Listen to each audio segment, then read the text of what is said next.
All right, I'm back. Things are running better now. That's good. Ach yeah. Oh yeah, oh yeah. Well, considering Jackson is having a particular problem with the problem of evil, considering how a good man could be sent to prison when he's done nothing wrong, let's address that with this video. Oh wait, I think I need to stream it to the. Let's share this. Oh, that's weird. So whenever I share it on Discord, that's when it gets fucked. Maybe not. We'll see. But we take a look at the very popular atheist argument called the argument from evil, which is often claimed to be a defeater to God's very existence. That kind of looks like a towel head. I think Welcome you to Arguments Against would Atheism. probably I'm disagree Jim with Bob. that, but I'm here to give you the goods. So what is the argument from evil? I don't want to straw man it, so let's get it in precise form. The argument from evil goes as follows. Premise 1, God is omniscient, omnibenevolent, and omnipotent. Premise 2, an all-knowing, all-loving, and all-powerful God wouldn't permit suffering in the world. Premise 3, there is suffering in the world. Conclusion, God knows suffering will occur, so he either can't stop suffering, so he's not omnipotent, or he refuses to, so he's not omnibenevolent. what do you think about that, Henry? You agree with these premises so far? I don't know, but I do want to mention that before we fully get into this, I was thinking about something. I think Jesus Christ, you know him? I've heard of him, yeah. I think he was a sick. He was what? You cut out. I think he smote you. He smote your internet connection for whatever heresy you're about to utter. Christ, a sexual beast. Oh, yeah. It was a blasphemy. Oh, you don't think he was? No. You think he died a virgin? Yes. That's crazy. Yeah, he would not make it into your frat. Well, no, because he would. He was cool. Because let me Yeah, explain. So, yeah. Because he could turn all the water into beer, into Stop Coors Light. interrupting me, man. So if you're Jewish, right? Mm-hmm. The only way we truly think you're Jewish, right? It's not if your dad's Jewish. Right. It's if your mom's Jewish because they saw you come out of her vagina. Right. So by that logic, the Jewish men, like Jesus and them, were just fucking like crazy. And let's add on to that, who was Jesus hanging out with, man, in like the Bible? He was hanging out with hookers and stuff. Like, you can't even try to tell me that this dude wasn't fucking like crazy. He was probably a party animal. I'll tell you Girls right thought now, they he were was not. sipping water. Girls thought they were sipping water. No, they weren't. Bro, I mean, Yeah. I'm telling you, you're wrong on this one. Yeah, nice argument, bro. Yeah, no, I don't think. You're part of it. Take it. Okay. Yeah, which part? So you wanted me to disprove the part that The Bible doesn't say Jesus died a virgin and a pussy. the part where it said a man shall leave his mother and join with a woman, and they shall become one flesh, and Jesus never married a woman. That doesn't mean shit, bro. You're lying. No. That's such a straw man, bro. How's That's that literally a like me straw saying, man? I'm gay, and then you call me straight. Like No. that Because listen. This is why. Because Not Jesus, if you don't want a straw man, if you want a steel man, then to critique my view, Jesus is God. Jesus is sinless, and to have sex outside of marriage is a sin. And Jesus wasn't married, so he did not have sex outside of marriage. He did not have sex at all. Bro, no, because you're wrong. Because yeah? basically, he only found out it was a sin after he did it. Oh, right, Jesus. Yeah, right. He sinned a bunch, and then he found out that those were sins. What? You think he never sinned, bro? That's Yes. crazy. No, he obviously never sinned. Bro, you're being crazy right now. Yeah. Because have you sinned? What's that? Have you sinned? Oh, yeah, I have a bunch. You Every think day. it's cool to have sex before marriage? No. So you've had sex with one person your whole life? No, I mean, I'm a sinner, but Jesus isn't.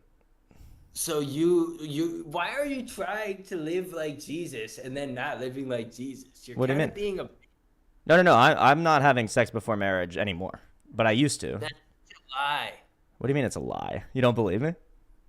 Because then you're not gonna get married. You're living in the wrong city for that, man. You're Yeah, living in that Los- might be true. That might be true. No, but I need to find a nice Catholic lady or maybe an Orthodox or someone that isn't, mired in our hedonistic culture. And if I do that, then we'll court each other and we'll date without having sex, and then we'll get married and then we'll have sex. So why was Jesus hanging out with a bunch of hookers? Because if he wasn't. because he came not for the righteous but for the sinners. No, Yes. it's not. Why is everyone trying to say hookers are sinners, man? Because it's a sin to be a hooker. That's why. No, it's not. Where does Yes, it it say is. that? No, it Everywhere doesn't. in the Bible, sexual immorality is a sin. Fornication is a There is sin. no Sex outside of Bible. marriage is a sin. You can't have sex. What's that?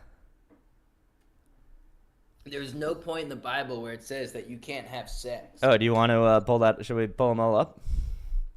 No, it doesn't say like, hey, if you get your dick, like, look, if you look, Uh-huh. there are things you have to do to have sex. Like, I know from my dad that you have to put a sheet in between you and the woman, and after she's on her Right. period, there's Yeah. like, a ton of stuff you have to do. But other than that, man, like, You can put a sheet over the woman in your You view. have So, to. are you telling me in that the when Bible. were you telling me that have when your dad Harvey Weinstein molested all those ladies, he had a sheet on him? why? It's not my dad. Oh, that's right, Jerry Seinfeld. I meant. Sorry. Oh my god, you're stupid or something. It's like you can't even follow. That's right. I forgot. Yeah.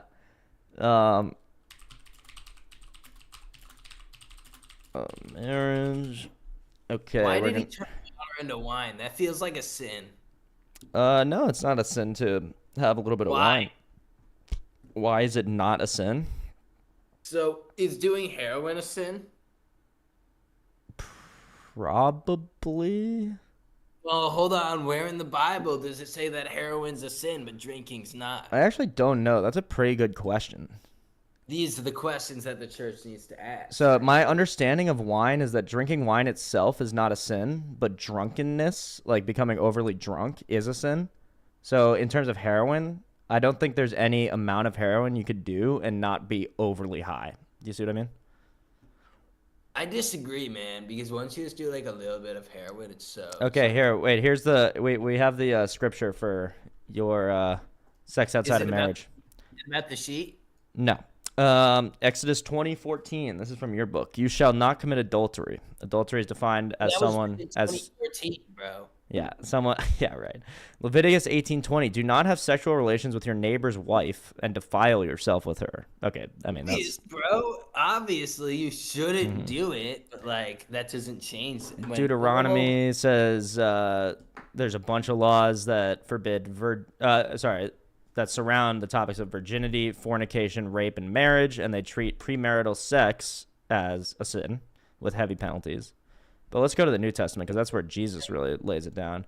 You have heard that it was said, you shall not commit adultery. But I tell you that anyone who looks at a woman lustfully has already committed adultery with her in his heart. Another reason we know Jesus didn't have sex because he didn't even look at any women lustfully.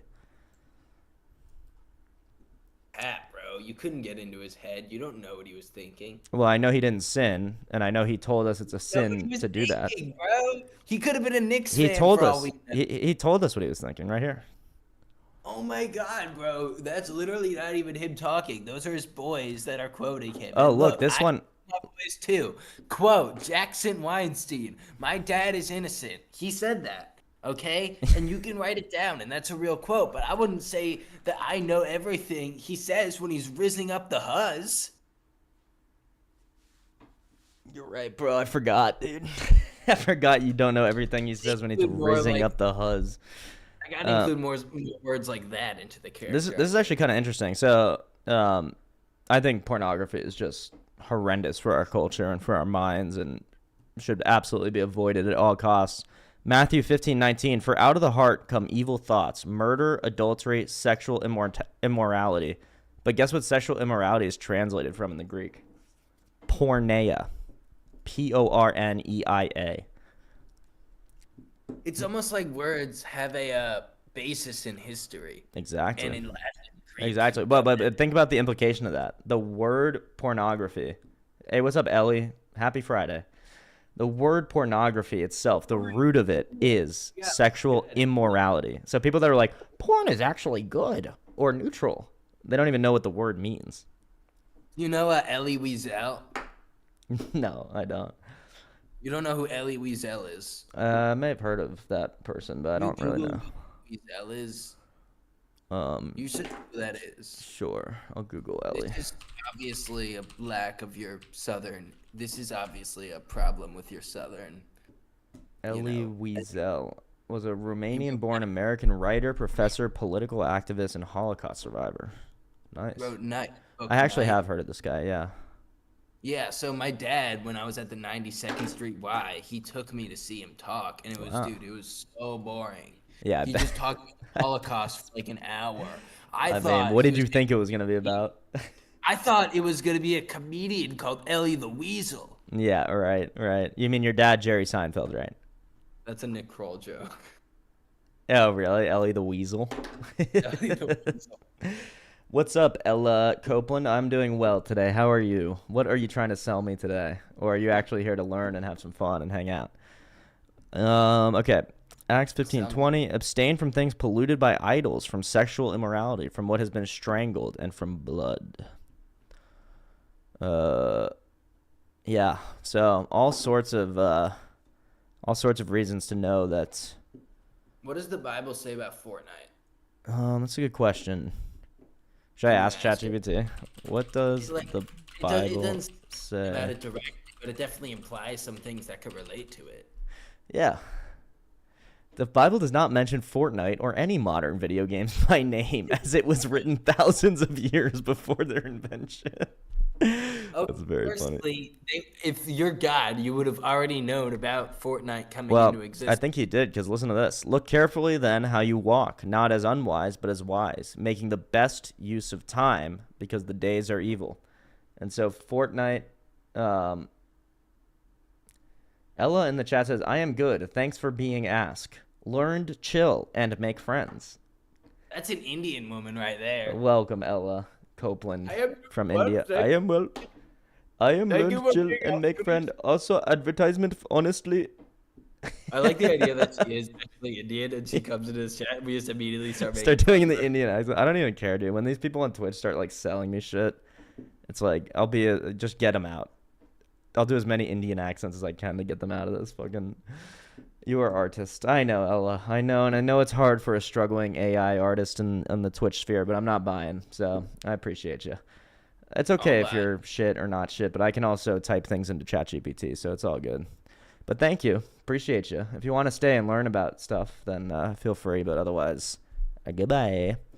So if you could go back in time, would you have had sex? If I could go back in time? No, yeah, I would stop myself. But do you think you would know how bad it is if you hadn't done it? Yeah. No. What do you mean? I didn't even think it was bad when I was doing it until I learned that it was bad. Now you realize, like, oh my God. Yeah. How could I have done that? If you had never done it, it would have been like, I get it now. But like now we realize like you're a terrible person. Well, if I had never done it, I would just be more of a pure person to begin with. What's that? Did you call your ex-girlfriend and apologize for having sex with her? No, not yet, but I will. Now that you mention it. As you should, man. You need to say, hey, you poor woman. I'm sorry. It's true. It's true. I did defile her. I defiled you. And not only that, I did it for my own pleasure, man. And although, actually, if we're being honest, she would have had a lot more sex with a lot more random people because she's a girl, so they can just do that whenever they want.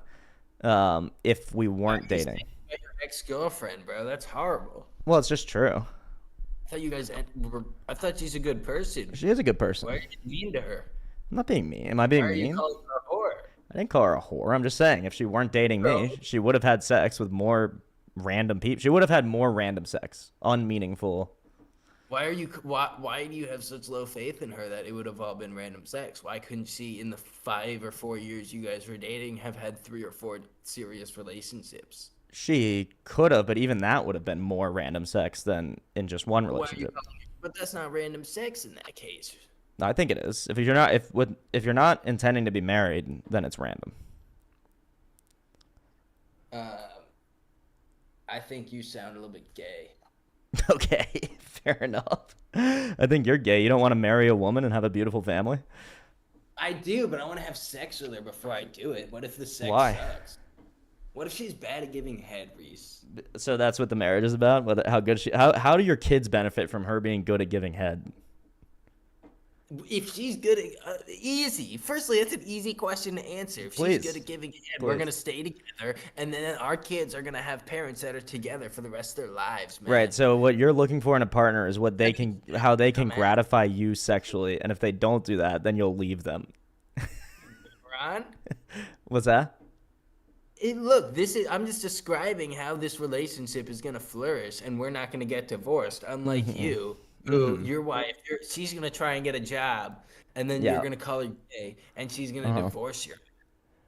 If take she your- divorces my ass, because one, I would never stop her from getting a job unless it interfered with like raising the children. But if she divorced me for something as stupid as that, wants to I work would as never an be only- married to her.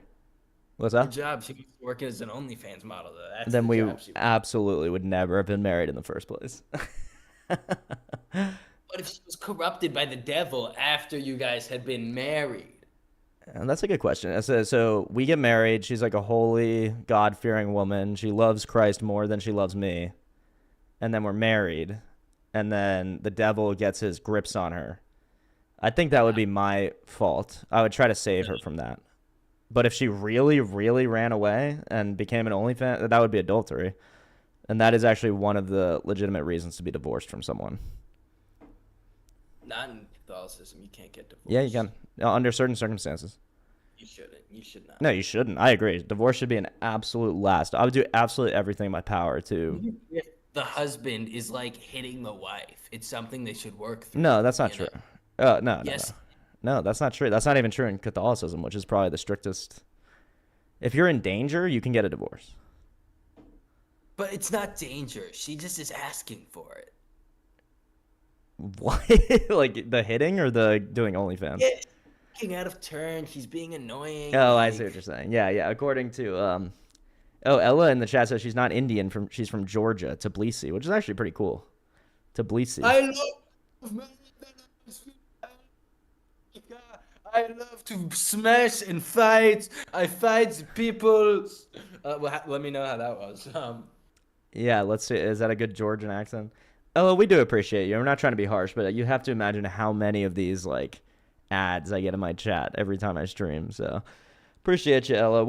Ella, be real for 1 second. Don't try to sell me nothing. Don't pretend you're from Georgia when you're from India. Do you believe in God? Also, if you don't want to answer that, just let me know your take on like Marab Dvalishvili. About what? Marab Dvalishvili. I have no idea what that means, and I'm not sure I care to. But yeah, I'm gonna marry a woman that is never ever gonna be compelled to do OnlyFans, because will only marry someone when I'm convinced that they love God more than they love me and more than they love themselves. A girl that is not a virgin. Yes, I would. What? What? I'm not a virgin. That would be very hypocritical. Yeah, but you're a man, so it's different. I don't think it is different.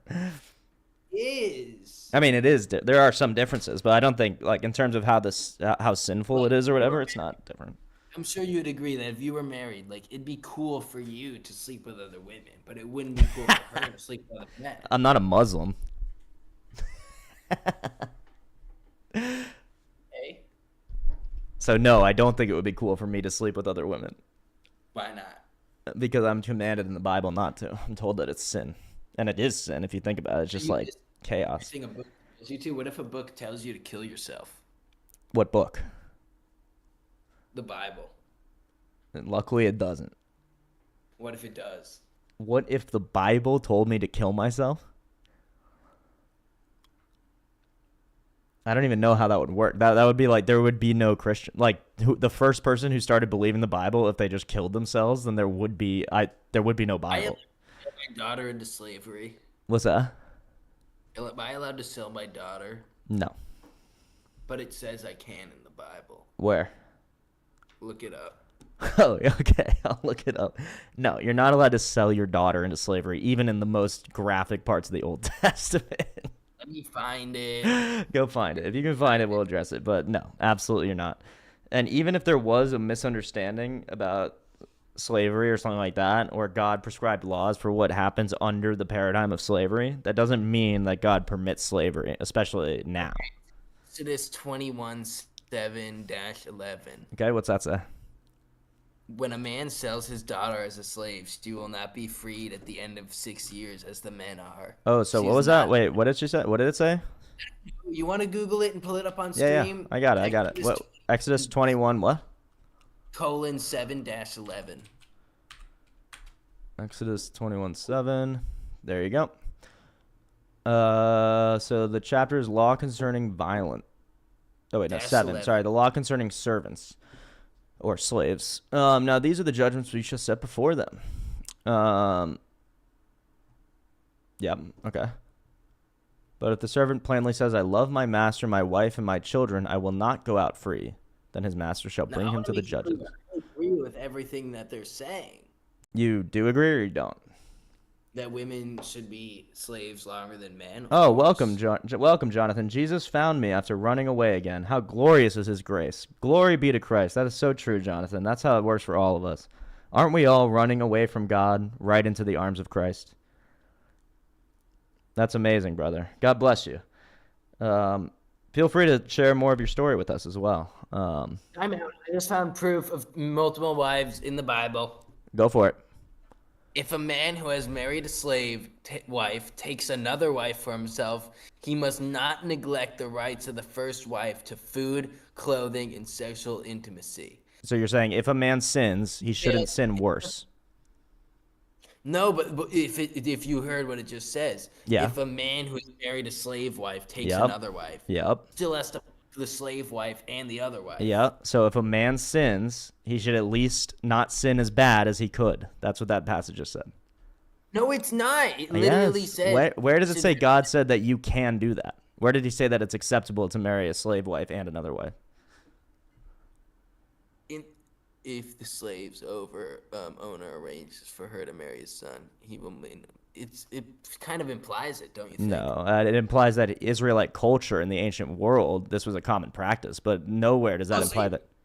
Real problem. Oh, okay. So now I get it. You're anti-Semitic. No, That's you are. You're the one that brought it up. You're the one that went into the text and said, About Israel because you want to be anti-Semitic. Yeah, you yeah, don't like yeah, the dad Jerry Seinfeld, and he owns a brownstone in New York That's City, right. and That's your right. dad's a bitch who owns brown poop in New York City. That's right. That's exactly right. I Yeah. should write that down. That was funny.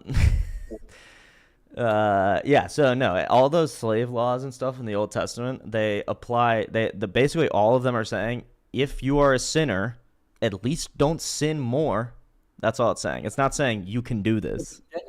Wait, are you reading the same passage? Just me breaking character for a second. Yeah, yeah. Look at the 10 part. Wait, sorry, Like what, the are you still 10. in Exodus 21 or are you in a different? Yeah, 21:7-11. There's Yep. 10, so 21:10. 7 to 11? Okay. So it would be 10, I think. Mm-hmm. Okay. If he takes another wife, he shall not diminish her food, her clothing, and her marriage rights. That's not what it said in my thing. Why did it not say that? What site are you on? Or are you reading this is the King James version. What version are you reading? On Bible Gateway. I'm on Bible Gateway. It's just there's a lot of different versions. So are you probably in the NIV maybe? NLT. What's NLT? NLT, we can do that. New Living I wouldn't really trust that one.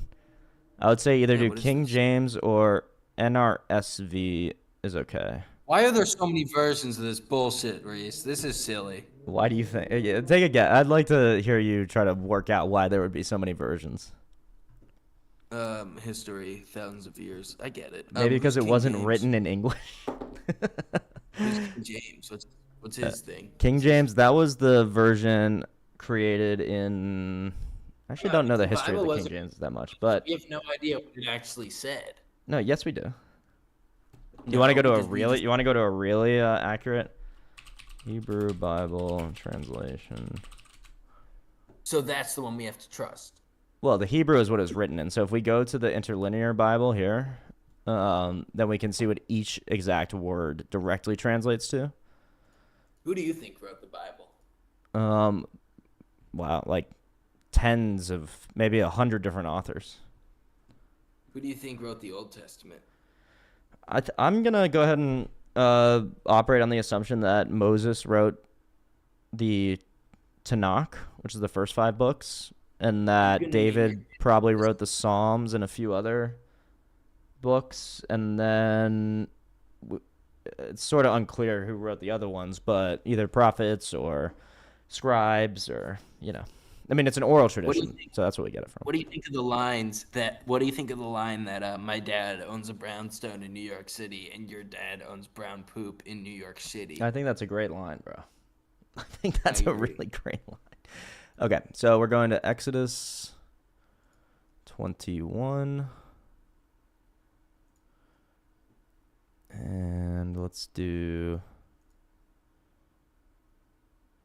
Wait, but I want to see... Yeah, parallel.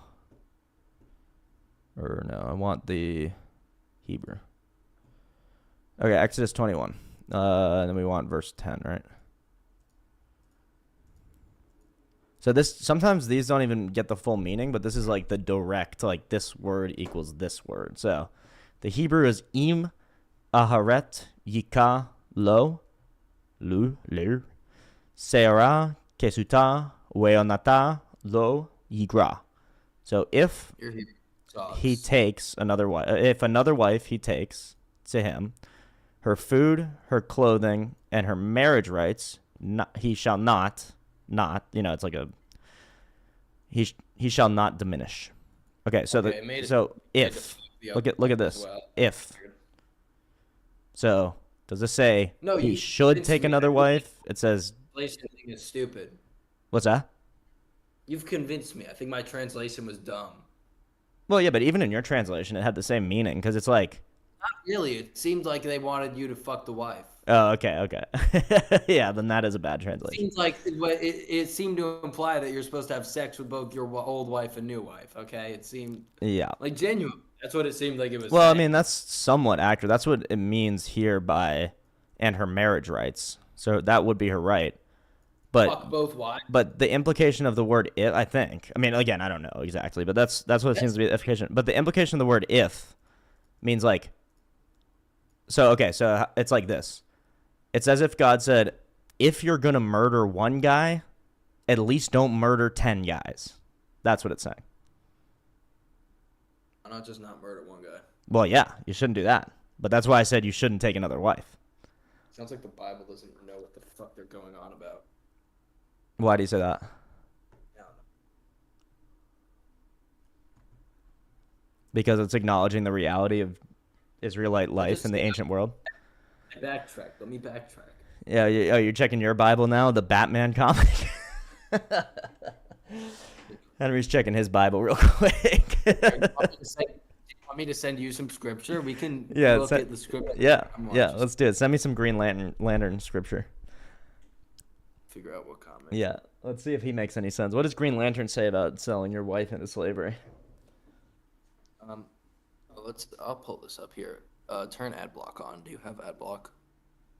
I do have ad block. All right, good. The website I'm going to send you, you definitely need ad block. What? What are you sending me? I don't want to go to some like spammy, or what is it? Is it gonna be? Or is it gonna give me a virus? No, it's just tons of ads. No, it's just a ton of ads that are like kind of sketchy. That's fair. And, like horror. Let me pull up. I'm trying to pull it up. It's the comic where they do drugs. They don't actually do drugs, but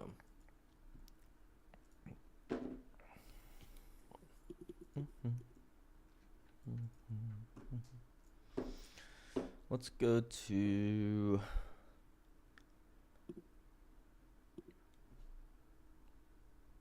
Oh, okay, got it.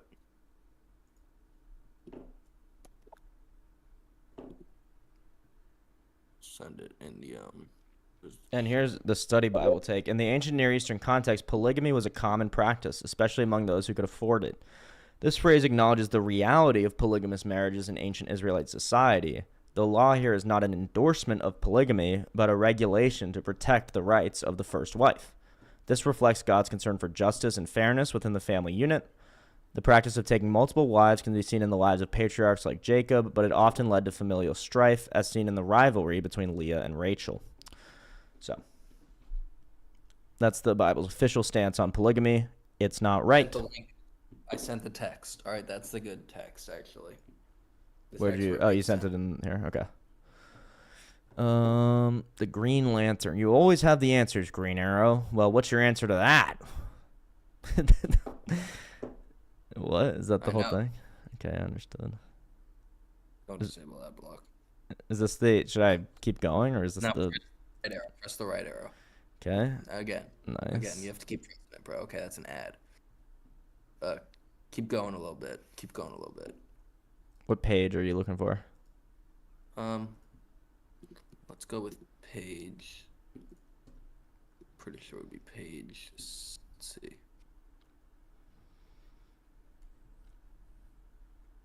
We need a girl victim for the experiment. Yep. Also, the way you read the Bible is if I read this and was like, the Green Lantern endorses using girls in experiments. Like, it's retarded. Like, well, no, how is the Green Lantern endorsing the girl? That's exactly what I'm saying. Like, this is obviously the villain or whatever, right? Well, no, that's not a good argument at all. Why is that not a good argument? Bad argument. I'm saying when people read things in the Bible, they say, well, God must be condoning this. It's like, well, page 28. So if you read anything in the Bible and it's just there and you say, well, God must condone that, that's like me reading the villain in a Green Lantern comic and being like, the author of Green Lantern condones like genocide or whatever. God condones it. I just said that God obviously wants you to fuck multiple women in this case. No, that's exactly the definition of condone. Okay. So, what am I reading here? Soon, at Green Arrow's tenement apartment. Yuck, I feel like 200 pounds of boiled inner tube. Brother, why do people use that stuff?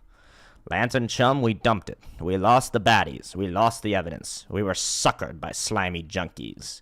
Boy, oh boy. Like 1990, you don't have to read it like that. Are you sure? This looks like it was... it's written like 89. It was... I'm still gonna read it like that. Boy, oh boy, a dandy pair of crime fighters we are. You don't see how it sounds like it's from the 50s. If Speedy hadn't deduced where those punks were taking us and followed the law, would have heaved us into the clink and swallowed the key. I still don't understand why people want to poison themselves with heroin, pills, the whole sick bag. Maybe I can throw some light on the reason, GL. Say a young cat has someone he respects, looked up to, an older man. Say the older man leaves, chases around the country, gets involved with others, and ignores his young friend. Then the guy might need a substitute for friendship. He might seek it in junk. So what do you think? What am I reading right now, dude? Think about that. Do you understand? Because like basically his idol Green Arrow went away and he was left alone, and he was like, "Fuck!" He started doing drugs. He started doing heroin because he couldn't fuck the Green Lantern anymore. Well, no, they weren't having sex, but like you get, okay. But you kind of empathize with him, right? You're like, damn, that's fucked up, man. I think this guy needs Jesus. Okay. But yeah, I mean, I guess I don't know what it would make me if really like a young boy and an old man had a relationship where when the old man went away, they're not fucking. I know, he's an adult. But I'm saying they are fucking because of this. Listen to the argument. This young man and this older guy have a relationship such that the older guy leaves and this guy is so distraught that he starts doing heroin. Doesn't that sound like he was being molested? Oh, it's his idol, man. I mean. Mm-hmm. Jonathan Hamilton says, when I was an unbeliever, I was obsessed with heaven and hell and feel now this was God drawing me. That's a good point, yeah. I used to be into a bunch of messed up sexual stuff that is better not named. Anyways, it hurt a lot. Name it. I don't believe. It hurt a lot of people and caused destruction. Porn messed up my mind, and I'm still healing from it. Avoid it, folks. Yeah, absolutely right. Jonathan, I also came to my senses after God called me back into his arms and realized how fucking destructive random sex and porn and just immorality in general is. And it's something that culture is really, really good at blinding us to and actually making us feel like it's normal or that you're abnormal if you're not seeking the most self-destructive behavior you could possibly imagine in terms of sexuality. So I'm really glad you got away from that, and it's a really hard thing to beat. And I don't know how I would have, except for God helping me. There's no way I could have done it by myself. Am I better than you guys because I can watch porn and not get addicted to it? Okay. And then not feel the need. How often do you watch porn? Out of curiosity. Probably like once every like 2 weeks, very rarely. Okay. That's good. I think it would still be better if you just did it never, but. Well, honestly, I'll do like less like porn. I'll just like look at a photo more often. That's still porn though. Even your mind is porn. Not a naked photo. That's not porn. That's by definition not porn. Yeah, it is. No, it's not. By definition, it's not porn. What do you mean? What's the definition of porn? You can pull up a definition of pornography. If someone clothed isn't pornography. Oh, okay. I see what you mean. I still think it's sexual immorality to fantasize and jerk off to someone in. What's that? Well, it's not porn though. I think it actually is, because if porn comes from the word porneia, which means sexual immorality, maybe it's been redefined, or maybe there's a more specific word or something like that. I don't think you're Latin practicing. You go by Latin definitions or you go by English ones? Come on. Either. But English ones. well, usually the Latin definition informs the English one. So I guess you could. I could look up the actual English definition for porn. We can do that in a sec. Jonathan Hamilton makes a great point. To lust after a woman with your eyes is to commit adultery in your heart. So even the implication of this, and this is what the church fathers say, the desert fathers especially, the ones that really struggled with like temptation or like really defeated temptation, they say that even fantasy, even to fantasize in your own mind, and that's something that I'm still, over the last week, I like really kicked it into high gear, and I've actually been able to stop myself from fantasizing. Once you get to that, that's a really great spot to be in, to really kick this once and for all, the sexual immorality. But even fantasizing in your mind is porn. So how are you going to write good screenplays if you're not fantasizing in your mind? I'm not going to write screenplays about sex. And I don't even want to write screenplays, so I don't know. Your screenplays are going to be terrible, Reese. Yeah, well, if a movie can't be good without sex, then fuck a movie. Also, I'm not even. Who said anything about screenplays? If you're writing a rom-com, Reese, you need to have sex in it, you dumb bastard. No, you don't. Why do you have to do that? Name one good rom-com that doesn't have sex in it. Go. That has no portrayal of sex or no implication of sex. Implication.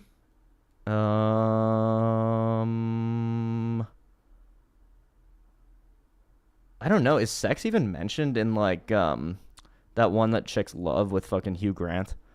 Yes. Yes. Did they do sex in that? Yeah, I love that movie. Notting Hill. Yes, they have sex. Oh, Notting Hill. Yeah. I don't know. Well, rom-coms are bad anyway, so there you go. But they're not. They're not, though. You're an asshole. That's what's happening. You'd rather watch Passion of the Christ than a good rom-com. Oh, yeah. Much rather watch Passion of the Christ than a good rom-com. Yeah, because you love anti-Jew warrior Melvin Gibson. Anti-Jew warrior Melvin Gibson. That is the best description. I do love anti-Jew warrior Melvin Gibson. Not because he's an anti-Jew warrior, but because he's fucking awesome. He's such an asshole. He called Winona Ryder an oven dodger. That is crazy. Yeah, it's crazy. Yeah. Well, he's a horrible he was tortured by demons. He had an addiction problem. Oh my God, that means fucking nothing. Oh, you know what? You know what's better than having an addiction problem? Not getting addicted. I agree. I have sympathy for addicts. Did I say Melvin Gibson? Did I say anti-Jew warrior Melvin Gibson was a perfect person? I think he's a shitty person. That's what I'm saying. I think he's an asshole. Wait, based on what he said? On who he is as a person, what he says, how he acts. He's a scumbag. What does he do that's scumbaggy? I just don't think he likes Jews. I think he probably got sucked into a really dark anti-Semitism cycle when he was addicted to drugs and alcohol. That'd be my analysis of it. But now he's not addicted to drugs and alcohol. So, and I haven't heard any anti-Semitism from him. What? And he still doesn't like Jews. So. How do you know? It's about us every once in a while. Okay, all right. All right, I'll take your word for it. I mean, look, I'm not saying Melvin Gibson is my favorite fucking guy in the world. I do think that movie, Passion of the Christ, is better than any fucking rom-com, though, for sure. Yeah, but like it's not like I you mean, the fact can't that say. it's in Aramaic is just insane. When has a mainstream movie ever been made in an ancient language that nobody speaks? Guess what, asshole? Rom-coms don't need to put their. It would be dumb if that's your if that's your barometer. That's honestly dumber than SIE's barometer being how much is chair shake. You're telling me it's the not impressive how to much make a movie? angry language do they use? I Wait, want my movies to only be done in Latin. wait, are you telling me Like it's not impressive? I'm not saying I want all my movies to be in Latin. I'm saying, are you saying it's not impressive to make a I'm saying movie it's in a impressive. dead ancient language? A huge Hollywood production?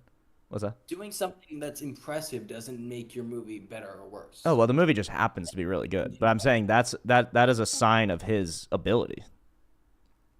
Yeah, but well, this is like the Steve Jobs argument. I don't know if you've ever heard Bill Burr talk about it. Uh-huh. You think it was really him that was like sitting there, like, or do you think it was him saying, "I want all my songs on this device, get it done"? Yeah, but You know, he's someone's got to do that shit. But also, Mel Gibson was a lot more like he's involved than Steve Jobs like he in didn't have Passion of an the Christ. entire team behind him. Sure, and of course, you need a team to do anything. But if Steve Jobs was never there to say, "Put it on my phone" or whatever, then no one would have done it. We never would have had the iPod. So Like all those disparate like engineers and software engineers and UI people and all that stuff, none of them had the idea to do that. Otherwise, they would be Steve Jobs. what do you think about like Sinestro? Sinestro is the Steve Jobs of the Green Lantern universe. It's like the greatest green. Well, if you want to look up Sinestro and learn about Sinestro, I know it's like, Sinestro. He was the villain in the shitty Ryan Reynolds Green Lantern movie. he was a good guy in that. Oh, was he? Yeah, no, because he's the best. He was the best Green Lantern. The thing is that Didn't he it's turn like, evil? well, that's the thing. It's like, what is evil?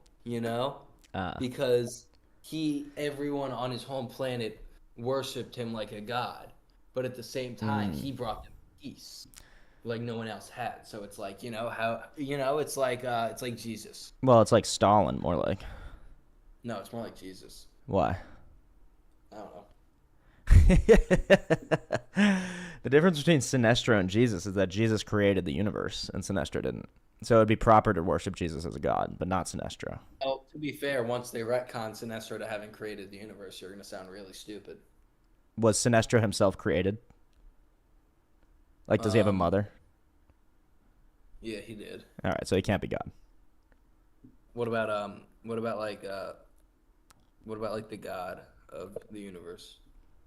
The actual God of the universe is Or, I don't uncreated. Yeah.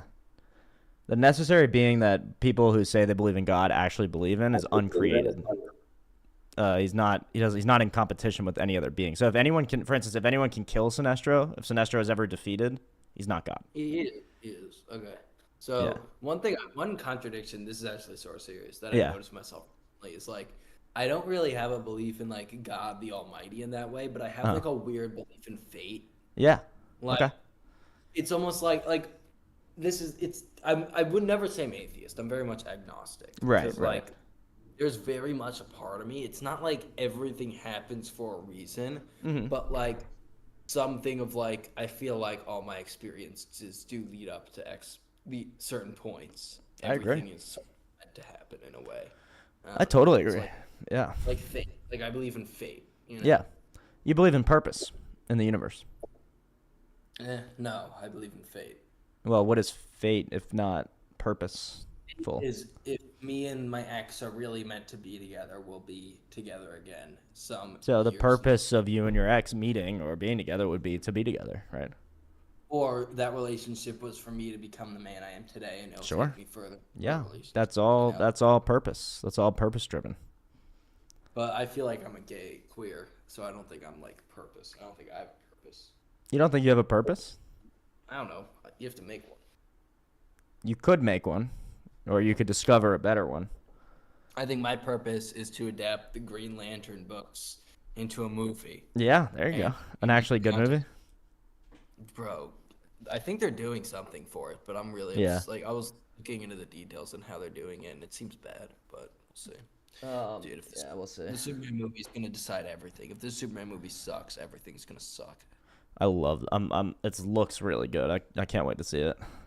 I'm pumped. pumped, dude. I'm pumped on it. Premise of it's actually well, I mean, it's not inherently Jesus-like, but it's somewhat Jesus. No, Superman was supposed to be a Christ figure. Well, he's the son of God. Actually, yeah, that's Yeah. what Kal-El, son of God. Yeah, it's sort of like this agnostic God or whatever, or not agnostic, but like He was made agnostic. by Jesus, but at the same time, Yeah. it's like he is the son of God. That's what Kal-El means in Hebrew. Well, and he's also sinless. Like he never does anything wrong. Well, Until not later. that. It's not even that. It's just the premise that even though he's not human, he's also the best of us. You know. Right. Yeah. Yeah, it's true. Yeah. And the whole reason Lex Luthor hates him is because he wants to be Superman. Right. He wants his power and stuff. Everyone the same way probably plenty of people in Bethlehem wanted to be Jesus. Yeah. Definitely they were jealous of him. That was the main charge against him. I thought it was that hair sucked. Was that his hair sucked? I thought they didn't like the cut of his jib. Well, they didn't like the cut of his jib, but that's for damn sure. But no, the main thing was that they were jealous that he was saying, "I am your God," and they were saying, Yeah, that would be off if someone said that to me. To be fair, that's not the best way to. Well, it would piss you off unless he then like raised your brother from the dead. Then you'd kind of be like, okay, well maybe there's actually something to that. It's something for me, but if he's just like gonna tell me like, "Oh, I am God," and then he walks on water, even if he's right, you're still a douchebag. Like, well, you know, that's actually Can you imagine how assholish that would be if he's like, "I am God," and you're like, "Hey, man, I'm just trying to feed my family. I don't really have time to deal with this today. Can I just deliver milk?" And then he's like, "Oh, you don't believe me? You don't believe me, huh?" And he proves it to you. He pulls water in from nowhere and he walks on it just to walk on it, even though your family's thirsty. And then would that be wrong? Would that not be sick as hell? It would be sick as hell, but you'd kind of be like, "Yeah, that was kind of douchey, Jesus." I would like fall on my face and be like, "I'll follow you wherever. Fuck my family," you know. If I saw that, I mean, be real, seriously. You're hanging out at the Comedy Store. Jesus walks up. He goes, "I'm God." You go, "No, you're not." And then he like flies into the air, does a flip, turns a homeless, like heals a homeless, like a crippled homeless man. And then, goes on stage and destroys without even being like signed up. He just walks onto the Comedy Store, like main room stage and destroys. That would be, so this is the thing. Yeah. Would it be cool? Would I look up to him a little bit? Yes. You wouldn't think he was divine. It'd be douchey. You know? I don't even think it would be. I think it'd be sick as hell. He's bumping someone. What's that? He's bumping someone. Yeah. What if he magically like you look down and you like he did like a full 20-minute set, and then you look down at your phone and no time had passed, but it was the funniest 20 minutes you'd ever seen in your life. I did actually. Oh, hold on. I need to find where it went. There's this one guy who commented on my Instagram post of the UFC thing where it was like gayer than watching gay porn, and I'm like, did you just admit to watching gay porn? That is funny. Have you heard Lenny's joke? Lenny has a great joke. He actually made it to the finals again last night. But he has a great joke. He goes, any WWE fans in the crowd? And then like a few people go like, yeah, woo. And he goes, all right, happy Pride. It killed, dude. It destroyed. Yeah, man. Who won? Sam Piro. He killed. It was super fun. I'm gonna post all the clips and stuff. Super fun. Yeah. Oh, dude, the 4D movie, not worth it at all. What did you see? God. 28 Days Later or something else? F1, which was it was a lot of chair movement. It's like a really shitty massage chair. Yep. And it's not a comfortable chair. There's not a lot of seat space. No. You know? And like it's just like there's multiple times in the movie where they spray champagne. Yeah. And they missed in your face. It's like it was like 3 times. I know. The span of a minute. It's yeah. like you're just getting cum in your face. I know. Like, they literally spit in your face, and they're like, you like that, don't you? And then they make you pay $40. There's like a literal light above the screen that like flashes crazy, in your man. eyes. It's crazy. 40 movies are weird. 40 movies make no sense to me. It was so bad. Okay, let's finish this argument against atheism and see if you have any response to this. Do you agree with any of these premises? Do you agree that if God is real, that he's omniscient, omnibenevolent, and omnipotent. If that's the case, that's the first premise. Then an all-knowing, all-loving, all-powerful God wouldn't permit suffering. P3, premise 3, there is suffering, obviously.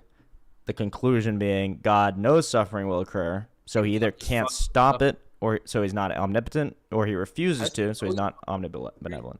What's up? Made people suffer. He fucks with suffering. That's my take on it. Yeah, He yeah, likes yeah. suffering. Well, yeah, we'll see how this gets addressed. Alrighty. Did you see any obvious problems? I did. Premise 2 states an all-knowing, all-loving, and all-good God wouldn't permit suffering in the world.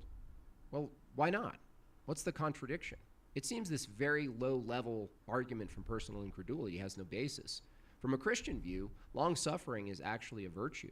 It is through suffering and sacrifice that we participate in the good. The overcoming of suffering is thematic in the Christian view and praxis. This premise also makes an assumption that suffering is evil. My question to the atheist is, what makes suffering evil? That depends on what you mean by evil. Is having an infected tooth evil? Is a hurricane evil? What about a lion eating a baby zebra? Is that evil? These are all examples of things at most we find unpleasant. If I went to a restaurant and found the chicken special to be unpleasant, would it make sense? Mention the obvious evil thing. Like what? Is he going to mention the obvious evil thing that everyone brings up when talking about evil? Because if Yeah. he doesn't mention it, then he's kind of obviously being disingenuous. Well, no, right now all he's pointing out is that suffering isn't inherently evil. Obviously, he's going to agree that things like the Holocaust, which I think is what you're bringing up, are evil because he believes in evil. But for the atheist, if you just say that suffering equals evil, then he's asking the question, well, is a hurricane evil? Is a lion evil? That's the problem with this video is that he's basically taking an argument no one made and then That's not true. proving it. Many people make this argument. This is the most popular argument against the existence of God. What, that if he's caught, well, he's making the argument that like a hurricane suffering, it's like No. He's saying it's not. He's gooning. He's gooning. Is that what you said? Well, if you can't debate the argument, then I'm gonna assume the argument stands. If you're just gonna say he's gooning, but Don't get the chicken. let me It was do. immoral. No, that's silly. Preferences. Hey, what's up, a guy? Let me throw the invite down here. There you go, brother. Go ahead and join that Discord. I don't know if you've joined our channel before. If you haven't, you'll probably have to accept the rules. And if you have, then you can come right to the stage, and I'll let you up. Are preferences, not ethical stances. Now, a very similar position on morality was introduced and made popular by atheist Sam Harris in his book, The Moral Atheists Landscape. don't call hurricanes Sam's position. evil. Yeah, he's not saying they do, but he's saying the implication of their logic would make hurricanes evil, which is retarded. So atheism is retarded, is the conclusion. Oh, it's not fair to say, Why is that not fair to say? because that's kind of like saying that that's just a false implication of someone else's logic of saying It's not. that, It's a syllogism. because it's not saying that suffering is evil. It's saying that That's when what it. God doesn't Okay, human- let's walk through the syllogism. This is the syllogism. An all-knowing, all-loving, all-powerful God wouldn't permit suffering. So No, yeah, but that's not. But that's the thing. He would permit suffering. It wouldn't be Yeah. this evil. He wouldn't permit exactly. suffering and evil can't be interchanged. No, I don't think they can. But the atheist is implying that they are because they're calling God evil they're for not. allowing suffering. Yes, they are. Look at this. He refuses to do so because he's not omnibenevolent. The No, that's opposite my of problem. benevolent is That's- evil. The opposite of good Right. is evil. And saying that it's an argument being made when it's not. I've never heard anyone make this argument before him saying it to me right now. That's my problem. Okay, well, if you've never heard the problem of evil argument, I don't know what to tell you. This is the most common argument. You hear it all the time. Just think, he's taken a thing that's a made argument and then twisting it. Um, The fact that the all-knowing, if the argument isn't that, it's that if God is What's the all argument? powerful, can't be all. It's the argument is that if God is all powerful, he can't be like all good, and if he's all good, then he can't be all powerful. That's the argument. It's not Okay. has nothing to do with suffering being evil. He's taking. Wait, that I from can both- just wait. Okay, I get you. So that's your argument that if God is all good, he can't be all powerful, and if he's all powerful, he can't be all good. think he's making this argument evil. No, and I'm not saying that's the argument I'm making. I'm saying that's the common atheist argument. Right. It's not the one that he's That's propagating right you just quoted exactly this argument. No, I didn't. Wait, hold on, real quick to a guy. Go and accept the rules in the rules tab. I know it's annoying. I don't like them either, but you'd have to press accept on. There's a rules tab over here. You have to just accept those, and then you should be able to join. So go ahead and do that. Okay, this is literally, that's exactly what you just said is presented right here. No. Suffering, God not stopping suffering has nothing to do with him being Okay, all so good. what would you change about this argument to make it fit what you think the atheist argument is? Like, what words would you use? Just be specific. It's fine. Suffering. That's What's not that? the argument at all. It's that if the premise being that when the things that God has intervened for in the Bible, or like the things that he theoretically would intervene for, he doesn't. So he doesn't give a shit. Whatever. It's like, whatever. The joke that Gervais had, where it's like the Holocaust guy who died in the Holocaust goes to God, tells him a joke about the Holocaust. God says, "Oh, I don't think that's funny. Oh, you had to be there." Yes, you had to be there. Yeah, right. So what is the argument?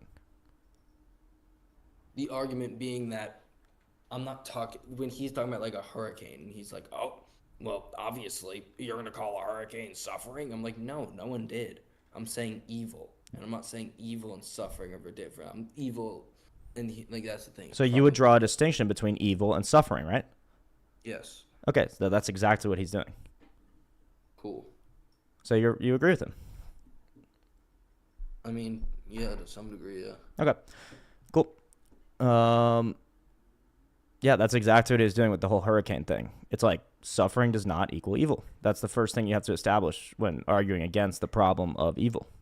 I just don't like the implication that these atheists that are going unnamed are arguing that suffering does equal evil. If he had pulled up, That is the entire point of this is a steel man of their worldview. This is a syllogism that they use against us. If he had pulled up an actual video of someone else making an argument. Do you want me to pull up? I'll pull up an atheist video. We'll see what argument they make. I'm not talking about you. I'm saying if he had made this video. I'm responding to this video you showed me. Well, so Jim Bob is arguing as if we are already familiar with the argument or what. I mean, he's just saying like he's taking the assumption when he makes this video that you are going to be able to understand that this is a common argument. And then twist the argument so that it fits his narrative. What's he twisting? There's nothing he's twisting. What is he twisting here? He's twisting the fact that the idea, he's basically saying, he's putting this up and saying all atheists believe this. This is their argument. Stop. When I'm No. saying That's not what they're saying. No, he's saying arguments. His argument against this is his like breakdown of the argument that atheists use called the problem of evil. He's showing that it's an invalid argument. So to the extent that you disagree with these premises, like, yeah, that's the point of the video. It's not a valid argument. It doesn't address. I mean, my problem is that he's characterizing this as the whole argument, where I would say, sure, I get what this argument is saying, but that's not my argument, you know? He's taking That's fine. Well, what's your argument then against? What's upsetting to me, Reese, is that he's not even saying whose argument it is. He's saying it's the atheist argument against. Everyone knows that this is the atheist argument. That's what I was getting to say, Reese. Yeah. He's generalizing that it's an atheist argument, okay? Who the fuck is he talking about? Atheists that use the argument about the problem of evil. He's not being specific. He's generalizing the same way you say I am. I'm sorry. Do you want him to address every single atheist argument in a 5-minute video? I'd rather him pull up someone talking about an atheist argument. Well, that's why I'll do it for you right now and show you that this is literally that he's steel manning them, that this is literally their argument. So he's taking apart their argument that they use all the time. I mean, what's the problem? I don't get what the problem is. All right, pull up the argument immediately, right now. Same exact thing. Yeah. It's got to be the same argument. All right. Got to be the same argument. Let's do it. We have to find it from the atheist perspective. I'm pretty sure that is. Yeah, that is the argument. Yeah, I mean, I don't know what's controversial about this. I mean, that's the one I use. Oh wait, so are you an atheist? Yeah, I've been in this server before, so I was like, oh, I don't have to accept the rules, but yeah. Oh, okay, That's what the issue is. I don't know why it works like that sometimes. Who knows? this up. It should be easy if the argument is so universal. Okay, but throughout this is all wait, so Henry, you're saying this is not an argument that people use. We have an atheist in the chat right now saying I use this argument all the time. Like, what's the problem with addressing this argument? I don't get that. Why is this fuckhead Jim Bob, which is a dumb name, just saying? Okay, like, so you just don't like Jim Bob, whatever. Okay, fine. I mean, I like him is irrelevant. I'm saying this video is shit because he's just doing a 3-minute video where he's basically just pulling up a random argument saying this is the argument all atheists make. It's like Andrew Tate saying. When did he say that? I didn't hear him say that. That's kind of the implication. Well, what did he say about? Well, the let's argument? restart it. Let's restart it. So now we have more people. We have some more eyes. Let's just watch the video and see what happens. In this episode, we take a look at the very popular atheist argument. The very popular atheist argument. Anything wrong with that so far? I mean, again, it just seems. It's just I don't get why he's like not just cite sources if you're trying to be an intellectual. He's citing the source is the syllogism. All right, whatever. We'll just keep watching, dude. I don't know what your problem is exactly with this. To be a defeater Ridiculous of God's argument. very existence. That's ridiculous. You could pull up a 30-second clip. You want me And to? by the way, I asked you to do that and you haven't. Okay, I'll do it right now. I mean, if you want. All right, should we watch Alex O'Connor or let's? Okay, so to Pull up understand one the, that explains the exact thing he just said. Okay, here we go. We don't need to watch the whole thing. It literally Okay, skipped to the right. Yeah, I saw him pull up it. Here we go. Or maybe is that it? the problem of good. There is surely too much good in the Oh, here we go. because it might well not be clear yet. We need to return to the good God hypothesis and the problem of evil. How do, say, Christians defend the good God hypothesis against the existence of evil? Well, let's have a look at 3 of the most popular examples of theodicies that are widely used by the religious, and you've probably yourself heard them before. First, evil exists because God gave humans free will. For human beings to be truly good and be able to love God, they need to do so freely. Right? If we were all robots, determined by God to always do what was good, we'd be compelled into loving him and doing good deeds. All right, Comparison. honestly, my So- point at this point, because we haven't even finished the issue, I'm not even going to argue against the video because we never even finished it. My Yeah. issue is just that dude is kind of just saying this is the overall atheist argument, and it's like No, it he just wouldn't said have literally his the exact words are this is a popular argument that atheists use against the existence of God. Is that at all controversial to anybody other than Henry? I don't even understand what the controversy is. I'm not saying it's controversial. I'm saying it's a bad video by the fact that he Okay. can't even like do 30 seconds of like, look at this clip of someone saying it. You know, most Okay, so people you when would they're make the video differently. Fine. All right, understand. we're just going to You know, continue. That's you were crazy. saying on Wednesday when people are scholarly, they cite sources, Reese. Okay, Libabs, do you have any problem with him citing your own syllogism in this video? You know, even if it is a generalized argument, if he's saying, "Oh, every atheist thinks this," even if that's so, why don't you just debunk it? Yeah, exactly. Which he's going to do, but Henry doesn't want to let him, I guess. I don't know if he has some sort of like problem with the debunking, but so far you're saying I just don't like the way this video was made. That's fine. It's not really an argument against the point. But okay, we'll keep going. First, let me read the chat. David says, what's the problem with evil? Evil is just a made-up word for things that are bad. That is exactly the problem with the atheist perspective of evil. He says, good is also just a made-up word for things that are good. Lol. Yeah, exactly. So you're seeing how this starts to break apart when it just becomes linguistic, right? That's kind of facts, though. Numenon says, atheist argument can refer to the new atheist trend that occurred at the time. It's used to undermine general theism, so I think it's fair to call it atheistic. I think that's fair.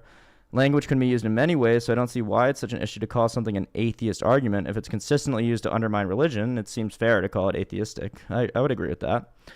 David and Numenon saying hello. Good to see you guys. Numenon says, I get that Jim Bob can be a douche or not scholarly, but I don't think you're obligated to be academic. I also completely agree.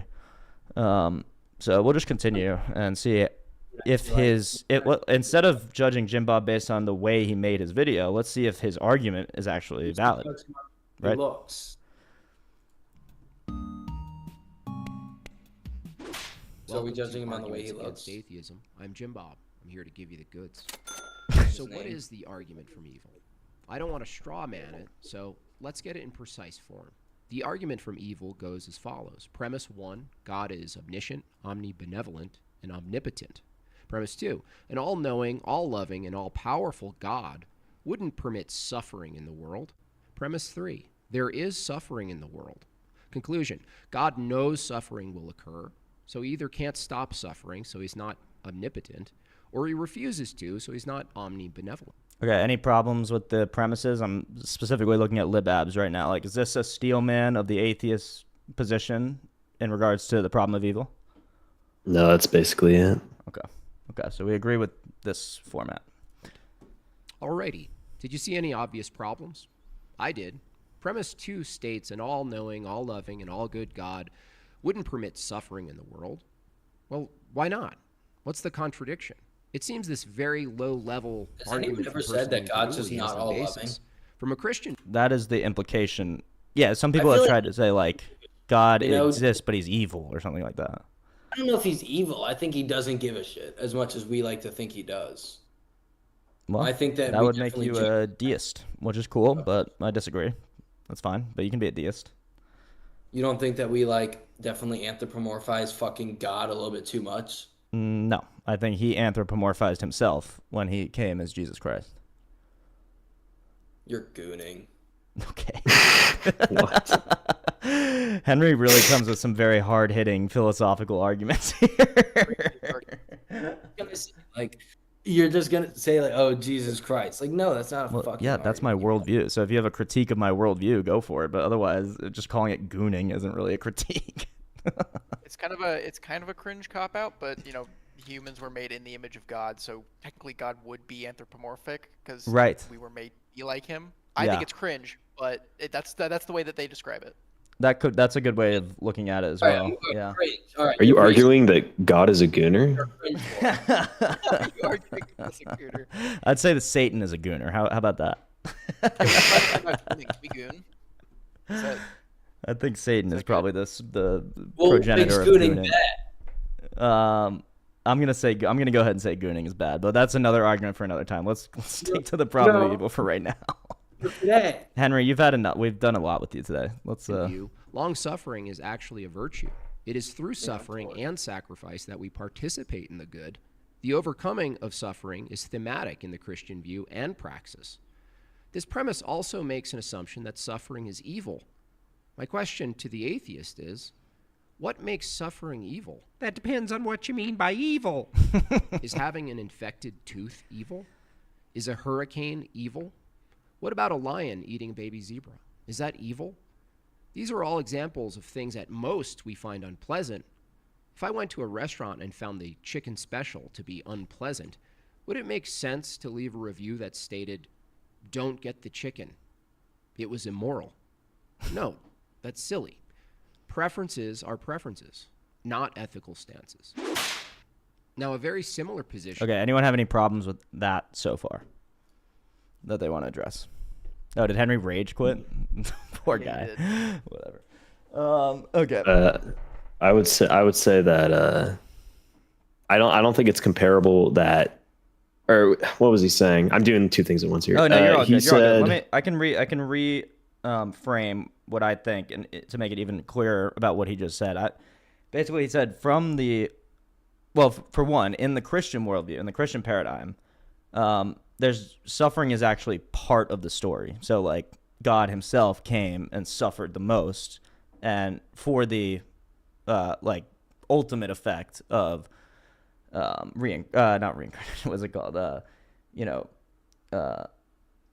Raising people from the dead, saving people in heaven, salvation, teaching, learning, all this stuff. So in the Christian worldview, there's not really a problem with suffering. It actually seems to contribute to salvation in some strange, mysterious way.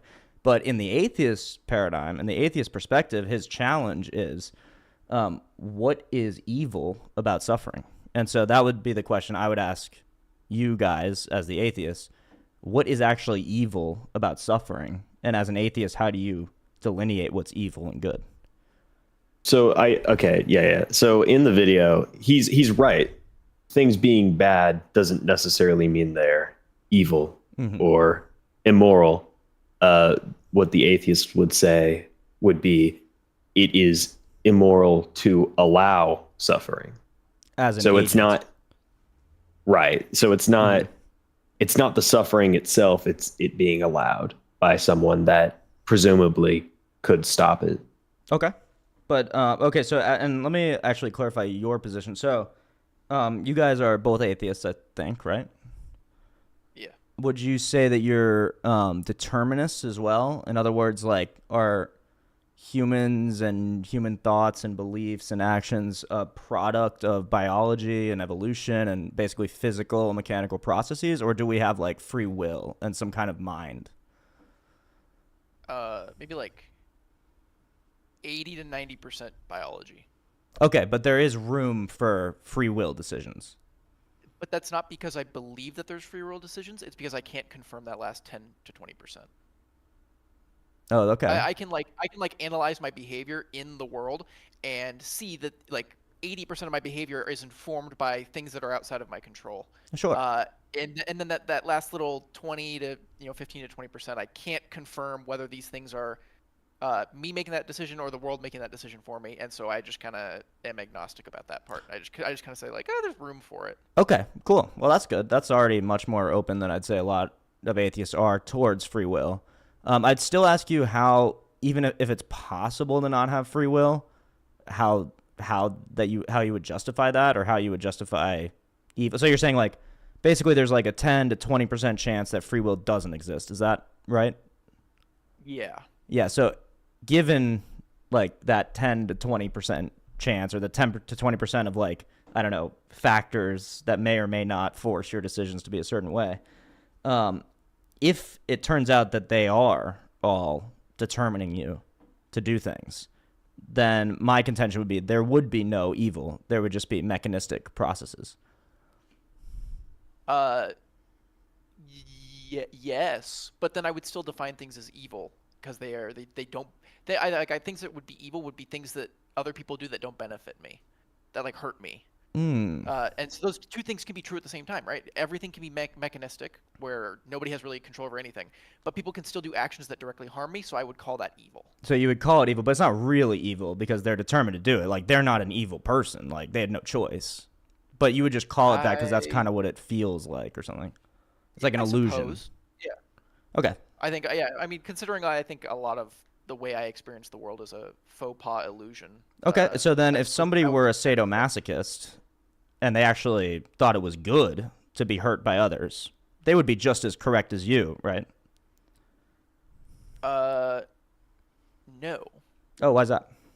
Because I weigh humanity as a cooperative species, and so what we determine to be evil has to be agreed upon. Because I mean, like, if we were all individuals, like let's say we all lived by ourselves, we made our own food, we made our own clothes, we all lived individually, and so we didn't have reliance on a huge collective. Then yeah, you could probably argue that everyone's individual point of view is probably equally valid. But because we live in a cooperative system, in a cooperative society, I put way more leverage and strength on the opinions of a cooperative group than on one rogue individual. So what happens in what? How do you? And I'm not trying to trap you or anything, but I'm just curious about this view because it seems like you wouldn't be able to condemn slavery in the past, given that the entire society cooperatively together agreed that this was not only necessary but a good.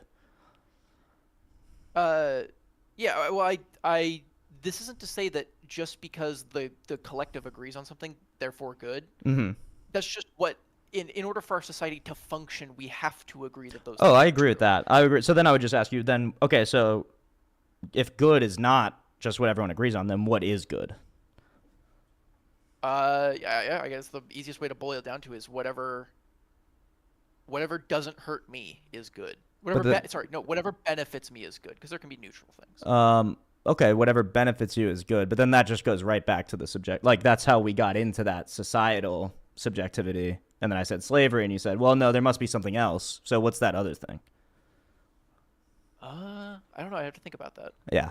So, and I'll just be clear what I'm doing here. I'm pointing out the impossibility of the contrary to my worldview. So my worldview is that slavery is actually objectively wrong. I'm not saying you think it's right, just to be clear. I'm not saying you actually like are a proponent of slavery. I'm saying the downstream effect of the atheistic worldview, I've never seen a way that they can justify objective good and evil without reverting to, oh, well, it's actually intersubjective. It's actually a bunch of subjective opinions make the good. I reject that wholesale from my worldview. I don't think any number of people can make something good by their own subjective experience. Just to be clear about my worldview.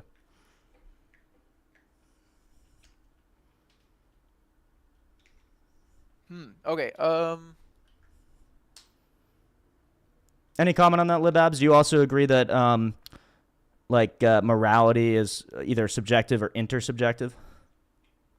Morality is entirely subjective, in my opinion. Yeah. So then, I would say that what makes something good is what I think is good, right? And that's all I have to base it off of. So then, and there are things that I think are bad about the Christian worldview. Okay. Like, let's just take a small example, like sure. Homosexuality being a bad thing. Okay. I think that doesn't make any sense.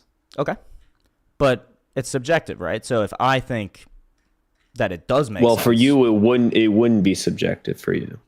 Well, for you, no, has in to my be bad. worldview, it's not. But I'm saying within your worldview, like I'm going to take on your worldview for a second. So what makes something bad or good is whether you personally think it's bad or good. So then the way I would counter that from your worldview is just to say, oh, well, I think so you say homosexuality is good. I say homosexuality is bad. Well, I don't think it's not good. It just is. Okay. It's fine. not good or, yeah. It's more, well, and then let's choose something that is either good or bad. Like, for instance, slavery. Like, you think it's bad.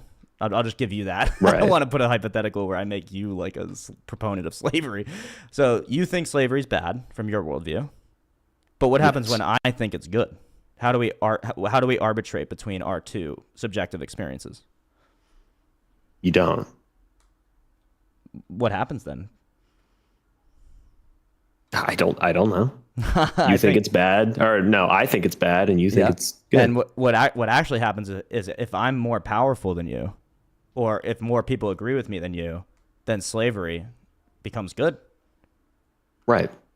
So I reject any worldview where the conclusion is slavery is good. Well, isn't slavery? Isn't there like exact rules in the Bible for how to keep and care for a slave? Exactly. And I was explaining this to Henry earlier, but essentially the context of those rules is if you're going to sin, at least don't sin worse. So the idea behind that, we're told this in the gospel. We can flesh this out either biblically or theologically if you'd like. But we're told that the laws of the Old Testament were given to the ancient Israelites because of the hardness of their hearts. So the idea was, culturally, they were going to own slaves. They were the people in general, and we see this throughout all of history, not just Israelites or any individual society. But people are so sinful that we do things like have slaves. And what God said back then was, okay, listen, you guys are the worst. You're going to do this shit, at least do it this way. And then Jesus comes, and it's made more clear what the real laws are. But it's actually do you take the Bible as the direct word of God? Is that how you interpret that? It's the inspired breath of God. So it's not like the direct word, but it's the. So then this doesn't really work on you, does it? What's that? Oh, that like what were you gonna try to do? Like a Muslim apology thing? No. I just it's not gonna. I can't make the argument that I can't say that the Bible directly says that slavery is a good thing if you do not believe that the Bible is the exact word of God. Well, I can show you. I mean, so I don't want to trick you. I do believe that every single word that's in the Bible is meant to be in the Bible. So you can still try to make that argument if you want. But let me just show you Exodus 21:10. So this is a great example of weird shit you find in the Old Testament. And this spells out what I'm talking about. So I don't know if you guys can see my screen here, but this is the direct Hebrew translation. So we get this weird verse. When you read it, it basically sounds like, if a man takes another wife to him, for her food, for her clothing, and for her marriage rights, which is to have sex with her, he shall not diminish. So essentially, what it's saying is, if a man takes another wife, then he should feed her, he should clothe her, and he should continue to have sex with her, really. And you would read that, and you would go, what, is God telling us to have, like, multiple wives and, like, you know, have sex with multiple wives and, like, feed them and clothe them and all this stuff? And the answer is obviously no, because we're told that a man is to leave his mother and become one flesh with a woman, and the sacrament of marriage is given very explicitly in the Bible. But this word is really important, if, right? So that's what all of these laws are predicated on. If you're going to sin, at least do it this way. Wait. So, does God believe that slavery is immoral? Yes. He does believe that. Well, God doesn't have beliefs, but yeah, for the purpose of your question, Well, yeah. For the purpose of his being is contradictory to antithetical the to existence of slavery. Absolutely, yeah. Okay. So then, wait, if God was able to come down on Mount Sinai and tell Moses that, you know, murder was wrong, was Yeah. it really, he couldn't have just said, hey, actually there's 11 commandments, don't have slaves? Oh, he did. That was impossible? No, that was very possible. He did it. No, he didn't. He explicitly stated that you He can did have it slaves as more long as you fundamentally than the Ten Commandments. It's actually in the very first book of the Bible. We're created in the image of God. You can't enslave God. You shan't enslave God. But we're not God, so we can, like, I'm saying that Mhm. God felt it so pertinent to give the 10 Commandments to Moses, because these are the most important things. Because I'm going to physically give them to you. You're going to write them down. We need to Okay. make these really important. But how come he couldn't include slavery on that? I mean, he could include numerous things that they did back then that were really fucked up that he decided not to. Yeah, I mean, it seems like It there seems could be kinda if you want to arbitrary. delineate like that, it seems like there could be thousands of things he could have added. Well, I'm thinking about like on the list of things that are most important, right? Like Yeah. I would probably say that ending slavery is more important than, you know, what does he say? To have faith in your mother and father or something. Or Right, take care of respect your mother and thy father. thy mother and thy father. Correct. Thou shalt not I would murder. probably Thou say, commit I would probably say adultery. getting rid of institutionalized slavery is probably a little more important than just respecting your parents. Well, do you know that God gave them 613 commands? Or maybe it's a different number, but it's about 600. And do you know that God also came down in the year 0 and told them what the two most important ones were? Which were the two most important? To love God with all your heart, your mind, and your strength, and to love your neighbor as yourself. And that is a commandment. And now, I don't know exactly. Oh, well, that's Jesus. That's later on, right? Yeah, that's one. But he is God, from our view. Right. So I'm saying right now, say we're transported to the world of the Old Testament, Okay. of the ancient Israelites, Mhm. and God chooses, I'm going to give you 10 of my most important commandments. Yeah. And Well, I don't know. and I'm not sure I can accept the premise that that's exactly what the Ten Commandments are. Actually, that would be false. Because, you don't think they're the most important to God? well, because love your most neighbor as important yourself, I don't follow. see in the commandments, in the Ten Commandments. And he tells us that that is the most, later on. I know we're putting ourselves back, but like, I don't see where we're told that the Ten Commandments are the most important commandments. I would just think that if God is going to come down to the mortal plane Yeah. and directly inform the prophet, I want you to write these down. They're so important. I don't want you to just go tell people about it. I want you to, you know, write them down on a tablet. Mm-hmm. I would think that those are probably really important to him, or at least like significantly important to him, Yeah. right? To earn such a high regard, or such a Yeah, no, I event would to think so occur. too. Yeah. Okay, well then, do you think that from God's perspective, respecting your parents is more important than ending slavery? Wow, it's Odd really hard to conclusion rank what have he would that find. one I mean, over- so an important thing to remember is that all sin is equally grotesque to God. So the Okay. way that I would see the Ten Commandments is that they're not what's most important to God. All sin is infinitely offensive to God. How So can he pick that? the Ten Commandments were probably what was most important to the ancient Israelites at that very moment. That's probably what it was. So then you think at that very moment it was more important for the ancient Israelites to respect their parents than to just get rid of the horrible practice of slavery? It seems like it. I mean, I'm not sure if that's dogmatic or doctrinal, but that's my feeling about it. Yeah. That seems odd to me. If I were God, I'd be like, that's a that's a big oopsie. That's fair, but think about if you actually were in that time where, I mean, slavery was not only widespread but seen as a cultural good until just 300 years ago. Right. So in terms of, I mean, how do you know what you would find abhorrent or what would need to be done throughout history to eventually, I mean, and if you think about it, there's been a miraculous abolition of slavery across the globe. Yes, it still exists in certain countries and in certain places for sure. But for the most part, there's like a global consensus that slavery is not just like illegal and some people are kind of begrudging it, but it's actually like morally abhorrent to us. Right. So how do you know that the best way to create that outcome was to just like put it on the Ten Commandments way back then? I think you're my perfect example for that. Mm-hmm.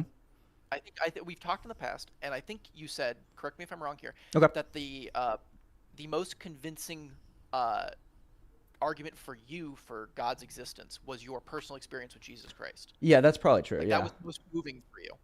So okay, so then when you ask like, would that have really changed anything? It seems that actually interpersonal relationships between God and people creates the most meaningful interactions and relationships and outcomes. That's what creates the most Yeah. the greatest result is God. Well, I directly can saying actually give you a truth good. No, I get or- that's a good point. So like you're saying, I want to steal man. Yeah. So is your point basically like, okay, so God's personal relationship with you is what's the most revelatory or the most like enlightening and helpful for the person.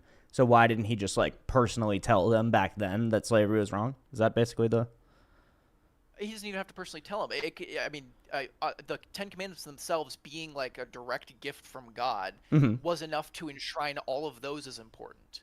So it doesn't even have to be like God has to go to each individual person. It could have just been like, yeah, there's 11 commandments now, right? Like it's. Oh yeah. No, that I mean just yeah, shows that's what I mean. Okay, I understand. So let me give you a personal anecdote that relates to how I'm. And again, this is not dogmatic. This is not doctrinal. It's possible a priest is going to come in here and say, Reese, you're going to hell for heresy. But okay, this is what happened to me, right? So God introduced himself to me, actually reached out to me with grace, right? And he told me at first things that were easy for me to accept, like I am real would be like the number one thing, right? And then after months and months, and you know, I guess we're at like over a year of being on this journey and deepening my faith and furthering my faith, just over the last month or a couple months, I've decided to completely give up pornography, masturbation, and sex before marriage. Now, if God had come to me in my ear at that very first moment and said, you watching porn is a sin, and you having sex before marriage is a sin, and I abhor sin, and it's grotesque to me, and you deserve to burn in hell for that, which I do, then I don't know if I would have been able to come into that relationship with him naturally. I don't know. That might have driven me farther away. So if slavery is like that, if slavery is like porn, which we accept culturally, unilaterally in our culture, to the ancient Israelites, and he tells them something that is basically an impossible pill to swallow, what if that just drove them all away and the Bible never got written and they never followed him?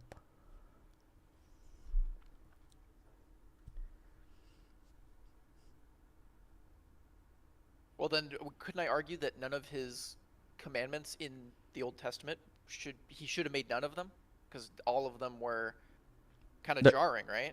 Oh, totally. Like people went from fairly polytheistic societies that we believe they went from fairly polytheistic societies into a purely monotheistic. Like that's a big leap in a big leap in faith, right? Big leap, yeah. I find it wholly unconvincing that. Wait, are you sure? Wait, hold on, real quick. described- Before, are you sure that the leap between polytheism to monotheism is a bigger leap than slavery to no slavery in that culture?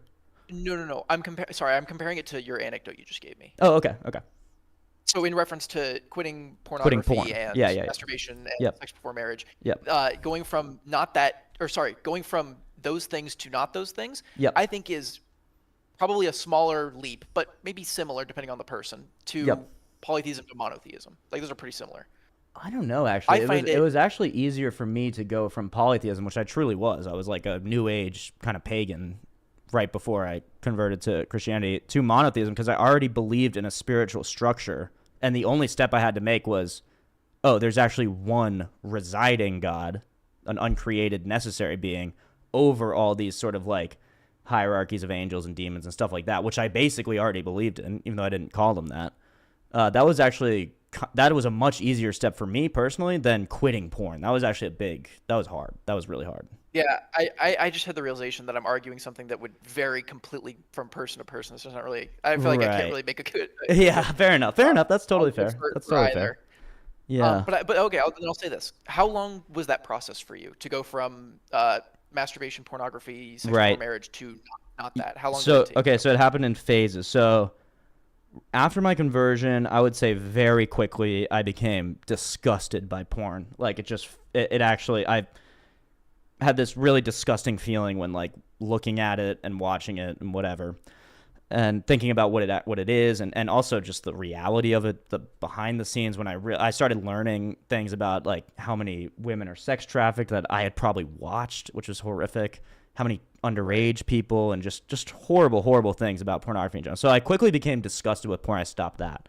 But then I went, well, I can probably trick God.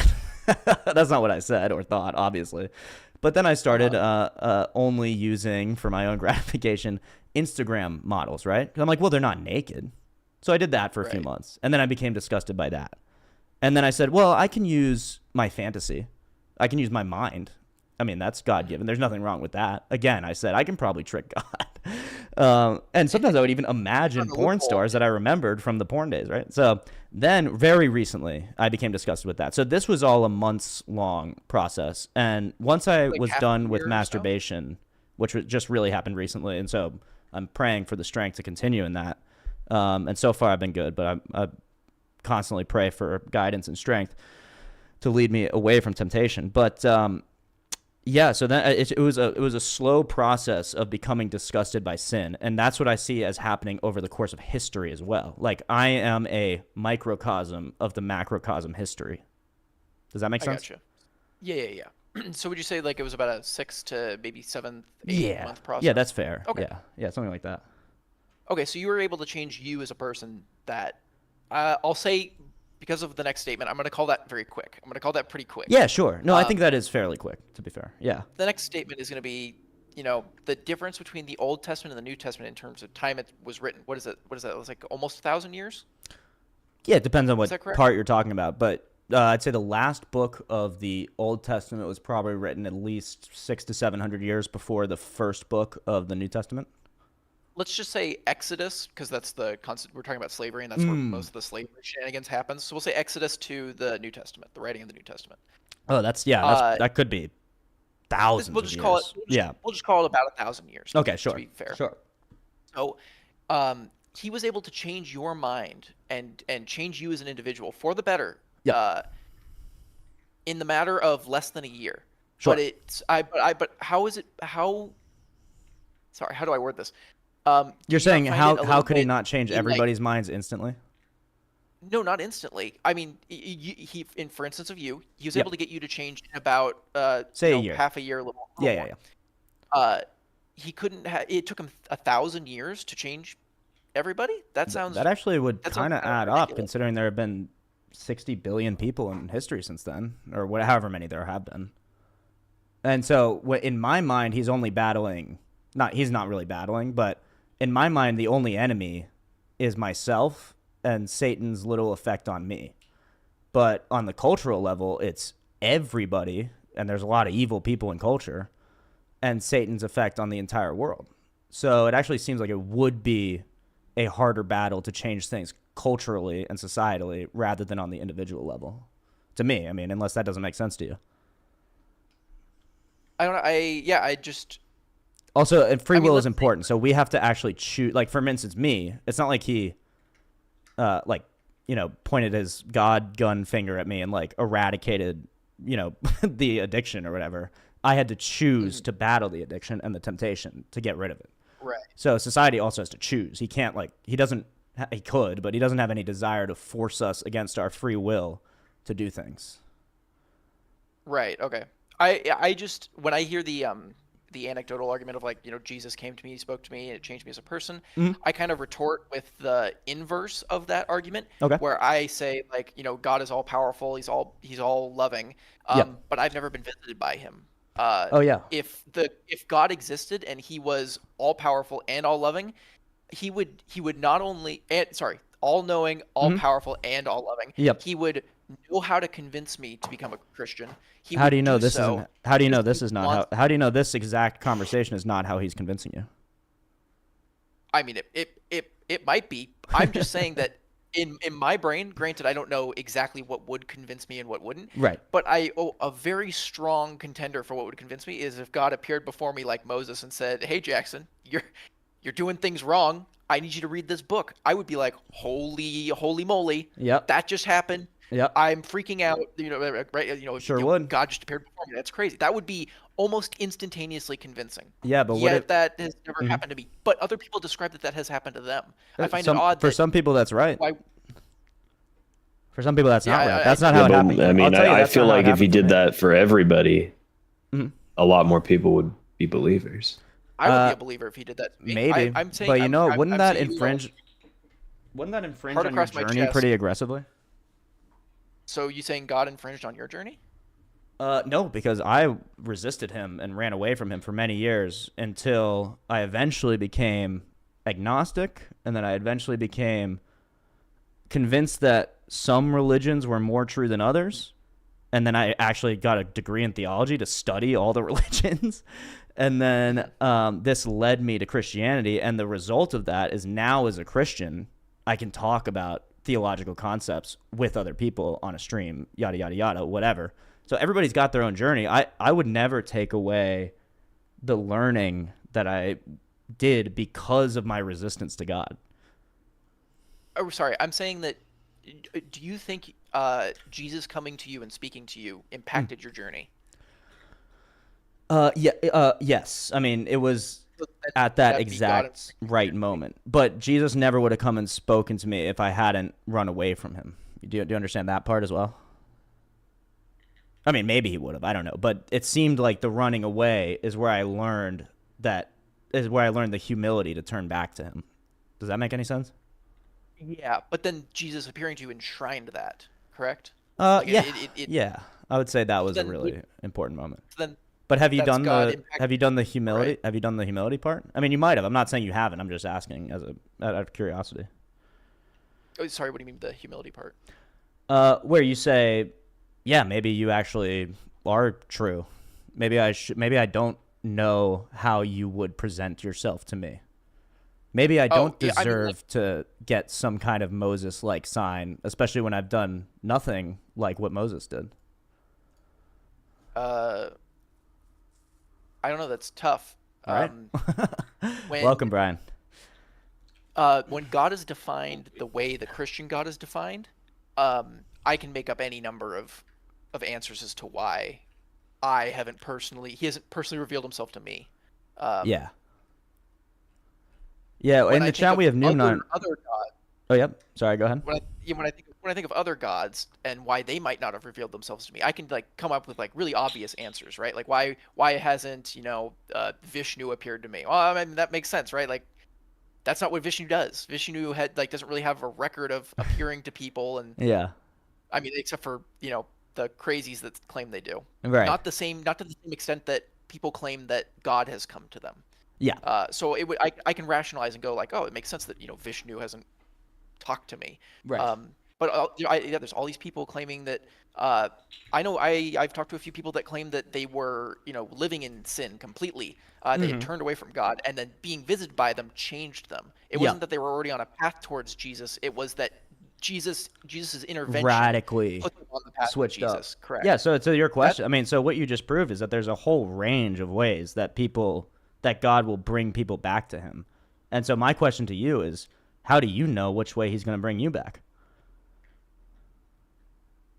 Yeah, I don't know the answer to that question, but I can say without a doubt, in like right now, hand on my heart, Yeah. that if he appeared right next to me, Sure. that would instantly do it. He wouldn't have to go through this long, drawn out process. But Of, that would that be hoping like that- God to bend to your will, to your command? I mean, does that even sound like God? Like when you I mean, demand something, you got, look, listen, I'll believe in you if you do this, if you do X. It's almost like saying, I'll believe in you, God, if you give me a Lamborghini. It's like, would God actually be interested in doing that? I mean, God desires my love, doesn't he? Yeah. I feel like he would likely be very interested in me. He being desired, a but staunch- love is not. But what you did to him, what you presented him, was not a loving command. I mean, it was a command. It was like the hypothetically you just gave, like, hand on my heart. If God shows up in my room right next to me, then I'll believe in him. In other words, if God obeys my transactional law of how he should work, then I will give him the benefit of my belief. But that's the wrong understanding of God. He's not like a genie.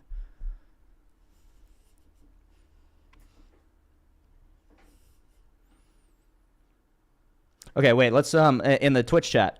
We got someone. This is Night Rain? No, I accidentally put me in the gaming channel. This is not Night Rain, unless you. But you're welcome to stay anyway. This is a God stream. It was Night Rain on Wednesday, but now it's a God stream.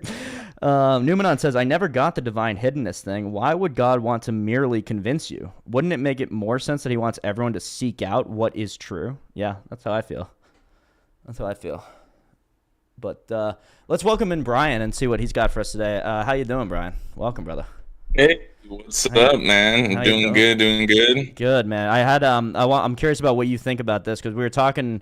Henry brought this up, and then we actually got back into it. I have it on my screen here, but we're looking at the Bible and we're addressing this question of, does God condone slavery because of all these laws in the Old Testament? And of course, my answer is he does not condone slavery. And I'm pointing out this really important word, if, at the beginning of all these passages about, oh, you do this with a slave and this with a wife and this with multiple wives. It's this passage, if. So it almost sounds like to me that God is saying in the Old Testament, listen, if you guys are going to do all this crazy sinful shit, at least do it this way. Does that track with your biblical understanding, Brian? Yeah, I would say so. Well, the thing is like when you look at slavery today, a lot of people believe in this fallacy that chattel slavery, which came from America, Yeah. Antebellum. is the same slavery that we had in the Bible, Right. which is not true. Yeah. People like to make that argument, but there are many verses where it says, hey, if you do, right, going off your if you do have a slave, let's say you have a male slave, it says treat your male slave like your son, and if you have a woman slave, then treat her like your daughter. Right. So, and that says that in like Deuteronomy. And to me, it's not like it's like, and we're told, and I don't know if you know the verse on this, Brian, but we can find it. It's in the New Testament where the Pharisees come to Jesus and they're like, hey, man, like, what happens if you die and then your brother marries your wife and then your brother dies and then he marries your wife and then your other brother dies? Who's your wife in heaven? Right. And Jesus literally goes, you guys do not get it. Right. He's like, you have no idea. Yeah, he's exactly. Like, he goes, so, and then the point, and then he says either later or in reference to that passage, he goes, the Mosaic laws were given because of the hardness of the hearts of the ancient Hebrews. And so the implication being they look at a wanted lot of the slavery laws so bad that they just did it. And God was like, fine. Yes. Yes. So the main thing that we have to look at is, are there any other things that, let's say, God said, well, since you are asking for it, even though it doesn't align with me whatsoever, but since you're asking for it, I will give it to you, and it won't be like how you want it to be. Exact. A king, right? for once. So, what? Sorry. Remember, they're asking for a king, and God and Samuel goes, "Guys, trust me. You Kind of do hitting not." at God right? is saying, "You guys do not want a king. I know how this turns out. It's not going to be good." And they're like, "No, we want a king." And God just goes, "All right, like, all right, I guess if you want it that bad." Well, even God even God asked them, right, through Solomon, right? Yeah. He goes, are you okay now? Can everyone do what they please? Do people have human rights? Do people have freedoms, right? Yeah. Like, are you lacking in anything? Yeah. And it says that the people say no. Wow. We aren't lacking, Yeah. right? And then he goes, okay. God literally says, okay, well, remember this. Yeah. So he's literally telling them, like, I'm giving you what you want, Yeah. but it is not good, and Yeah. you're gonna see why it's not good. Yep. Yeah. So going back to the slavery thing too, it's super clear that that the Jews wanted this because that's how the world ran, because that's how the world cultural. always ran. People Yep. had slaves. Totally. So, but the biggest difference between the whole world, even today, there's still slaves today. Yeah. And the Bible and how God had it set was, hey, don't treat it. When people say that God wanted people to treat people harshly and enslave them and treat them like cattle, like chattel slavery, God literally says, hey, don't treat the slaves that you want like how you were treated in Egypt. Right. And we know that the Jewish people were treated terribly in Egypt. So we know they got whipped. We know they got killed. We know they got totally abused. Yeah. And so God was saying, hey, if you want this, you can't. So then when you look at it, it's not what people think of when you think of slavery. Even though it's totally bad, God only allowed it because, again, it wasn't his desire. Yeah. But in fact, many times in the Bible, it says that God gives us the desires of our heart. Now, does that mean he's only going to give us good desire, like the good things we want? No. Like that are good in his eyes? Yeah. Or is he just going to give us our desires and then our life goes into which, right? So it's like if you, right? So it's like if evil people desire evil things, is God going to withheld that from them? Not really. Not if they have the power to instantiate. And more importantly, will the devil help Destroy them even get themselves. it? Won't the devil even help them? Yeah. Yeah. Yeah, and it's like it is. We get what we want in this world. Who's giving us that? God. So if we want evil, then we'll do evil. But then what do we know when we do? We get destroyed by it. So something happens, whatever, and we just end up getting crushed by the weird and bad things that we do. Totally. So to Libabs or Jackson, anyone, but any response to these points, either about slavery or anything else, or the problem of suffering and evil in general, or anything you guys were thinking? I want to give you guys a chance to respond to all that. I know we just laid on basically Bible study on you, but let me know what you guys think if you have any thoughts. Yeah, the point about God not ordering harsh punishments, I just don't think that's true. Yeah, you disagree with that? Okay, that's fair. So that you think that's bibiblical, like There's an argument though. So to argue though, right? Huh? Or is that something? Was that like from before? What about slavery? No, it's tied to the slavery. Okay. Yeah. So so to quote, and this quote's a little, not exactly with a slave itself, but it does show the harsh punishment part. Okay. About what Brian said. It says, if somebody is caught kidnapping a fellow Israelite and treating or selling them as a slave, the kidnapper must die. Okay. You must purge the evil from among you. That seems pretty harsh. I mean, there's no chance for forgiveness at that point. Okay. Is that, I mean, that seems like a polemic against kidnapping. Is this specific sin not forgivable? Worthy of death? Well, I don't know if he ever said it's not forgivable, but he said it's worthy of death, right? I want to be accurate. I mean, do they get a chance to repent before they die? They might, yeah. Can you read the verse again? Just one more time. Sorry, I kind of... Oh, yeah, what verse is it exactly again? So I can also look it up. It's Deuteronomy 24:7. Okay. If somebody is caught kidnapping a fellow Israelite and treating or selling them as a slave, the kidnapper, not the slave, the kidnapper, must die. Yeah. You must purge the evil from among you. I mean, so essentially I don't see what's wrong with that, really, especially in ancient legal structures. Like, so I have the Hebrew direct translation up here. So if it's found a man kidnapping any of his brothers of the sons of Israel. So let's get the context like really accurate. It's not that he's stealing somebody else's slave. He's making a fellow Israelite into a slave and mistreats him or sells him. Then the kidnapper shall die, that you shall put away the evil from among you. So basically what God is saying in this verse is enslavers are bad people. They're evil. Right. No, that's not. I'm just saying that is a harsh punishment. Oh, okay, so your Your contention is that. There's a lot of is what I'm well, arguing. there's a lot of harsh punishments in the Bible, right? Yeah. Right, but this one is like, what's the specific to point? God ordering it, is what I'm getting at here.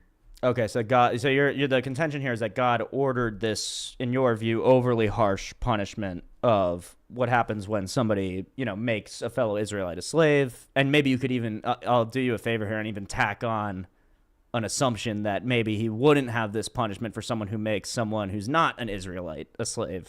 You want to tack that on? I'll give you that little bonus. Yeah, I don't think it matters. But Okay, for sure, it doesn't matter, whatever. But this is what this is what I'll say. How do you know what's your standard for who should be punished and how they should be punished, and why would it be better than God's? What? No. So, for instance, what would you do? Well, no, my question is just what would you do in this situation? You're God. What you're would making I the do? laws.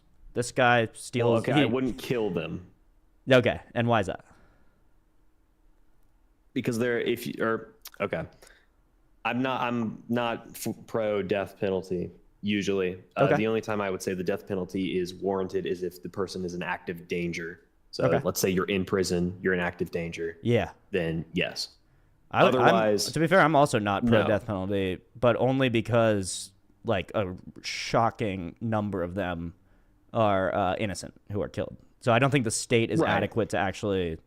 No, that's like the main reason. But, Yeah. you Okay, but if God, but for God, this is the kid. This literally says the kidnapper must die. right? Like it's a. So I'm just asking for they your need to moral die. standard. I'm just so this is the heart of my question. So you're presenting your moral standard versus God's, and I'm just asking why I should prefer your moral standard versus the one that God gave us. That's all. That's not. I'm not presenting my standard here. Well, you Yeah, are you because are. you're saying You are you're saying that presenting No, because you saying- just made me. But I mean, what I'm No, presenting here is like, you're saying it's implicit in the. you're saying the line. You're saying, hey, look, like, okay, do you think murderers and people who rape children should be killed? Like, should have the death penalty, or there is no, or like death penalty is never good ever. It doesn't matter what the crime is. unless you know for 100%, you shouldn't have the death penalty. Okay. Okay, but let's say we know Yeah. someone raped and killed their children and then their wife, and then what do we do with that? Like, let's say totally 100% proof. What do we do? Do we kill him, or do we just say, hey, he should rot in prison forever? I don't really care what happens to them after, as long as they're not a danger. No, And no, if you do that's- care, because you're arguing that the death penalty for someone who's a kidnapper, that's too rough. So you do have a line. But not just a kidnapper, by the way, an enslaver. So funnily, this actually works against the argument that God condones slavery. I'm asking if that's a harsh punishment. Okay. So the Then you answer ask is that me- a harsh punishment? Yes. Do I think it's a fair punishment? Also, yes. That would be my answer to your contention. Right. Okay. Yeah. The point of me bringing this up was not to interject. Okay.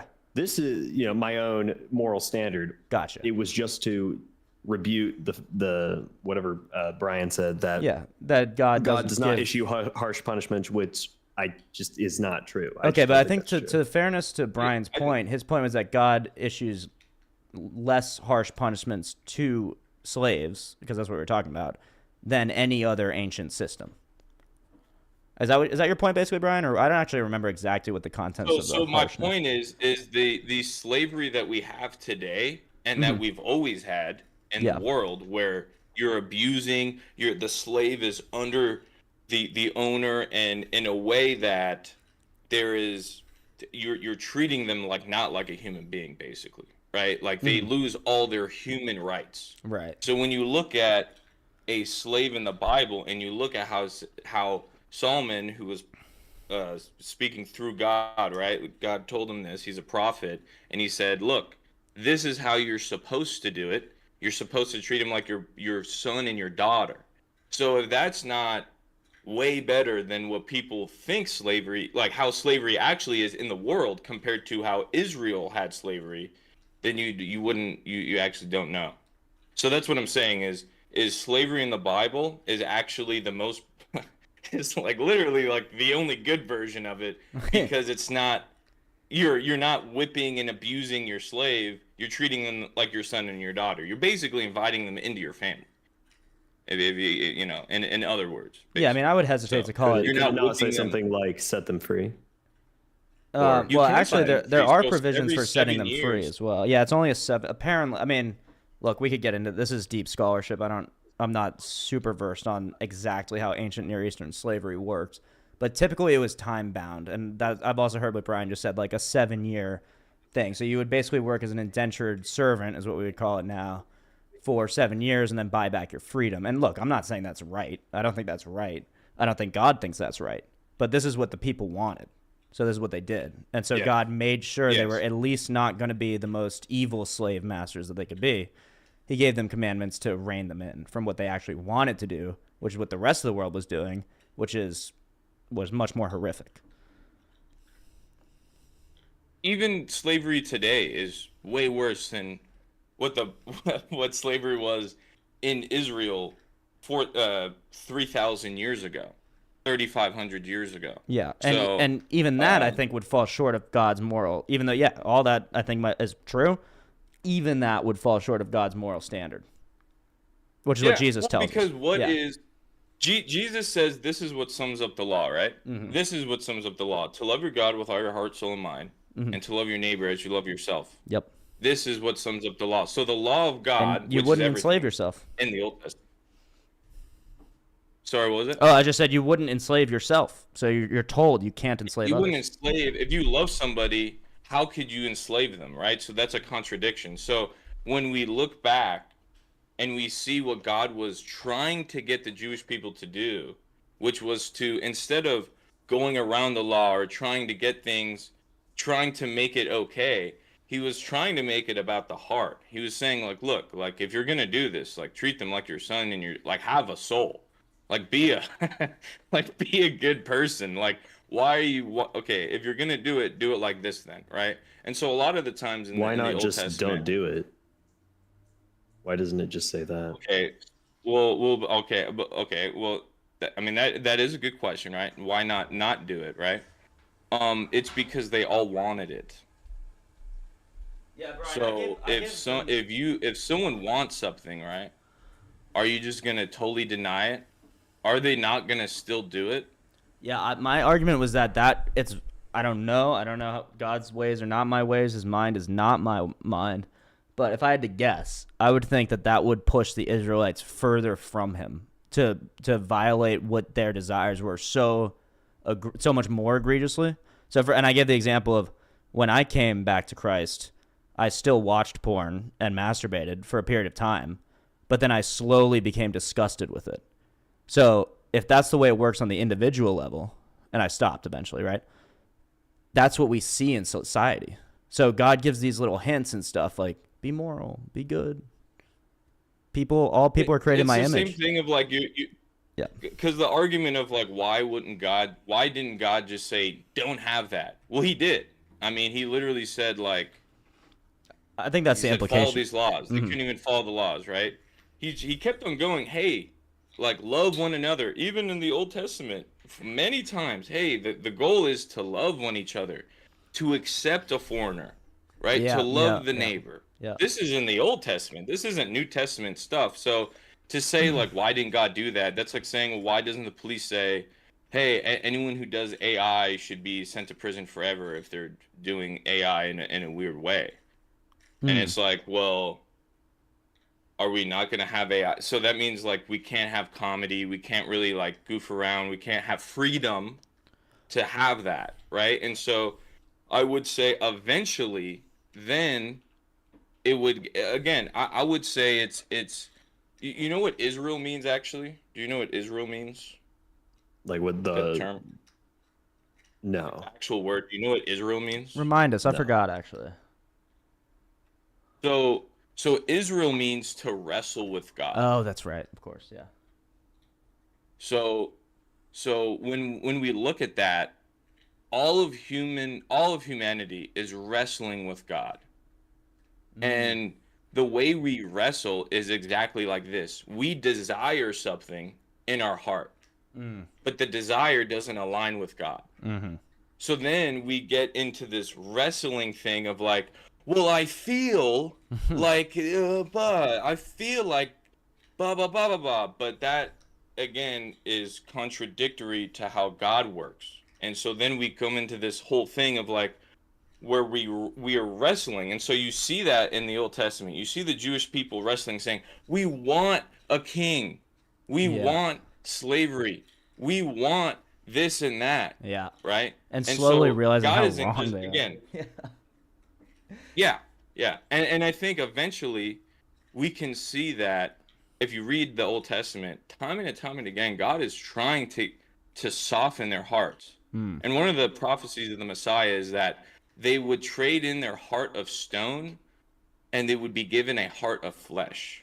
So a lot of times, and you see this today, so many people are literally cold-hearted. Yeah. That's the term. Oh, dude, that guy has a heart of stone. That's a real thing, right? So in the same way, they had a super hardened heart. What is God going to do? Is he going to say no? What happens when people desire something and then someone denies that? What ends up happening? Some guy comes down from a volcano having a list of 10 things that you should not do. Smart ass. What really happens? You don't like that person, right? Even if they're telling you the right thing. Like if I go to my alcoholic friend and say, listen, buddy, you're a fucking degenerate. You need to stop drinking. I might be completely right. But is that guy going to want to hang out with me if he's still dedicated to being an alcoholic? I have no idea. No. My experience is no. I guess it would be this analogy of like, you have a son, right? You have a son, you have a daughter. They want something that you know is not good, right? And you say, no, you're not going to do this thing, right? What are they going to do? They're going to do it. Listen to you or they're going to revolt. Yeah. And I feel like that's exactly what happened. Right. So what's the most Commandments. likely thing? Are they going to actually listen to you or are they going to revolt and try and do it anyway? It depends on who it is. If it's your scary father, then they might listen to you.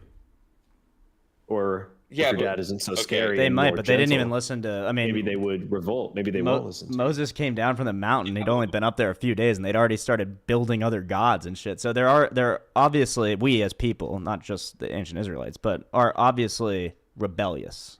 We don't. Our default mode is to, if we're told explicitly we can't do something, we seek it out and we do it. That would be that's my feeling. Unless you feel that the human nature is different. I mean, maybe you disagree with that. I'm happy to entertain that, Libabs. If slavery is extremely immoral, as you both think, and most people, I assume, think. Definitely, yeah. Yeah. Why is it not explicitly said in the same way that murder and stealing is explicitly said to be a sin? While slavery, it seems you guys have to justify the Bible, what I think, condoning slavery as being, well, no, it's not good. But if you're going to have slavery, then you do it this way. Yeah. Yeah. I feel like it's a justification. so- Well, how would you mediate? How would you mediate murder? What do you mean?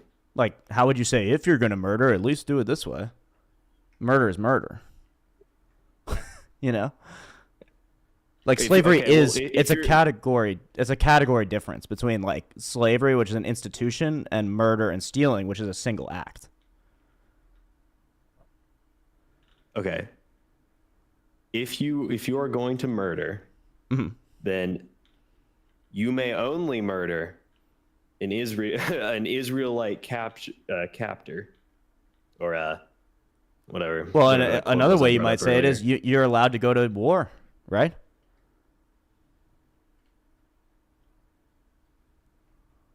Ooh. Are you bringing up the what like murder in war is like a righteous. Yeah, a righteous war is killing. obviously different than murder. But maybe I'm getting us off topic because that doesn't really relate to the slavery analogy as well anymore. But unless you want to bring it there, we can. But I'm just saying, Look like, at again, yeah, it's the same thing of God allowing the Jewish people to have a king over them, right? There's a reason why Christian people and Jewish people say God is king, and it's because he is king. So and he literally was king over Israel, and we actually have archaeological evidence from Egypt that shows that before 1000 BC, there's some tablets found in Egypt that shows that Israel wasn't a kingdom. So they had no king, but it was a nation. So, and we know when we look at the Bible, it answers this. It says that only judges, like the same sort of judge court system we have today, is the same thing that they had in Israel way back then, in the beginning of Israel. They just had judges ruling over the people, and there was no king because God was king. So when the Jewish people wanted a king, even though it totally denied everything of the belief in God and basically what God was trying to set up, which is a shadow figure of the kingdom of heaven would be Jerusalem. He was trying to set that up so that people, the whole world, would look to Jerusalem and say, we have to seek God here. This is where God is, right? And so now obviously that didn't happen because the Jewish people failed covenants, and these were one of the main covenants, is that they denied God as king.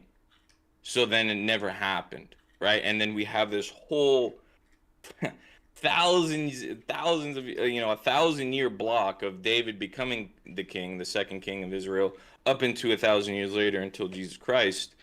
We see that whole story kind of unfold into a beautiful thing, right? But in the beginning, again, Jewish people were not supposed to have a king, ever. yeah. God was king. But why would God allow that if that denies what God wanted? Why would God allow that then? In the same way, slavery. Why would God allow that? Why didn't God just say, you can't have a king, I'm your king? Why didn't he do that? I think it's because he's not a tyrant.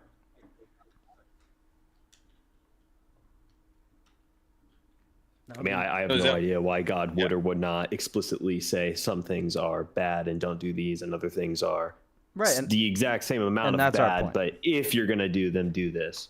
That's exactly our point. To me, this seems like you guys are trying to find ways that the Bible is saying that those things are bad because they are bad. Because everybody thinks they're bad. So the Bible can't be saying they're good. Well, no, okay, hold on. Like that's well, your point. We asked you how do you know? Well, what exactly? What did we ask him again? He said, how do you know that? That in the same way that you asked, well, why didn't God just say don't do slavery at all? Why didn't God do that when the Jewish people asked for a king? Why didn't he say, hey, I'm your king? You're not supposed to have that. Right. And so then I don't Libabs know. and Libabs exactly. And so you said, I don't know. And that's Brian and I don't know either. But we know the whole story, and we know that God is good and loving and all powerful. And we don't derive that from the passages about slavery. So because we know that he's good and loving and all powerful, then of course we would expect to be able to find critiques or even outright condemnation of slavery in the Bible, and we do. Well, look, I'll say this too on top of that. In the New Testament, it said there's some things that says, hey, a guy shouldn't have long hair. Right. Women shouldn't wear jewelry in church. Yeah. Do you know why that says that in the Bible, in the New Testament? I don't know personally. I don't either. So it's because prostitutes and people who would worship Baal and other gods would wear jewelry at that time. Right? So they were saying, hey, don't do that, right? And dudes with long hair, I think it was like a culture thing, like dudes with long hair. It was like seen as like, hey, you're like kind of a goofball. Like present yourself. Right. Like not like a goofball, basically, Yeah. right? Now I have long hair today. Yeah. It doesn't apply to me. Yeah. but it applied to the culture at that time, and we have understanding of that. So the Bible isn't so cut and dry, black and white, Yeah. where we're still adhering to the cultures that we're not in. So the Yeah. culture that was in Israel 20 what 1500 BC isn't the same culture as today, right? You would agree with that? Yes. Okay. So in the same way, we know that slavery was worldwide everywhere. So to say that why didn't God fast forward to 2,000, 3,000, 3,500 years later to where now, even though slavery is still around today, Yeah. just not in America or in like the West, Yeah. that's bad. Not in Christian You get what I'm nations. saying here? You might notice. You might notice about what the West Yeah, is founded yeah. on. But I'm not trying to use that as a dunk because that's unfair. But also, I asked my priest this actual very specific question. I said, listen, this problem, it doesn't weigh on me as a Christian because this and all the reasons we've been talking about. But I talk a lot with atheists, and it's brought up the point, why doesn't God explicitly condemn slavery in the Bible? And I added in a little postscript of my own. Well, personally, I don't think he explicitly explains almost anything. Everything in the Bible is so deep and compact and condensed that you have to bring it out. But regardless of that, he said, that's a good critique. That's a common atheist critique. That's totally fair. This is the apologetic tactic that my priest would use. I'm not even sure if I can. Instead of looking at individual words and passages in text, what is the point of the Bible? It's the full narrative. It's the full story. And what do we see throughout the full story? It's the constant freeing of slaves. And it's the Israelites themselves are the archetypal example of that. Their founding story is this polemic against slavery in a weird way of them escaping Egypt. So if you want to isolate any individual text and sort of take it out of the context of what the whole story is telling us, then you can actually derive pretty much anything out of the Bible because it's so big and it was written over such a long period of history.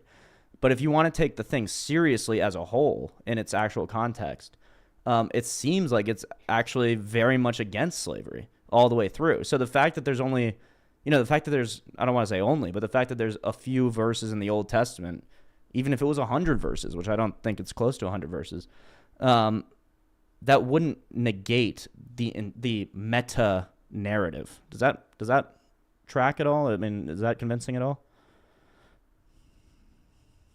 Why would it have it in there to begin with? Well, Because they it's a wanted it. historical document. Are you saying why did they have slavery in there to begin with? I need to.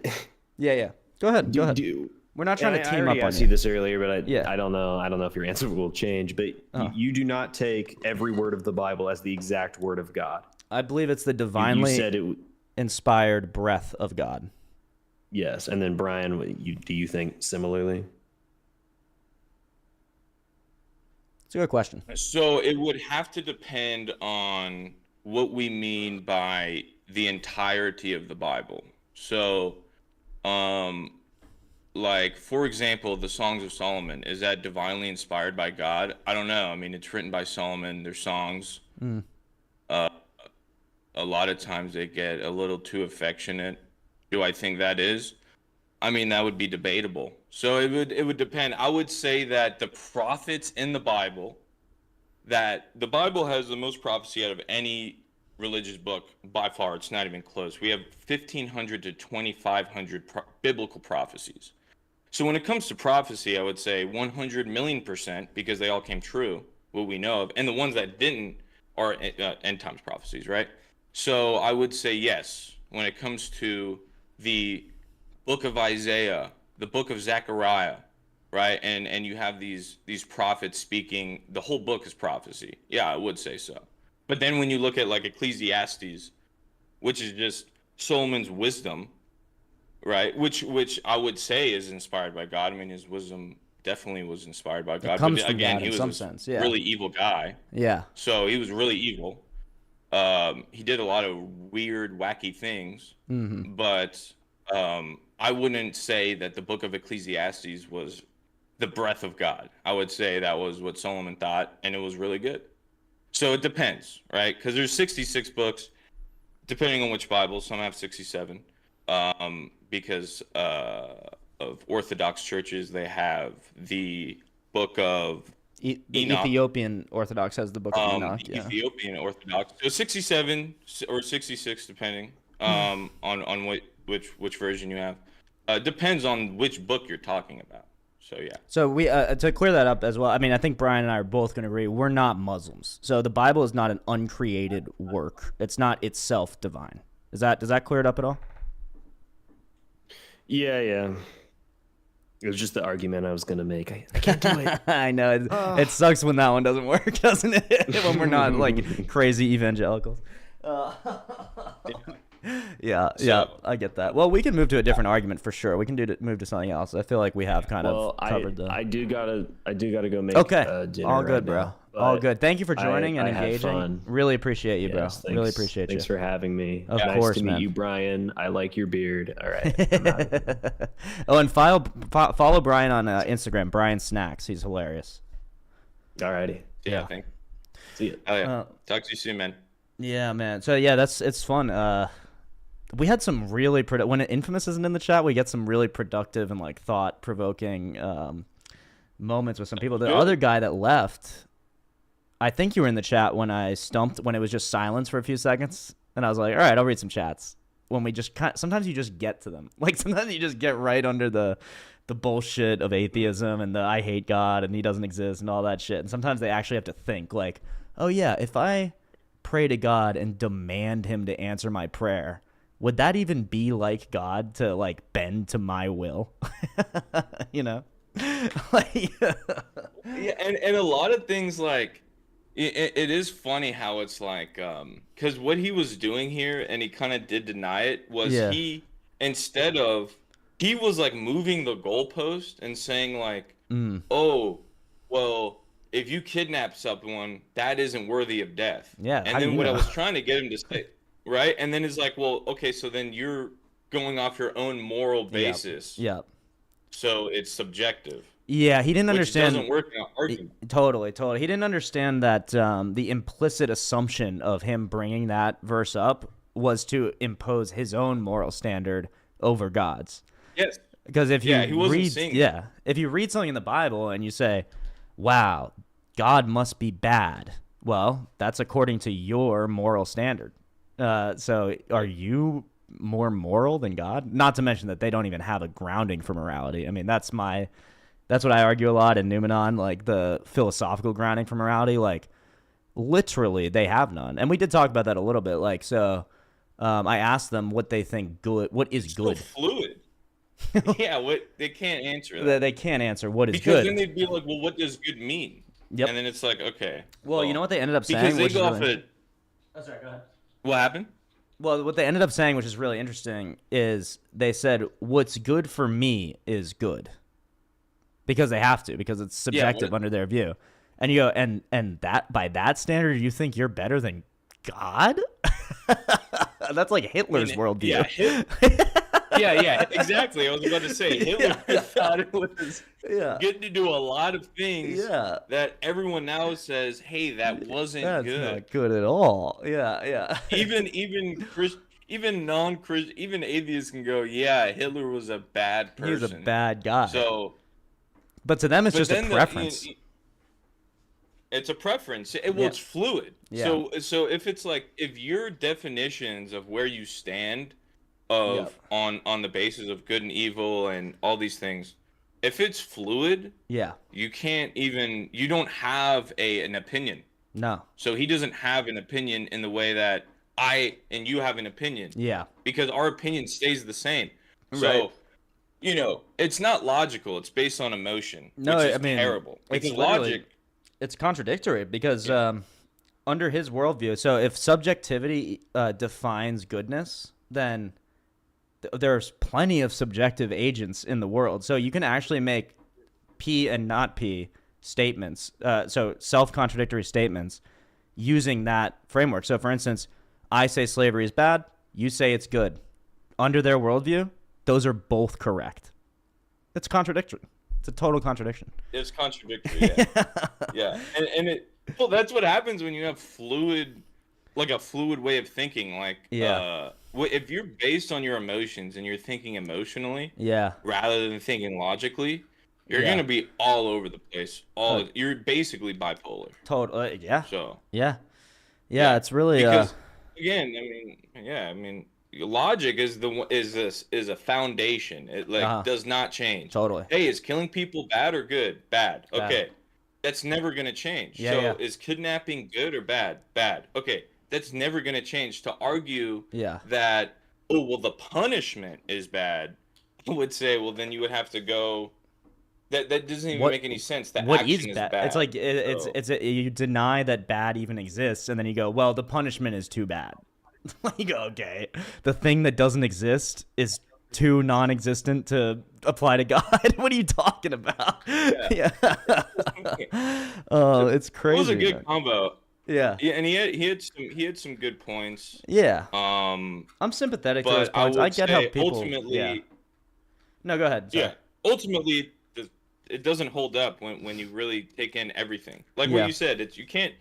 People love to cherry pick. So if you're cherry picking, well, you better know what you're talking about. Oh yeah. You know? Oh yeah. Totally. Yeah, you got to know the context. I mean, even it's funny that the thing. So the way this started to begin with was actually the moral argument, because we were talking about how they have subjective morality, and I said, oh, so then if enough people have the subjective opinion that, like, say slavery is right, then slavery is right under your view. And then they go, no, whatever. And they go, actually, they do it. It's called a tu quoque in logic. They go, no, you think slavery is good. I'm like, motherfucker, I was the one arguing that it's bad. What are you talking? You're the one that can't justify why it's bad. And then, like, suddenly we're talking about my book that you don't even believe in. You're like, Googling, like, verses to throw at me or whatever. It's like, that's a crazy argument. Well, that's what atheists love to do, right? They go, well, you believe. Well, look at this. Look at what so you're supposed believe. to act like this. Yeah. You're supposed to be like this. Yeah. It's like, what do you have no idea what you're talking. You have no understanding. Yeah. Like, no, it's true. It's true. It's like, imagine, like, you don't even read the book or believe in it or believe in any part of it, but then suddenly that's like the crux of your argument. What? What are we doing here, buddy? What are we doing? It's like, I love it, man, because it's funny because, atheists love to assume that the Bible is somehow, let's say, has holes in it. Yeah. Like there is. Yeah. Yeah, there's holes. But it's funny because if we go to any way that they think, like, or let's say their ideology of how they think, there is massive holes in how they think. So, like, for example, like evolution based on non-intelligent design or whatever, randomness or whatever, random mutation on a randomness. Yeah. And it's like that. Even it's impossible. If we dive into that, there's so many holes in that. Oh, totally. I mean, the main hole is the missing link. Yeah. So if there was, I always I thought of this recently. If evolution based on not God, right? Evolution based on just it's all random and stuff. Yeah. If that were true, and we took it like how atheists look at the Bible. Yeah. And man, they would hope that there would be a massive hole like there is in evolution. They were that's what they actually low-key are projecting. Look at this, look at that, and then we explain like, hey, no, look at all these other texts. Really explain. If you keep on reading the chapter, it explains. If you read if you read the next verse, it'll literally like tell exactly what it is meant by that. And they wish they had that with evolution based on no God, because the massive missing link is huge. It's like, dude, you believe in something with a hole in it. Well, we don't have that. There's like so many missing links. So this is an interesting. We started by watching a video by a guy named Jim Bob. I got onto him because he argues tag, which I argue, which is the transcendental argument for God. That's the philosophical argument, and that really shows where the major holes are. Like, they can't justify logic. They can't justify knowledge. They can't justify the uniformity of nature. They can't justify anything which is immaterial and conceptual, but does exist, like logic, math, et cetera, right? So they can't justify any of it because they believe in like a physical universe or whatever. So then Jim Bob also argues, he's done like multiple things about how the scientific theory is not a theory. And people go, atheists come on, they're like, you fucking flat earther bullshit, whatever. So and he goes, okay, run me through it. What's the theory? And they go, well, first we observed that monkeys look like from a long time ago look like us. And he goes, okay, observation. Great. What's the hypothesis? And then they go, oh, the hypothesis is, if they're being honest, a lot of times they'll try to sneak out at this point. But if they're being honest, they'll have to say the hypothesis is that evolution causes these changes throughout history to, create us from monkeys or whatever it is. And then he goes, okay, great. So what's the experiment? And for an experiment, you have to have an independent variable that you remove from the experiment in order to get to the end of the scientific method. So the independent variable for evolution is evolution. It is passing down the traits and changing. So how do you remove evolution from evolution to see if it's true or not? You just can't. I'm not saying animals don't adapt. I'm not saying genes don't mutate. I'm not saying any of the stuff that's confirmed isn't true, but it's just not a theory. It's a hypothesis. That's what it is. It stops at the hypothesis level. It does. And when you look at, because all it is basically what you said. It's what you said, oh, well, we used to be monkeys and we're kind of similar. What is that? You said it's genetic adaptation, or I just said we descended from monkeys. It's an observation. You said it's a what? An observation. We just observe that monkeys kind of look like us. Yeah. So, and that is how Darwin came up with everything. Yeah. In fact, Darwin, if you look into Darwin, he was actually going to school to be a minister. Yeah, I know. I heard of that. And also, he's like derided in the scientific community now. I mean, the theory that he proposed is ludicrous. No one accepts that. Now it's like the modified theory of evolution, but now they deny it. So it's complete. Again, it's all fluid. So it's hilarious. It's so fluid, yeah. So it's like, well, we based off our whole thing off this guy, and he got his thing from his uncle, who already had a book basically saying the same thing. Right. And, but then this guy came up, and now we changed it. It's like, dude. You there's no foundation of anything that you guys are all just like on this bipolar weird thing of like, if it's not this, it's that. Oh, well, that's, I don't know. Then it's this. And it's like, dude, it's so stupid. If you look at in Harvard, I'll send this to you. Yeah. So in Harvard, in this is probably 100 years ago or so. Yeah. They said, this is the proof that we came from monkeys. Oh my god! Yeah, proof. They have I'd like to see that. A picture of. I'll send it to you. They have a picture of a monkey, and I'm not kidding you. I'm not kidding you. To the right of the monkey, it just has a picture of a black guy. And they go, see? This is like if Henry Laz tried to argue evolution. That's crazy. This is how they think, and you know what's funny? Do you know what they think? It's the same thing with like when you talk to like a Mormon or something like that, and they don't really ever touch on like, oh, actually, I believe that I'll become a god one day on my own planet. Yeah. They never want to say it, right? Because it sounds retarded. Yeah, exactly. But in the same way, atheists do the same thing where it's like if you ask them a question like, so how did Asian people look like that? Yeah. Like how do Asians look like that? You know what they believe? What do they believe about the squinty eyes and stuff like how do they think that happened? They say, that's just it was actually an accident. So they said it's like a malfunction in the genes, right? The adaptation. Yeah. Or what happened? Like in their genes, like it was like this random mutation that they. Mutation. They're literally mutated. They're mutants. So all Asian people are mutants. Are mutants. Oh, it's crazy. Based on evolution. Yeah. Really. No, I mean, insane. So So it gets, dude, when you get down to the bottom of it, to the Yeah. bottom of the Yeah. bucket, it is not. It's dude. It's like, okay, so the people who made this are racist Yeah. towards pretty much everybody, Yeah. and Especially black people when they do like, they do like like random, it's like, bro. And this was, dude, that was released by Harvard. that's So crazy. this is like legit. Well, this is Harvard's getting real. This sued is for not being like, racist, so I'm not surprised. But Yeah. literally Yeah. against Asians too. Anyway, so Yeah. the other thing they can't. Yeah. I love how like they're like, oh, flying spaghetti. You guys really believe in flying spaghetti monster? Like you believe in this mystical, magical thing? It's like, okay, the thing I believe in, yes, it's magical, but it justifies logic, math, existence, knowledge itself, all these. So it justifies everything else that we do believe in, which you can't justify at all by your worldview.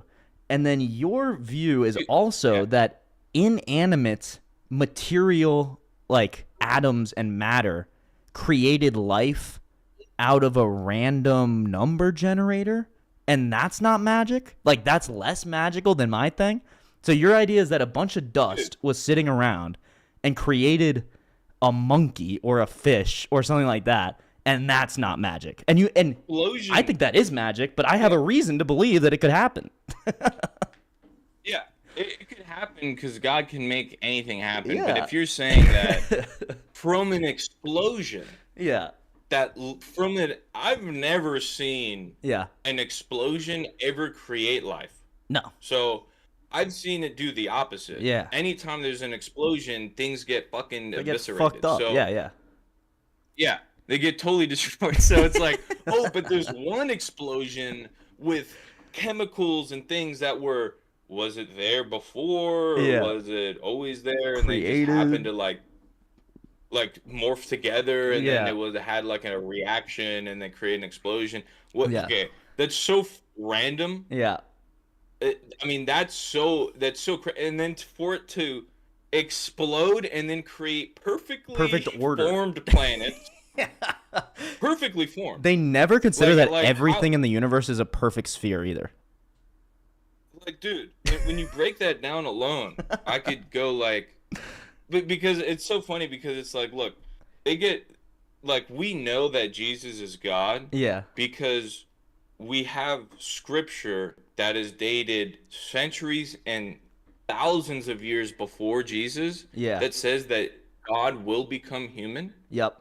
And he will do this, right? Yeah, he yeah. will be called Almighty. The Messiah will be called Almighty God. Mm-hmm. He will take the sins of the world, Mm-hmm. right? He will open the gates, not just to the Israelites, but to But to the the Gentiles, Gentiles which and is to the whole everybody, world. right? Yeah. Yeah. So the way, it's not that just Jesus appeared and said, "I'm God," like Muhammad, Yeah. who just said, "Hey, I'm here. I actually got something," like Joseph Smith. Hey, I got these golden tablets out of nowhere. No. Jesus was prophesied from the Yeah. beginning of the Bible. So Yeah. when we look at like Genesis 3, there's Jesus. In Genesis, Yeah. in the second page, Yep. Jesus is there Yep. up until the end. And, I would just say, like, if an atheist would actually take, like, if they would actually be zealous Yeah. and for truth, I Yeah. would say then don't just cherry pick like Yeah. that guy was doing. Yeah. Read the whole thing. Read the thing. With an open heart, because Yeah. that's ultimately Figure what it God out. wants, an Figure open it heart. out. He Yeah. just wants, yeah. Totally. Because what's like the Bible really? What is God really trying to get at? He's trying to get at the heart, Oh, because that's where that's where everything comes from. That's where our resistance is to him as well, because we've shown that the resistance to God isn't logical. They say it's logical, but emotionally they're saying that they can't accept it in their heart, so they're like, they just make up these sort of like weird spaghetti monster scenarios, or they try to cherry pick little verses, or they do stuff, and that sounds like it's activity of the mind, but it's not. It's actually, it's like restricting your mind so that you don't have to justify math, you don't have to justify logic, you don't have to justify existence or an uncaused cause, or all these things that like necessarily must be the case for us to live in the universe we actually live in. So they subvert their own logic to emotionally reject God, but they pretend they're the logical ones or whatever. It's like stupid as fuck. Yes, they always do. Well, they're yes, 100%. They're so condescending too. The condescension is so like mind-boggling. I can't even. I'm like I deal with it all day. You know I deal with it. And they're so condescending. They are. Because they literally have a heart of stone. They cannot feel, and especially, bro, like it's so funny, like like it's so funny because these people, they say like we should be loved, have love in the world and peace and all this stuff. Yeah. But then they have such an animosity to a God that says, "Hey, have love in your heart. I love Like, you." love your That's name. all he says. I love you. I love you. Me. Yeah.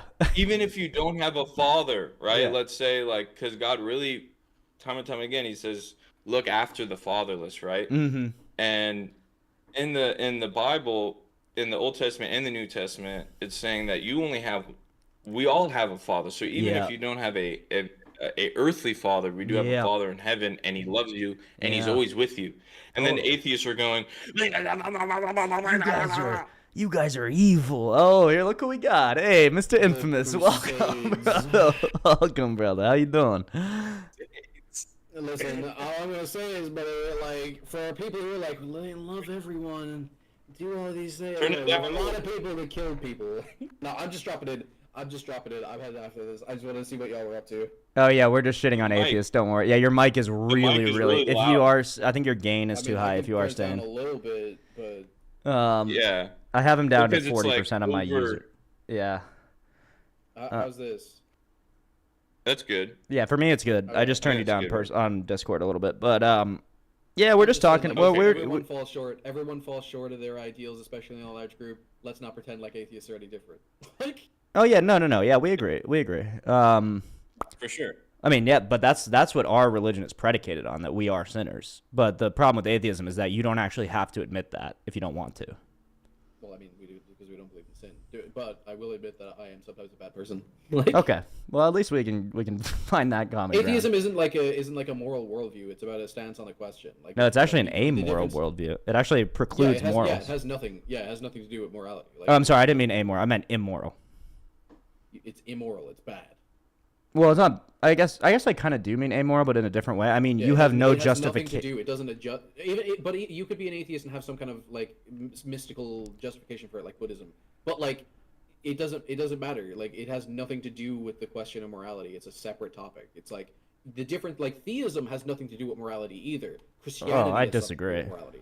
Oh, I see what you're saying. Yeah. Okay, I see what you're Because saying. theism, I see you what could you're believe in saying. an evil god. You could believe in a Yeah, good god, you could yeah. believe in Theism as a neutral god. I understand what you're saying. Yeah. Atheism, though, if you believe in no God, this is gonna yell at me. Gnostic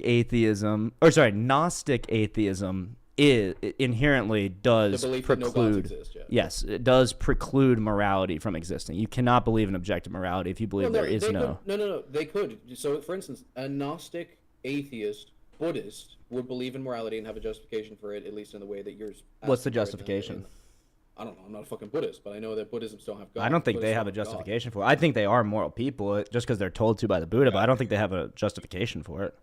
Oh, well, then I don't care then, because as long as you think I'm a moral person, we can have conversations. No, I think you are a moral person, but because God writes that law in your heart, not because of your worldview. You know what I He mean? takes all the credit. Crazy. Well, yeah, because what credit can you possibly take? Every action I make is mine. Like, But I thought you were determined.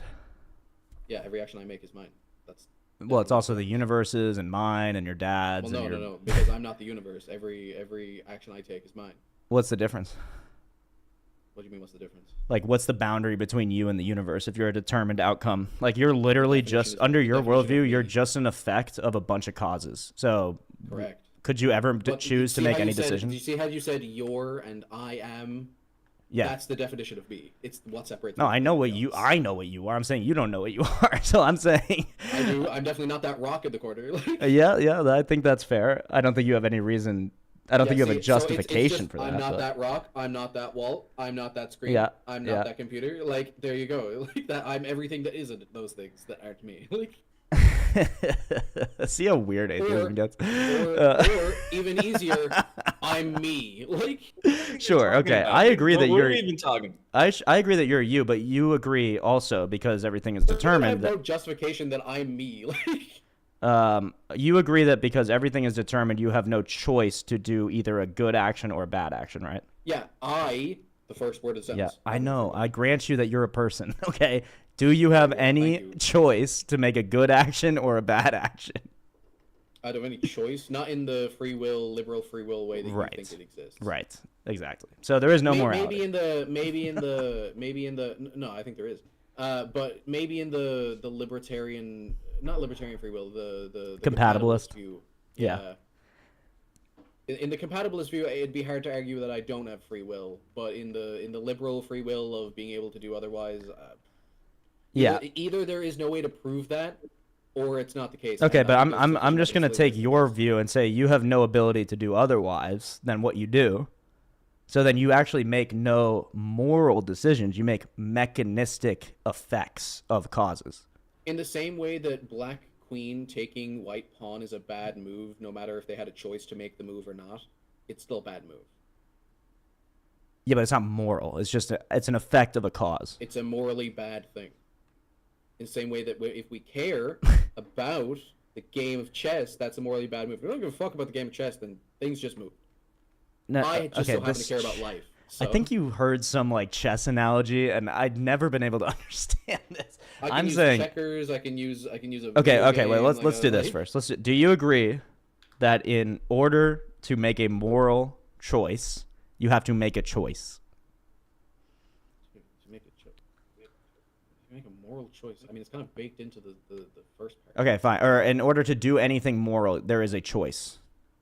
Oh no, I think you could actually do something moral without making a choice, like just exist. And in what sense is that immoral? What? What sense is that immoral? Because you didn't choose it, so it's not good or bad. What? It's the What do you outcome mean of immoral? Can a calculator make a moral decision? Can a calculator make a moral decision? No. Can a calculator do anything? Is any output of a calculator moral? It doesn't have like a consciousness. No. I think there can be moral things about it, like it helped a lot of people via it existing. Right, but when you type in 2 + 2 and the calculator spits out 4, that's not moral, right? I mean, if it's good for me, it'd be a moral thing. It wouldn't be a moral action. It didn't take any action. Are you saying it's possible that Calculators the can't do answer moral 4 to 2 + 2 has moral weight on a calculator? I mean, if it was to solve a crime or something, yeah, sure. I mean, But would that be the calculator doing that, or the detective that used the calculator? well, that's why I said it's like a moral action. It's not necessarily like a moral agent. Okay, so then you agree that you're also not a moral agent. No, I do think I'm a moral agent because I can care about. Wait, but things you're that- just a calculator because you're determined. You have a bunch of inputs and outputs, but they're all Does a determined. calculator have the capacity to care about something? No, but that's There you go, irrelevant that's to the my point. point. No, yeah, I don't care. But your irrelevant capacity to my care point, about because something my is just thing- the output of a bunch of inputs according to your worldview. Yeah, but that's where my morality starts. It's the ability to care about something. That's where you start with your morality. But that doesn't change the fact that it's like. In the same way, Okay. in the same way that 1 + 1 = 2 excludes it from being above. Okay, are 4. effects of physics moral? Are effects of physics moral? Not inherently. But can they ever be? If they lead to someone caring about something, yeah. Okay, this is what they do, Brian. They just do these like crazy what they circular do, oh my like God. word games. It's crazy What to do you? think. Oh, it's crazy that my Yeah. logic actually self-reflects itself. Like, what do you mean? Of course, I'm going to go back to what I think. But you actually think that a calculator could make a moral outcome, It's like a you're not calculator could. listening. It's not. It's like you're not listening. I only care if you make a moral decision. You can only make a moral decision if you care about something. Can calculators care about things? No, calculators do not Answer, care about. yeah, okay. There you And go. I would So argue there that go. you don't. That's purely consistent. I care about things, whether or not it's mechanistic. But is your mechanistic isn't different. caring an illusion under your worldview that is the output of a bunch of No, physical it's not inputs? illusion. I do care about things. It's just something that I can't choose. Wait, so you don't choose what you care about? No, you don't choose what you care about. What are you talking about? I do. I do. You don't. I don't You care just about care about Nazis. I choose not to care about Nazis. You don't choose not to. You just Yes, don't I like do. them. Well, this is his other Can I thing. ask you a question? Yeah, jump in, Brian. Can I ask you a question? So if you can't, so you're saying that you can't choose what you care about, right? Yeah, the same That's way you can't just choose said. what you believe. It's just what you believe. You're convinced or you're not. I think Like, you can choose. what You don't believe. choose to be convinced. You become convinced. You don't choose to. You don't choose to Become believe the convinced. things you believe. You are convinced of them. You are like forced to. Yeah. We and Reese had this conversation the other Yeah. day where I really wish I could believe in God. I really do. It would give me a great comfort. But Then- I can't just believe it. I can't choose to just believe it. What would happen I if you have to be tried? convinced. No, but what would happen if, I have even though tried. you think it's illogical and it couldn't possibly But I happen? have tried. Okay. I have tried. When I was a kid, I went to school for fucking. I went to Dude, Catholic it doesn't school. matter, dude. Yeah. Okay, so yeah, when you're a kid and you have an IQ of like 3, what about today? You have a human brain, you have a fully grown brain. You can think way differently than you thought when you were like 7 years old. Correct, and it excludes that's- the way of believing in God because I find it completely illogical. It's like if you tell me the sky is blue, I don't care. But you don't if have the a sky is basis for green. logic. I don't care how much you tell me the sky is green or like what arguments you come up for the sky is green as long Yeah. as they're illogical. I can't believe that. It's fucking blue. Like Numenot says cognitive dissonance is a thing. But that true, doesn't I even could be make wrong. sense. I agree. Okay, cool. So if you could be wrong, but you're saying you don't have a choice, you're saying that you just have to not believe in God, basically. Until Because I you become don't have a convinced, choice. Sure. In the same way that you have to not believe in the things you don't believe until you're convinced of them. Yeah. Okay, wait. So what is the arbiter between truth, like something that's true, and something that's false, given your worldview? I'm still not. What do you mean? Something that is What- true either comports with reality or doesn't. What do you mean? It comports with Something that reality. is true either comports with reality, and things that are not true do not comport with reality. And how do you decide And then what we use our comports? senses to ascertain the reality we experience. And We are use our our senses senses. deterministic causes and effects? Yeah. Okay, so whatever you believe is you are determined to believe. I mean, I know you already believe this, right? Yeah. Yeah. So you would believe this Who even knows, I if might you were become wrong. Convinced in the future of God. So you would always believe this, but in this moment right here, you were Oh, yeah, always if I go back in believe. time, the younger version of me is always going to believe the stupid shit that he believes. Oh, that's another important point, Brian. Infamous doesn't believe that you make any choices, obviously, and he believes that the past is exactly the same as the future, such that like we all exist on like a static timeline where like No, that's not the everything conversation that has we had. happened and will happen like has already happened in like a serious sense. That's not what I said. Well, I know that's not what you said here. I'm just Reese, the conversation. filling in the Brian on your conversation we worldview. had. The conversation we had about that was that I can't preclude that from being the case, as well as I can't preclude God from being the case. Okay. How do you decide between two? How do you arbitrate I between don't. I said I two can't preclude them competing from believing. worldviews? I know, but I mean, I if can't you go were back in time. so okay, so either God is the case or God is not the case. So how do you arbitrate? I don't know. I don't know how he is the case. I don't know if he's the case. But you also don't know how he's not. So then what would make you what would make it so what would make you have like what would is the convince case me? then? What are you looking for? Are you asking what would convince me of God exists? Pretty much, yeah. Yeah, like what is the yeah, exactly. Or I guess I would say what are the qualities of something for you to believe into something or for you to like whatever you said to be convinced. Well, so God is such a different kind of claim from and there obviously are different kinds of claims that I don't care about, right? To convince me that you have $1 million in your boot is different than convincing me that you have a pet dog, right? Like I'd be willing to believe one over the other much more easy. But like in the case of God, I don't even know what would convince me. You'd have to present some sort of logical argument that would. Well, that's a huge problem. Oh, then. I got a logical That's a argument. huge do problem. you man. know what would convince you of Allah? Yeah, prophecy. Prophecy would convince you of Allah. Brian and I talk to me differ about on the that, but Muslim yeah. real quick, bro, because they fucking claim they have that. Well, no, they don't. Where? Allah means, right? What prophecy have Allah they? is just the Arabic version, and Allah is just the Arabic version of God. So you're saying, I'm aware. what do you mean?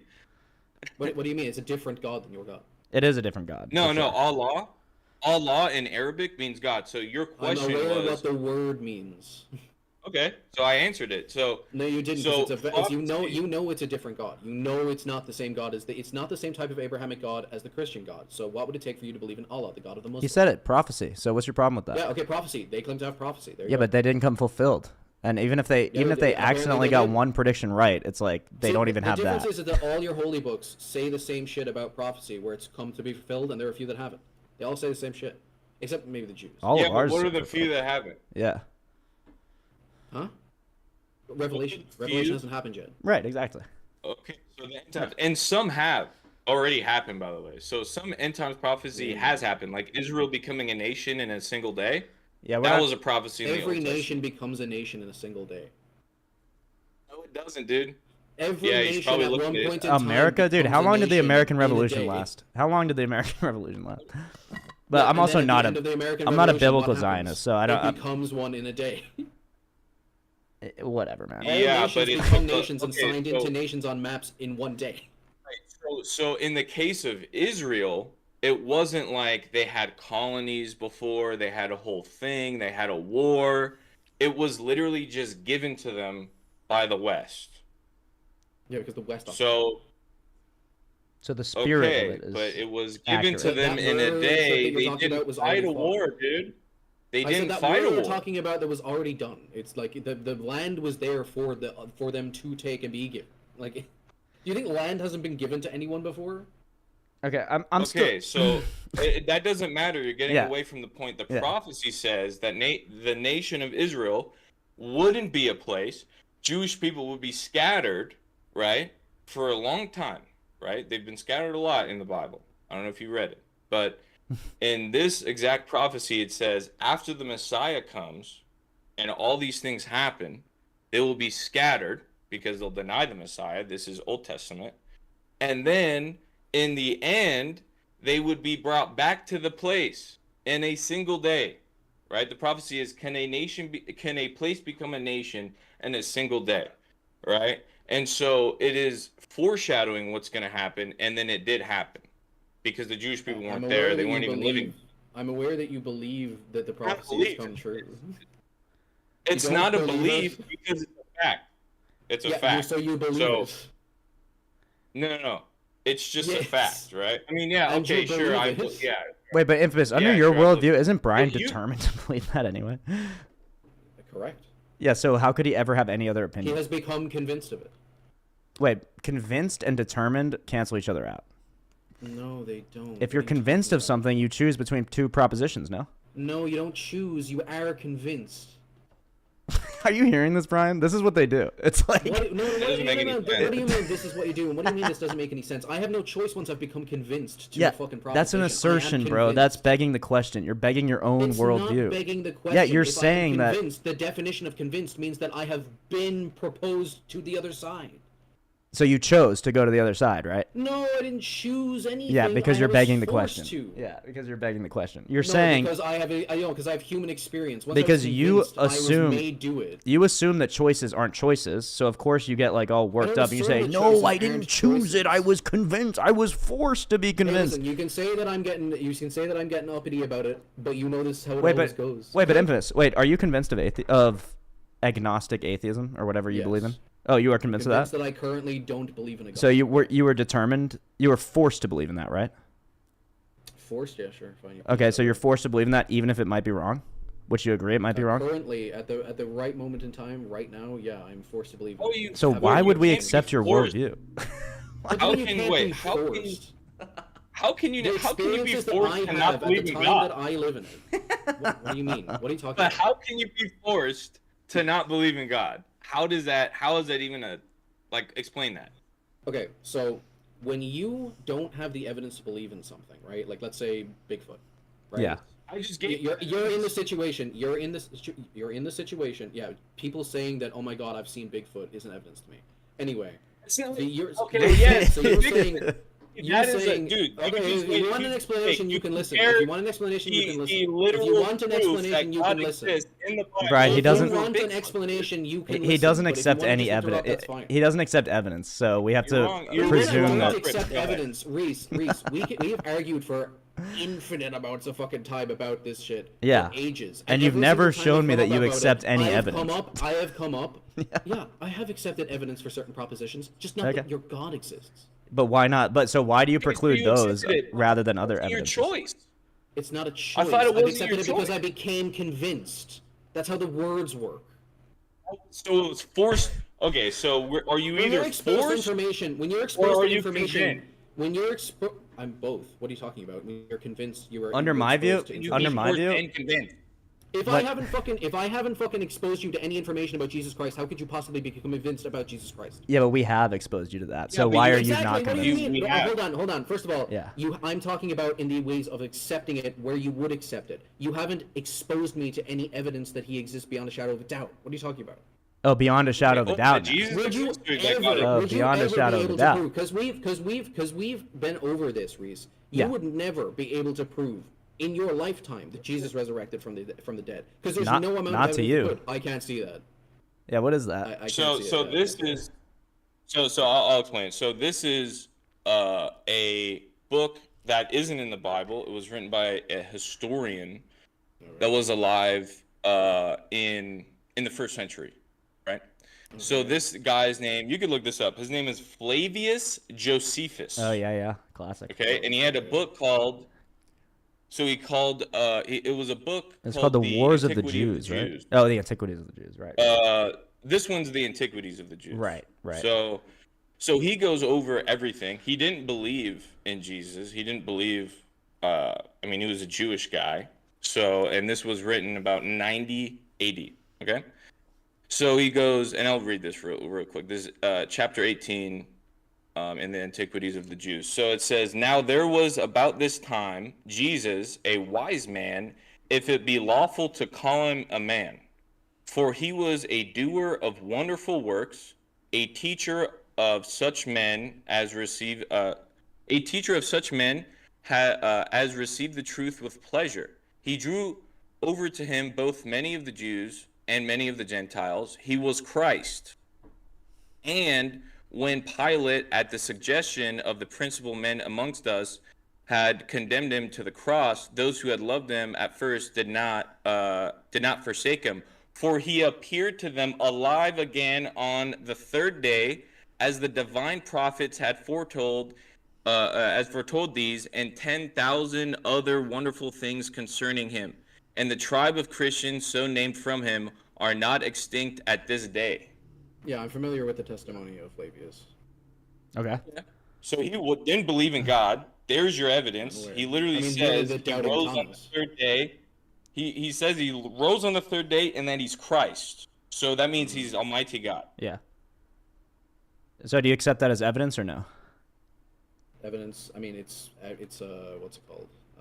Anecdotal evidence. Or like, what would you? Okay, you'd call it anecdotal evidence. Okay, fine. So at least we have one piece of anecdotal evidence. Let me ask you this: There's a lot of anecdotal evidence. I'll give you that. if you had There's a a lot of bu- anecdotal evidence. well, I'll give.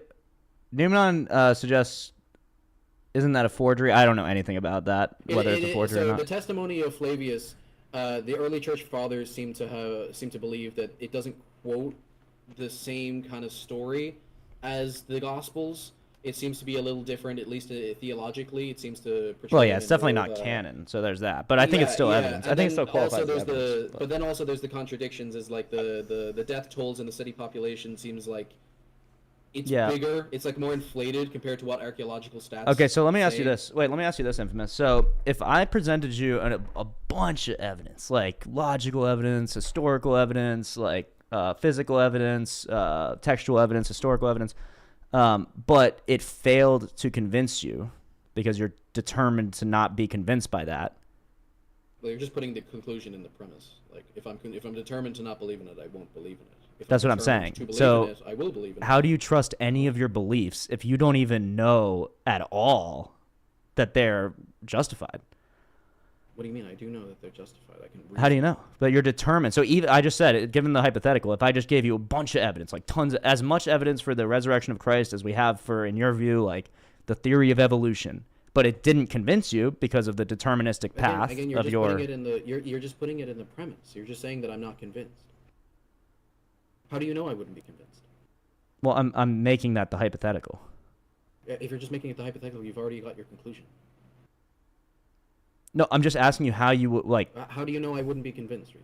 Okay, fine. All right, take that out. Okay, so I give you a giant corpus of evidence. The hypothetical is the amount of evidence for the resurrection of Christ is the same as the amount of evidence that we have for the theory of evolution. Remember, Brian, this is his view. like. The Because veracity amount, it's I'd say there's exact. actually more evidence for there's more anecdotal evidence for the existence of God than there is, I think, for all evidences of evolution. Oh, I completely agree, and I think more than anecdotal. So I am surprised that you're still not convinced by it, but whatever. Well, I mean, I think anecdotal evidence is the worst kind of evidence. But it's not anecdotal. Not most of it isn't anecdotal, but whatever. Some of it is. I mean, but all of the Gospels are anecdotal. okay, hypothetical. You are given a whole corpus of evidence from many different fields. It's at Sure, the if they have the veracity of this veracity of evidence evolution, I'd is the believe it. same as evolution. Sure, I believe it. How do you arbitrate whether the belief in Jesus Christ resurrecting is true or not true?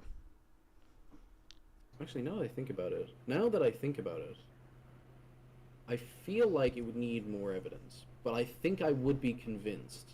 Like logically, I think that it would need more evidence for a reasonable person to be convinced of it. But if Jesus Christ's like resurrection had just as much as evolution, I think I'd be forced to believe it. Oh, good thing it has more. I think I'm just. I mean, it doesn't. But I think I would just be forced to believe it at that point because it would be so convincing. Because evolution is very convincing. And so yeah, I think I would. So Numenon says if you can I be mean- determined to have false beliefs, then you just can't know which beliefs are determined to be false. So determinism Yeah, you can't is know which ones are self. determined to be false. Sure. So you don't even know that your own view right now, whether it's true or false. Whether it's true or false, I can reason about whether or not it's likely true or likely false, but But the you know, reasoning beyond that, is something. a mechanism. It's like the reasoning isn't real. It's like an illusion of like is a real. mechanical process that's happening in your mind, right? Okay, reason. I'm gonna take you through what you were essentially doing. Could Yeah. you be wrong about something? Oh yeah, of course. There. That's what you're doing. But I couldn't be wrong about Could the I laws be of wrong logic, for about my instance. current position? Yes, I could be wrong about my. No, current I'm not about talking about your current position. I'm saying, do you know anything? Do you have any knowledge? There are certain things I could not be wrong about. You're talking about no in the absolute sense. Yes. I know that I exist. Yes. That's it. That's the only Oh, thing that you that's can know. horrific. Truly. So you're actually a solipsist? No, that's true. It's literally no. That's the only thing you can know for a fact. That's a solipsism. That's the problem crazy, with man. solipsism. Reese. That's You insane. believe I the know same that thing. 2 + 2 = 4 for a fact, but you can't say that, can you? What are you talking about, Reese? Well, You if know all for- you know is that you know. exist, Reese, if all we've you been know through this. is that We've you been through this. exist. That problem of hard solipsism isn't fucking defeated by your Christian position. Yes, it is. It's the problem of hard solipsism for a reason. No. Really? Okay. Dude. So tell me, are your experiences the reason that you believe in Jesus Christ? Yes or no? Let's say, yeah. I'd say my Yes, reason but- is so the they reason. are, But so yeah. it's yes. Okay. How do you know that your experiences are what are what is reality? How do you know that? Because within my worldview, that's a coherent position to hold. Okay, within my worldview, it's also a coherent No, it's position not. to hold. No, it's yes, not. it is. I just say it is. No, I it's just say not. it is. If I say it enough, then it's true. Well, no, I can justify reason because God Yeah, has a really, reasonable. justify reason. Okay, good. And God has a. how do you know that God exists without your experience? You asked me to justify reason, not God. Yeah, but you're using it to God, so I'm going back to it. How do you know that God exists without your experiences? But do you want to answer the question, or do you want to do two quoques? Oh, I'm doing two quoque. Yeah, I It's not know. a fallacy That's when a it comes fallacy. to the problem of hard solipsism. It's a fallacy. Okay. It's not when it comes to the problem of hard solipsism. You know why my worldview is more right than yours, just on like a really basic fundamental level? Because- It's not, because it all comes down to experiences. No, because When we're I can talking say about- that 2 because when we're + 2 talking about equals the problem 4. of hard solipsism. I can say that 2 you + can 2 say equals that. 4. I can also say it. No, but you just can't know that. That's not You knowledge to can't you. know it either. Yes, I can. No, you can't. I believe in knowledge. You don't believe in knowledge. So I do believe in knowledge. if I anything know that I exists, then exist. 2 + 2 equals 4. I know that I exist. So I do believe in knowledge, don't I? No. You don't even know that because that's begging the question I too. do know that. When you say I exist, you're begging the question. What you should be saying is no, I'm thinking is occurring, therefore I exist, but that's not true. What do you mean? I'm thinking right now. Demonstrating it right now. You're begging the question by saying I'm. No, I'm not. I'm demonstrating it. No, you're begging the Begging question. has to do with demonstration. You're not demonstrating anything by saying I'm thinking. I am. I'm thinking right now. But you could not be you. No, I'm thinking right now. I could not be me. What are you talking about? That's literally a contradiction. No. Yes. Couldn't you be a bunch of numbers in a machine, in a computer? No, I'm me. Couldn't that Self exists. couldn't that be an illusion? Couldn't that be a complete illusion? Oh, I didn't say that I know that Brandon here exists in the flesh. I said So all you self know is that exists. something exists. You don't know that you No, exist. no. The self exists. I exist. I don't even grant you that. I think that's begging the question. I mean, you cannot grant me that, but that's true, because I'm demonstrating it by every time I think. Okay, let's move on. Brian, you got anything? Brian, you got anything? Okay, let's move on. Brian, you got anything? Bro thought he could defeat the problem of hard You solve. like, Dude, it's well, retarded. I just want to know what I guess I would say, because you said, oh, prove God without, let's say, a personal thing going in your life. Oh no, that right? was a 'Cause response to that was a response to Reese's. him? Yeah, because he's a solipsistic sophist. argument. So things that he says in one context don't apply to other contexts. Sophist? Brendan. What are you talking A about? sophist. You brought up the problem of how you know anything, and I brought up that you can only know that the self exists and that something is happening. And then to Brian the self. asked you a question. You Those said, are no, the no, no. only two things that exist. But then Brian, if we're this is the talking about hard point. Hold on. solipsism. But Hold if on. we want to assume that we Dude. live in the universe, we can go further. If Yep. me and him agree we exist in the universe we both experience, then we can come to conclusions based on the reality. Right, that so we that's share. why I'm calling you a sophist, because you answered something to me, and then Brian asked you about your position on that, and you said, no, no, no, that only applied to the specific argument against that applies Reese. to the specifics. That applies to the specific topic of hard solipsism. That's the What are you definition talking of a about? sophist, when you jump around from position to position it's just to not. argue. I'm not Yes, jumping it around from position to is. position. If we're talking about knowledge in the way that we don't assume that reality exists, which is, get with me here, hard solipsism, then we have to talk about it in a more specific way. If we're talking about knowledge in the case of the scope of the universe that we both assume that we exist in, then we can talk about knowledge like that. Oh, so Those as are long, two so if different it, so, frame oh, points. so if it helps your argument to talk about it in that one sense, then you can talk about it What are that you way. But if it talking helps about? your I'm saying argument if to we talk both about it in a agree. I'm completely saying if we different both agree sense, that we then you exist can in the same universe, talk then yes, about we it can talk that about way. it as that assumption. This is the definition of sophistry. Okay, No, Numenon, it's not. within No, the no, no, no, deceiver no, no, You can't just worldview, call me a sophist. You can't just call me a fucking sophist can and you move on. can you explain how I'm you're going not? to I can. I just fucking did, Reese. Go for it. I'm not a sophist because if we both assume the same premise is true, then we don't have to talk about the fucking premise. If we both assume that we both exist, then we don't have to fucking talk about whether or not we don't exist. So then why were you Isn't arguing that that? fucking true? So then why No, no, were no, you no, no, arguing no. with me Yes that or we no? don't? Yeah, no. Yes or no? Is that the case? Sorry, repeat it one more time just so I get my head See around what I it. mean? Like, okay. I just want to hear what you said, man, because you talk so No, fast you and don't. with so You much wanna call energy. me a sophist, and Yeah. that's pissed me off. I Because good. you have to You say should be that- pissed. Yeah. You shouldn't allow No, yourself to be a I'm sophist. absolutely pissed because you know I'm not just jumping around from position to position. Okay. Because I have a very rigid position. What's Because that? I've repeated my position over and over. What's your rigid When position? we're talking about getting rid of the assumptions that reality exists, and we're getting down to the bare bones of, oh, how can you prove that your experiences correlate to reality? Right? Then we have to talk about knowledge in a more deep way, where what is the things that you can know, which is reasonably justified belief, and what are the things that can't be? What are the things that can be brought into question? Right? Okay. That's solipsism. Now, Yep. if we both assume that the reality we experiences and we share exist, then we don't need to talk about that, do we?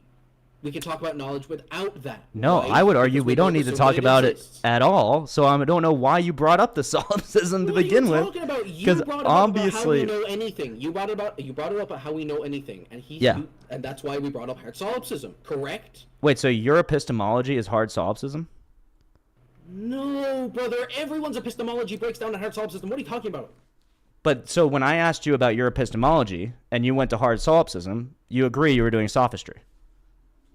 What are you talking about? No, I'm not doing sophistry. Because you I said just you're told not you a that- I sophist. just Wait, told so your you- wait, so I your just told epistemology. you- I just told you that if you're talking about it in the scope where we can't assume anything ever in reality, then we have to talk about knowledge as if it's not a granted, as if we can't assume anything other than the self. So that's your because the only epistemology, thing that right? exists is the cookie. Is that your epistemology? Yes or no? Everyone's epistemology, whether or No, not you believe it or not mine.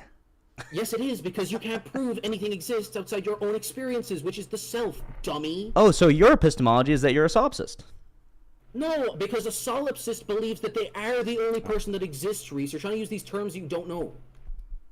See what they do, Brian? It's crazy. Okay, let's go What to do you the mean? the What do you mean chat. what they do? A solipsist believes that they are the only mind that exists, Reese. Yeah, we get Now, it. because Okay. I've been caught using it. You got caught just wanna move on. jumping from position to position. You have two different epistemologies I when you have didn't two get different caught. questions. I didn't get caught. If we both Yep. assume the same premise, Reese, we don't have to talk about what happens if the premise is untrue. Gotcha. Correct. Gotcha. Numenon, within the deceiver worldview, you'd have to grant that the self is contradictory, which is the absurdity. No, Also- we both agreed with that. Also, Ramblings is both talked correct about on Bertrand's critique. Thinking doesn't necessitate a thinker.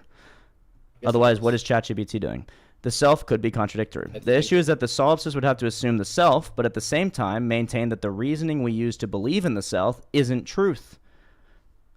APT. What are you talking about? That the reason I think they exist at the same point. Or whatever. you would undermine what you must assume. Yeah. And David, I completely agree with. Yawn. David says yawn with 15 N's. You guys are so focused on minute grammatical details. Why box people into one definition? You asked Great what point, Dave. You asked if I knew what I know. What are you talking about? Yeah, I'm saying, how do you know what you know? Wait. We're Can both talking about down. and getting into the weeds of knowledge and hearts. Calm down. Like, that's what we're getting into it. Gotcha. So I asked you, how do you know what you know? And you said, I don't know anything except that I exist. Yes? In the way of knowledge for certain, yeah. Okay. So And that's from your that, epistemology. and from that, you can determine other things. For instance, 1 + 1 = 2, right? So, if you give... So you believe there is knowledge? Yeah, we've been through this. That extends from the self. Yeah, like, for instance, I'm not me. So, the law of identity. I think that's the law. Oh, I can't not be me and me, so the law of non-contradiction. Or I think that's excluded middle. Either way, they're all assumed from the self. You can extend them from the self. Gotcha. And then from that, you can extend 1 + 1 = 2. You can extend all math. Yeah. Okay. Gotcha. Thank you. Thank you. So- Appreciate you. Sorry, Brian. I didn't mean to take that from you. I would no, it's all good. The passive aggressiveness is crazy. Dude, that's projection. No, I'm just being aggressive. Yeah. Yeah, right. Just the blatant aggression, yeah. So I would say what do you think of, because I think we talked about this before, but what do you think of prophecy? When you think of prophecy, what does it mean to you? What happened? It's some specific prediction that is made. I don't think it has to be within a substantial period of time, right? Like if you make a prediction that's specific enough within like Depends on the 10 prophecy. minutes. Yeah, it could Yeah, depend so on the prophecy. It depends. Yeah. It depends on the prophecy. Yeah. Mm-hmm. Because if I say Okay, that like and- I order a steak and I'm like in 5 minutes my steak will be in front of me, that's not. It doesn't fucking do anything. Okay. So and when so when we think of prophecy, what do you think like the point of prophecy is? The point of prophecy, I would imagine it's to communicate a predating of an action, some sort of action. Right. So Because it's to communicate. well, right? but why do you think, I guess, would be like what do you think like the point of it is, of like what is it trying to do, I guess? It depends on the person. Okay. So I guess do you know how many books have like prophecies in them? I assume you're only going to say one, but I would say many. I don't know all of them. I don't know all the books. I don't know every book that has a prophecy in it. Do you know any other ones? Yeah, sure. The what's it called? The Quran has them. The Torah has them. And The Torah? the Torah is our the Torah book, has so them. the prophecies in the Well, Torah. the Torah is I the mean, first- it's still the book of the Jews. The Torah has it. Right, but for the Torah Jews they is didn't the come Old true. Testament. For the Jews they didn't It's come also- true. For the Christians they did come true. Okay. The Torah is just the Old Testament, right? I mean, yeah, it's a little bit different, but sure. It's only a little different because they take some books out after others, yeah. 300 AD when they denied Jesus, so they took a lot of the things out, right? So because But they also put they other didn't things want in. it. The only It's like thing that they traditional added stuff. into it, well, but we still have. It's not like Christians don't read like Maccabees, like the Book of Maccabees, or Yeah, but it's something stuff like that you this, guys don't right? accept sometimes, so it's like it's nitpicky. Well, it depends on I If it guess lines up the with Christ. denomination of whether they accept it or not, right? Because some denominations, like Yeah. in Orthodoxy, they accept the Book of Enoch in their Bible, right? And then some don't. But we still have access to the books. Christians still can read these books. It's not like the Jewish people have like a secret book that like Christians don't have. So it's like you know what I'm saying? So like the Torah. Anyway, it doesn't matter. The Torah is like the prophecies in the Torah. We have it's the same, right? And then in the Quran, there is prophecy, even though some have been highly debated and pretty much proven that they didn't come true. So if a prophecy doesn't come true, that means that the book that it's written in, that was a false prophet who wrote it. And It so depends, since it depends how vague the prophecy is, right? Because so if it doesn't give a specific date and timeline of when it will happen, So- you can always say it right, hasn't so- happened yet.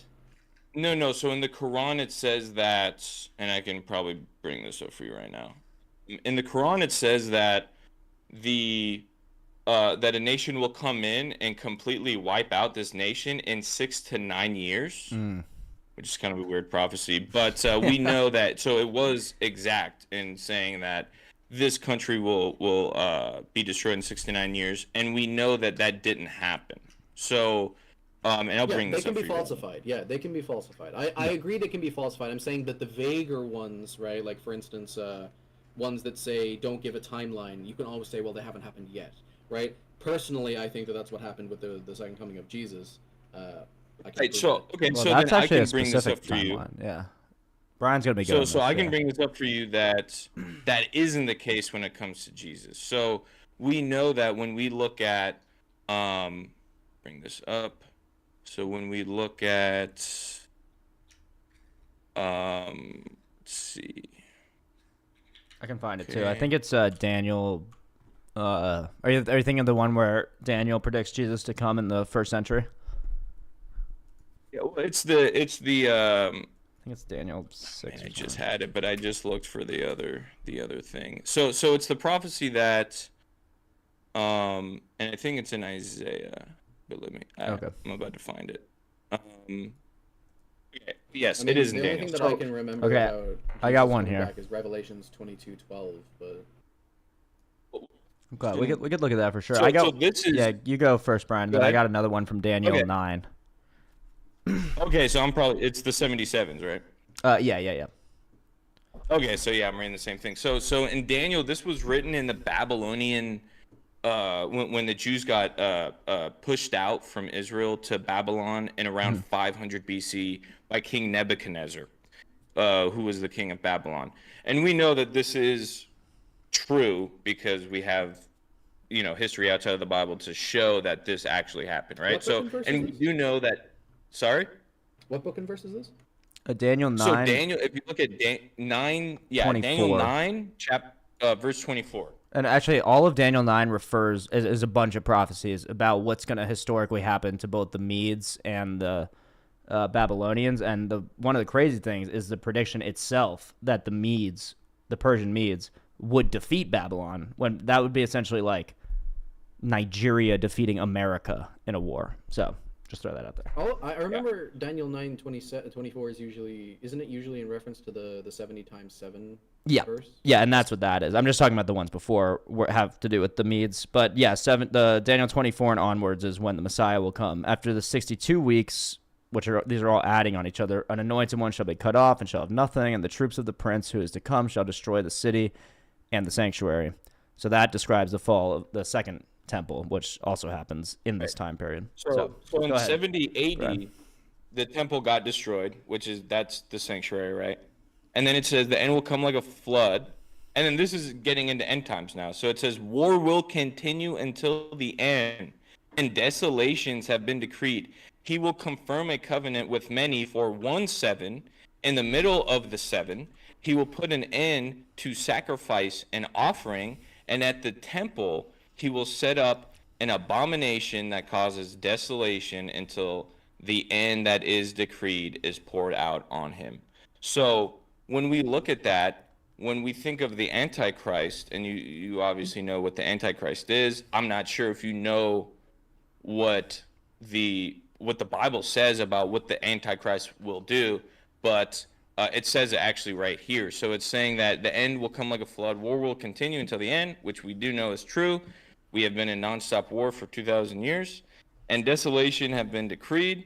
Okay, so there's something that will be decreed, and then it says he will confirm a covenant with many for 1 7.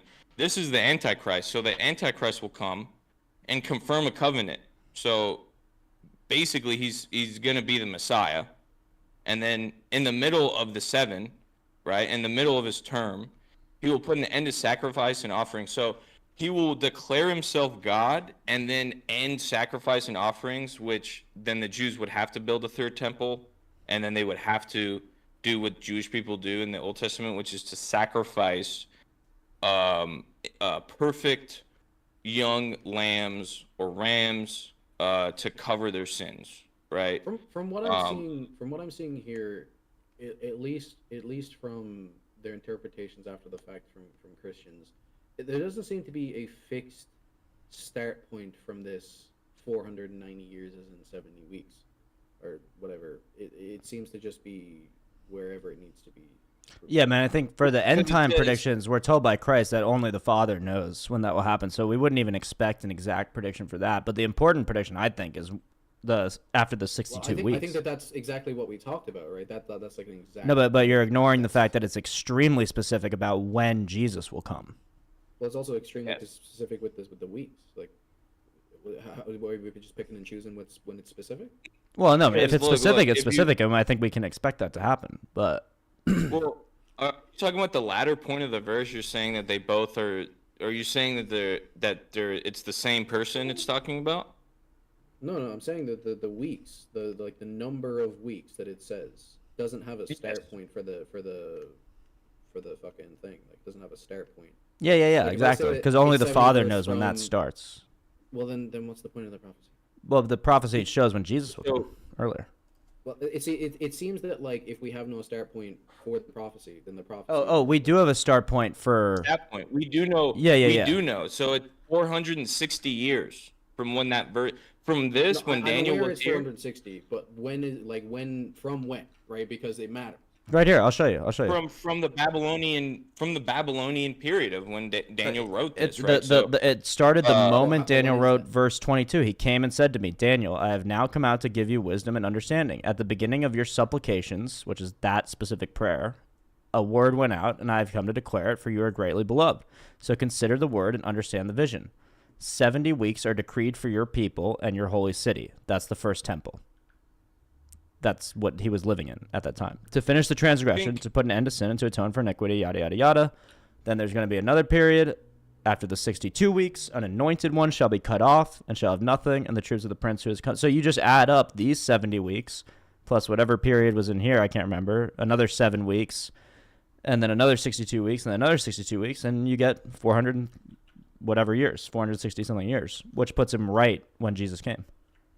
It just seems like there's a lot of holes in this specific prophecy. Like What are the holes? anointed one thing specifically doesn't necessarily refer to Jesus.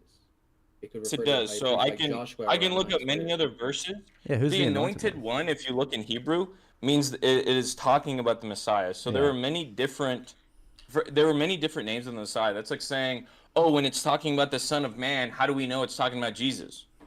It's like, well, because the Son of Man is the Messiah, Yeah. and the Messiah is the anointed one, right? So just because it's not saying Messiah doesn't mean that's not what it means. Of Also, course, what else it would means. it mean?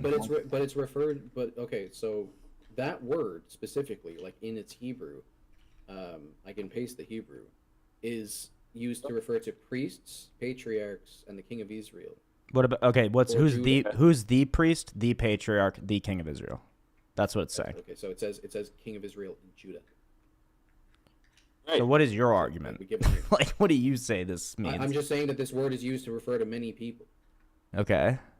So how does that So it's No, counter it the says prophecy? the prophecy. ruler. Inclusive. Look, no, yes. Look, it says the ruler after that. Look, the anointed one, the ruler. Is that plural or is that singular? What is the plural? What is the plurality? You're saying that it's talking about many people. It's not talking about No, maybe. It's not talking about many one people. person. Not many people, as in there will be a lot of people. I'm saying that the word is used to refer to multiple people throughout the Old Testament. Yeah, so what do you think the Okay, context of this is? Like, who do you think it's referring? Who's the one person of those I have no idea. interpretations? It just seems to refer to a person of high status. It doesn't necessarily have to be Jesus. But Jesus did happen to come at that exact time of the highest status, who's known as the I anointed mean, one. if you say mean- that he did, but again, there's no start point for this like 460 days thing. You say that it's when he wrote Dude. it. What about when other people read it? What about before? There's some kind of starting. What about point. this? Like, what Okay, about it? so look to. I'm gonna bring this up. Isaiah 9. Search up Isaiah Yeah. 9, I'll bring it up. verse 6. Okay. And Infamous, you can read it if you want, or I can read it. No, I mean you can Yeah. read it out, but I'll look it up. I fucking can never spell Isaiah. If you want to read it, you can read it. this is really clear, right? Of who this Isaiah what? what this person Daniel is talking about. Isaiah 9 Isaiah verse 6. 9 verse 6. The righteous reign of the Future, coming king. For to us a child is born, to give us a son is given, and the government will be on his shoulders, and he will be called Wonderful Counselor, Mighty God, Everlasting Father, Prince of Peace. So right there, it's saying that God is a son, right? And that he will be called Wonderful Counselor, Mighty God, Everlasting Father. So that means that he's literally God and Prince of Peace. Of the greatness of his government and peace there will be no end. He will reign on the David's throne and over his kingdom, establishing and upholding it with justice and righteousness from that time on and forever. And so there's another this prophecy too. is Yeah, sorry. Keep going. yeah. Go ahead. Well, just in Isaiah 9:1, you can just look up, but there will be no gloom for those who are in anguish. In the former time, he brought into contempt the land of Zebulun and the land of Naphtali. But in the latter time, he will make glorious the way of the sea, the land beyond Jordan, Galilee of the nations. I mean, Galilee is such a random, like, redneck town in the middle of Israel, or in the middle of actually, I don't know what the territory was called, like Judea at the time. This is a prophecy of where the Messiah will come from that actually came true. Yeah. What were you going to say? And okay, so then when we look at this, again, it's like the Messiah who is to come has many names. Like from these two verses alone, he's anointed, he's Almighty Father, he's Almighty God, he's a king, right? Like he's a human being as well, so he's fully human. And from that verse, he will be human, but he is also God, right? So we see that, and so that's why Jesus has many names, right? So for example, we see that Jesus, which his name is Joshua in Hebrew, right? We have a cool verse that kind of goes into this kind of interesting thing. So if you look in Isaiah, this is actually the same thing. Isaiah 7, chapter 7, verse 13. So if you look at that, it says, or you can actually do Isaiah 10 through 14. Yeah. So if you look at that, it says, again, the Lord spoke to Ahaz. Ask the Lord your God for a sign, whether in the deepest depths or in the highest heights. But Ahaz said, I will not ask you. Right? I will not ask. I will not put the Lord to the test. Then Isaiah said, hear now, you house of David. It is not enough to try the patience of humans. Right? Will you try the patience of my God also? Therefore, the Lord himself will give you a sign. The virgin will conceive and give birth to a son and will call him Emmanuel. So real quick, Right, because so- real Which quick, means because God I'm with reading us, up by on the way, and that's not a name. I'm reading on the previous verse. Oh, okay. It was Yeah. it was Isaiah 9. Isaiah 9, The- verse 6 Yeah, or something. yeah, verse 3. Yeah. But also verse 1 is interesting, because why would he say it the- came from Galilee? Like, that you couldn't possibly guess that. So historians, Yeah. not historians, scholars, like readers of theology, Uh-huh. seem to think that, I mean, yes, some do believe, as you're saying. I won't say that all of them just believe, you don't agree with me. But it seems that they think that since Isaiah 9 was written in the 8th century BCE during the Assyrian threat to Judah, most scholars believe that the child refers to King Hezekiah, son of Achaz, who was seen as a righteous and reforming king. Are you saying that they called King or- Hezekiah a mighty god? That Jews Actually, that's where would it gets call him interesting. God? That's where it gets interesting. Phrases like mighty God or El Gibor may sound divine in English, but in Hebrew, royal names often included references to God without implying the person was God. For example, the words used to say my God is actually Yahweh is my strength. So is the Hebrew translation in 6, Hebrew is my strength, or God is my strength, Yahweh is my strength, not mighty Yeah. God? What about everlasting Father? That's the next Everlasting word. Father is I'm reading. Aviad, which likely means Father of the nation forever.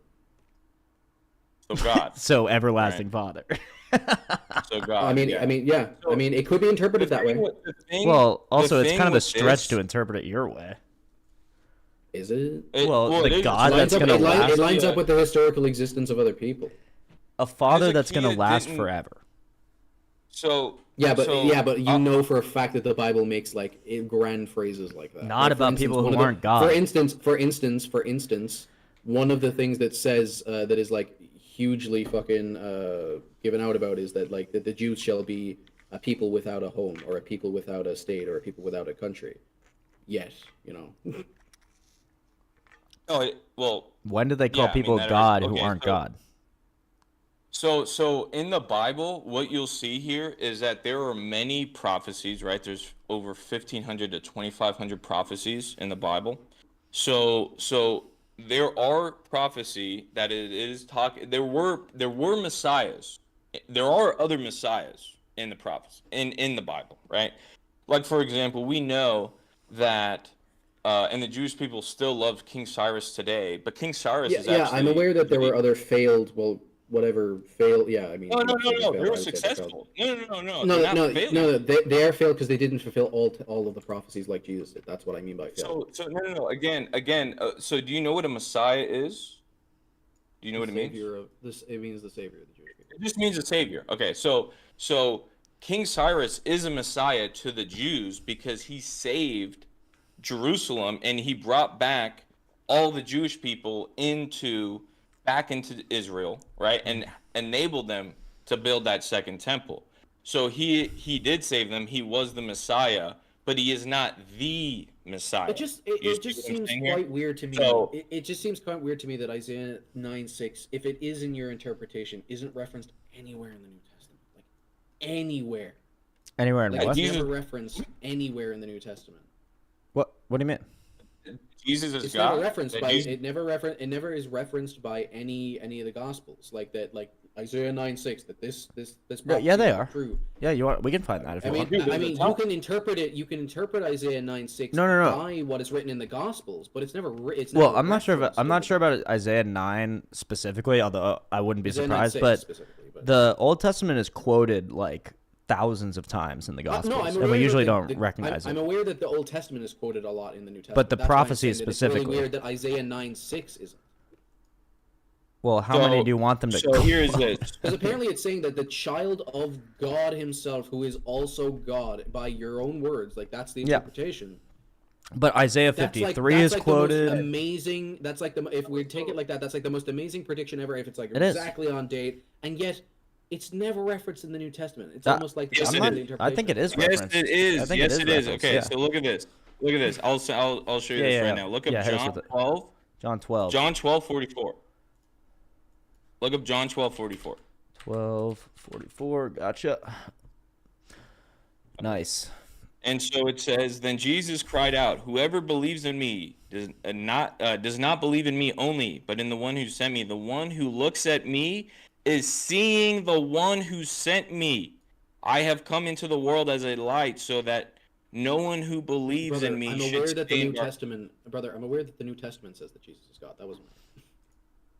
You're saying that it's not touching on I'm what saying the that this is prophecy interpreted. is. No, I'm not. I said that it's never referenced. Like it's never said that this is a prophecy that came true in the New Testament.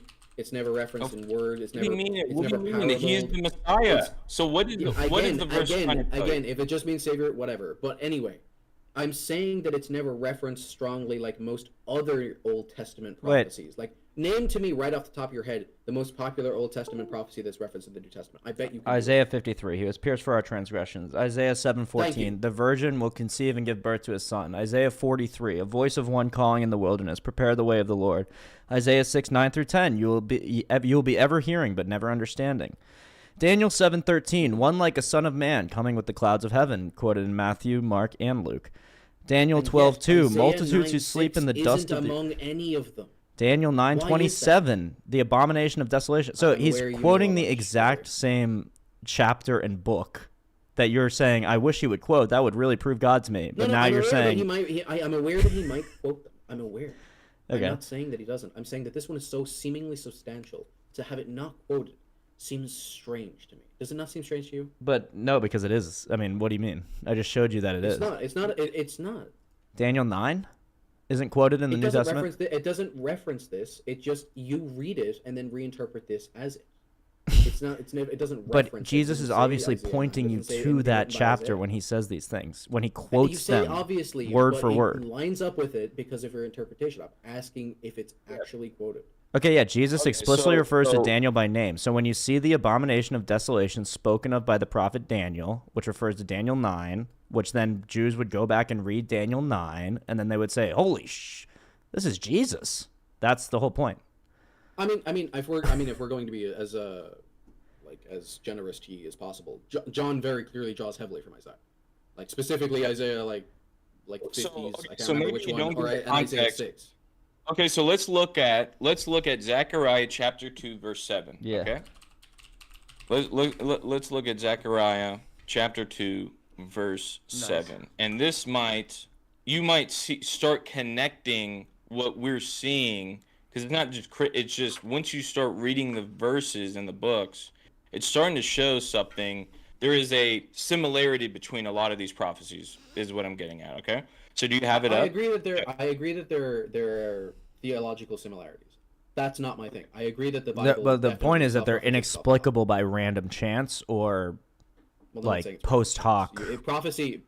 Well, I mean, it's definitely not by post hoc. You write something after the fact. It's very easy to get it to line up. However, That's what but it's not post Okay. hoc, is what I'm saying, because you can't control. mean, Like for it's instance, still- Jesus didn't control where he was born. no. But here's the thing, and this is the popular, like theological reason why people don't believe in prophecies that take a long period of time, is that especially popular ones, is that people, like for instance, if I say, let's take the steak example, I order a steak, and I say I'm going to get a steak in 5 minutes, then I say, because I have a vested interest in that prophecy coming true to be right or something, I order a steak, Yeah, and it comes Sure. at that exact time stated.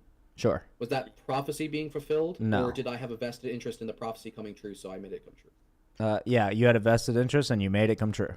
So how does that apply to the Do ones you that think Jesus the could Jews not have don't controlled? have a vested interest in the stories it projected in The the Jews Old Testament? deny Jesus completely. Yeah, A lot of the I Jewish mean, people correct, deny they do. Jesus. Correct, they do. Some didn't, but Okay. would you? Correct. I'm not saying that all Jews wanted it, right? Obviously, Mm-hmm. it's a religion. It's a big group of people. They don't all want the same thing.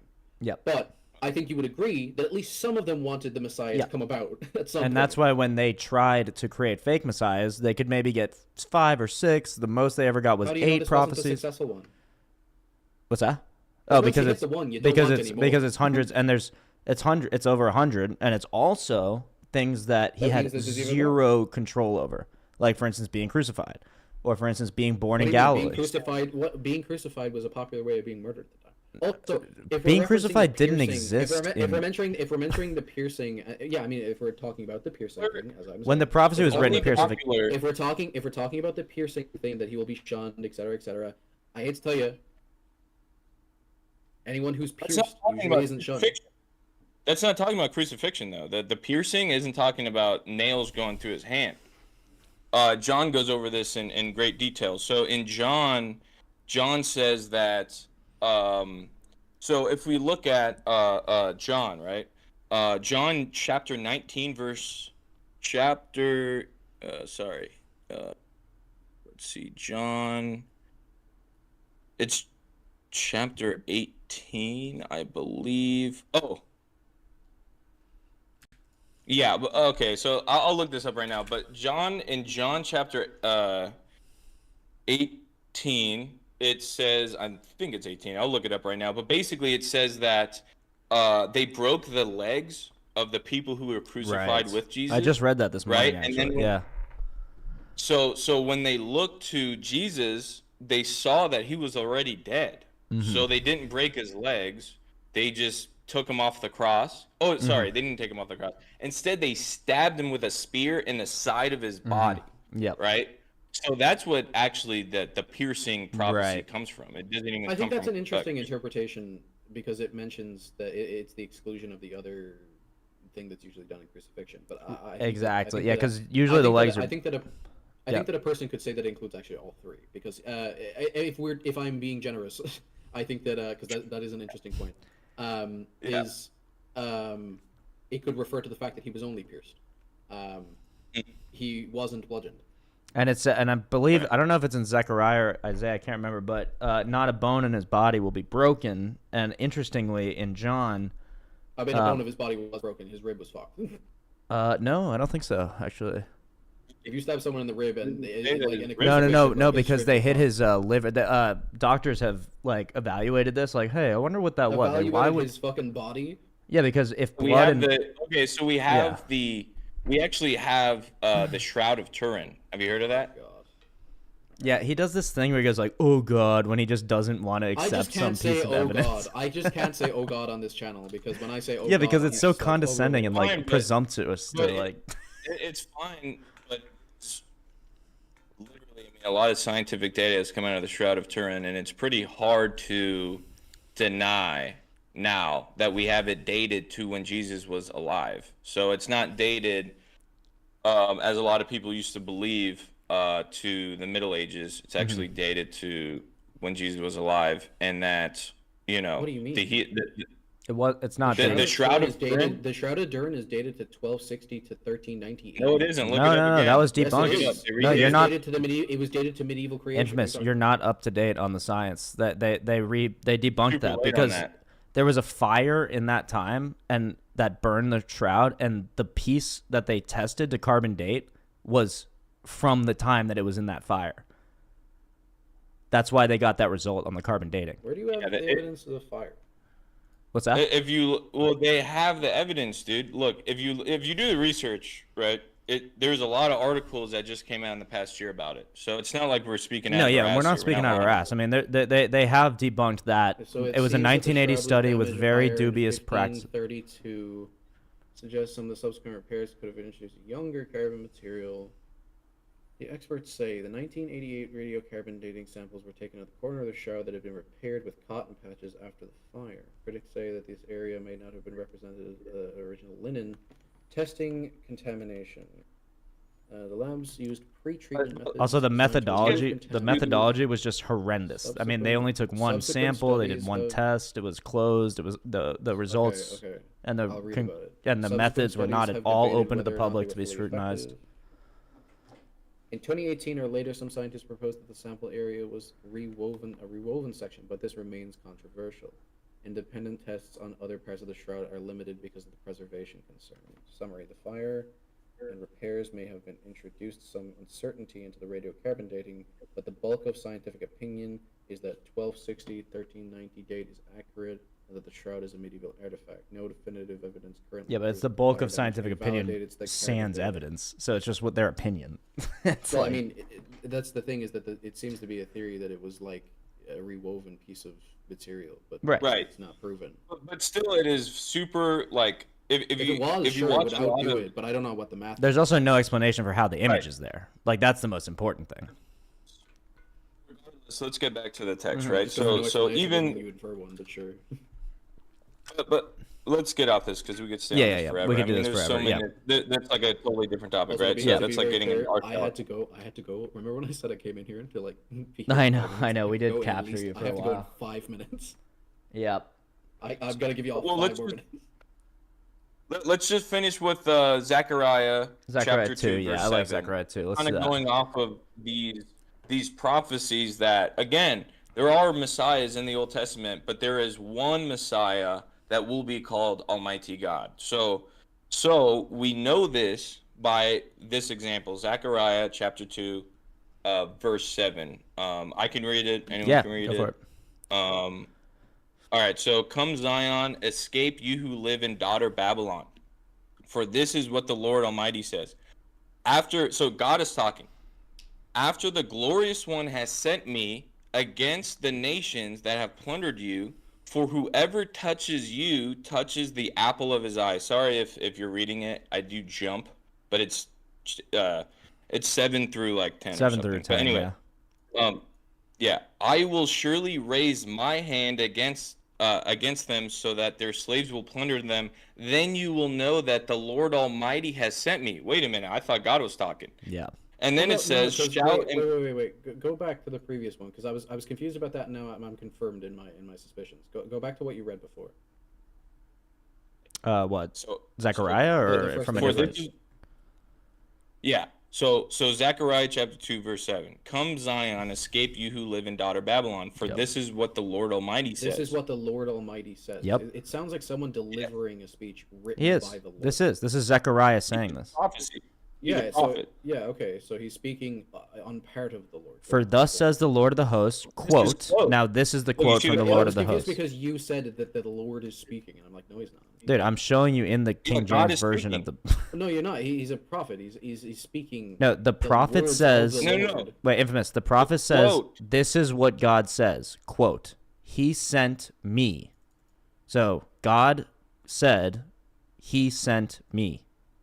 Yeah, see, that's the weird thing is that like That's what I'm it- saying. it- Yeah. I Okay. don't- Good. I don't Okay. know. I let's don't just- know. I don't know if this necessarily. I mean, obviously it lines up with like Jesus being God, but I Yeah. don't know if it's necessarily referring to Jesus.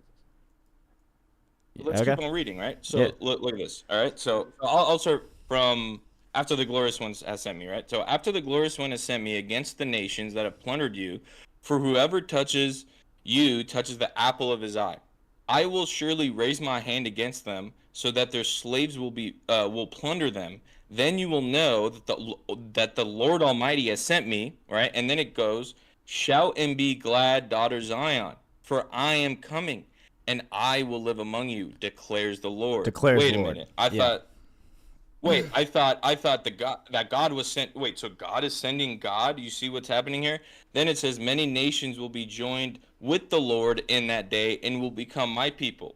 Right? So that's saying the whole world will know that God is here. Okay. Yeah, I feel like I this will is- live among you. I have a genuine like Yeah. problem with this being referenced to Jesus, which is if God wanted to come down and do something, which God does a lot throughout the Old Testament, he just comes down and does something. This is the kind of language he would be expected to use. How does he show up in the Old Testament? Yeah. I mean, usually like I was That- gonna say a burning bush, but that's actually an angel. Yeah. These are all seen as I crystal. mean, the flood. I guess he shows up, quote unquote. Then you will know that the. Well, so just tell me doesn't what. show up in Technically, the So. man. and he also shows up in Genesis. Okay, in the because original. you love to shirk the context all the time, just tell me what this one sentence means. Then you will. Then know you that will the Lord know of that the hosts- Lord of hosts has sent me to you. Remembering that this is a quote from God. Like, because you hate context, so without the context, do you what does by this mean to hate you? context? Then you will know that the Lord of hosts has sent me to you. That's interesting. I'm just gonna say that that's an interesting. Lord That's of fair. hosts. Okay, I appreciate that. So this is, yeah, and this is kind of what, I've never seen again, the like, original, so I wanna see the original Hebrew for that. like, this is it's a mystery Mhm. that the Jewish people and people who believe in God look at and they go, what does this mean? So many things in the Old Testament, this isn't the only verse where God somehow is speaking, but then he's putting himself in third person as if he's not God, right? So this is one of many that the Jewish people would look at and say, oh, well, a Messiah, because again, Jewish people believe that the Messiah will come and he will be God. There's not a question whether they believe it or not. They just deny Jesus was the Messiah. Yeah. So this is a mystery that has to be revealed through the Messiah, right? And that through the Messiah, these mysteries in the Old Testament would be that is like the main thing that the Messiah would do, is that he would reveal these things, right? So if that makes sense. Hmm. Yeah. So and again, I'm God reading says that there's Zechariah. only one God, right? Like I'm God again in the Old Testament. Jesus also again, there's only one God, right? And I am He. But then you see here, it almost seems like there's two gods. But then that's a contradiction, right? So then what's going on here? And so this is The Trinity. this is basically, yeah. I mean, this is what, This is what prophetic it in its really own comes right down because the Trinity doesn't become a theology at all until not like I think Yeah, so again, until like the what I'm- 200s. I mean, I don't know exactly when the Trinity gets picked up on. Probably the early apostles had it down, but I'd say the early church fathers. probably so had like the idea, this but- is a prophecy about what the theology will morph into, and it's right. Okay, I think you're going a bit fair there, but Well, well- the scholarly view of Zechariah 10, or well, what is it? Zechariah, Yeah. Sean, I saw you just came in. You got anything you want to throw in here? Zachariah. Oh, well, I see you guys are having a theological discussion. Somewhat, yeah, somewhat. But you're good on this stuff. Do you have any Aquinas stuff or any church fathers to throw in there? Well, Not to put you on the spot. You can throw in anything you want. well,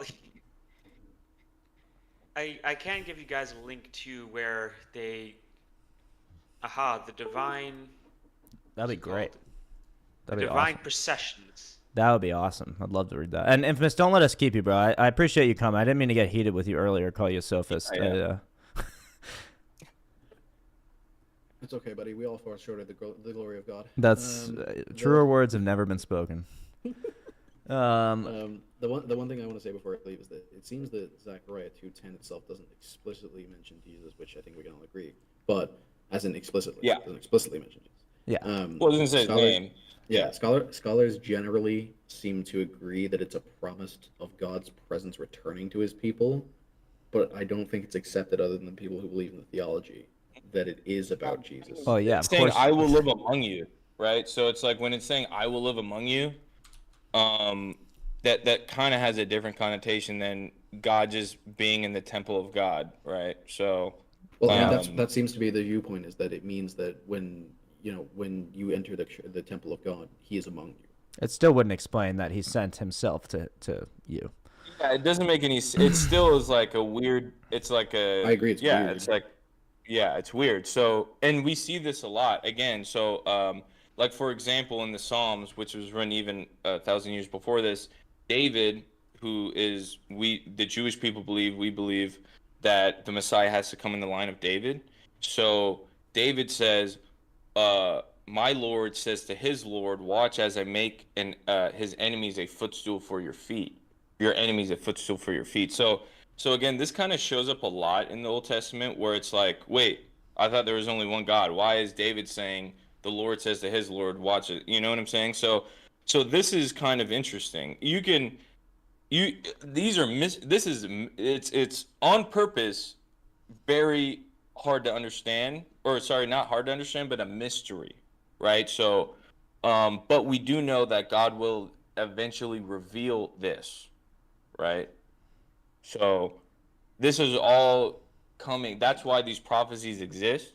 And that's why the Jewish people, again, they have Talmuds literally going over that came out 300 AD, 300 years after Jesus.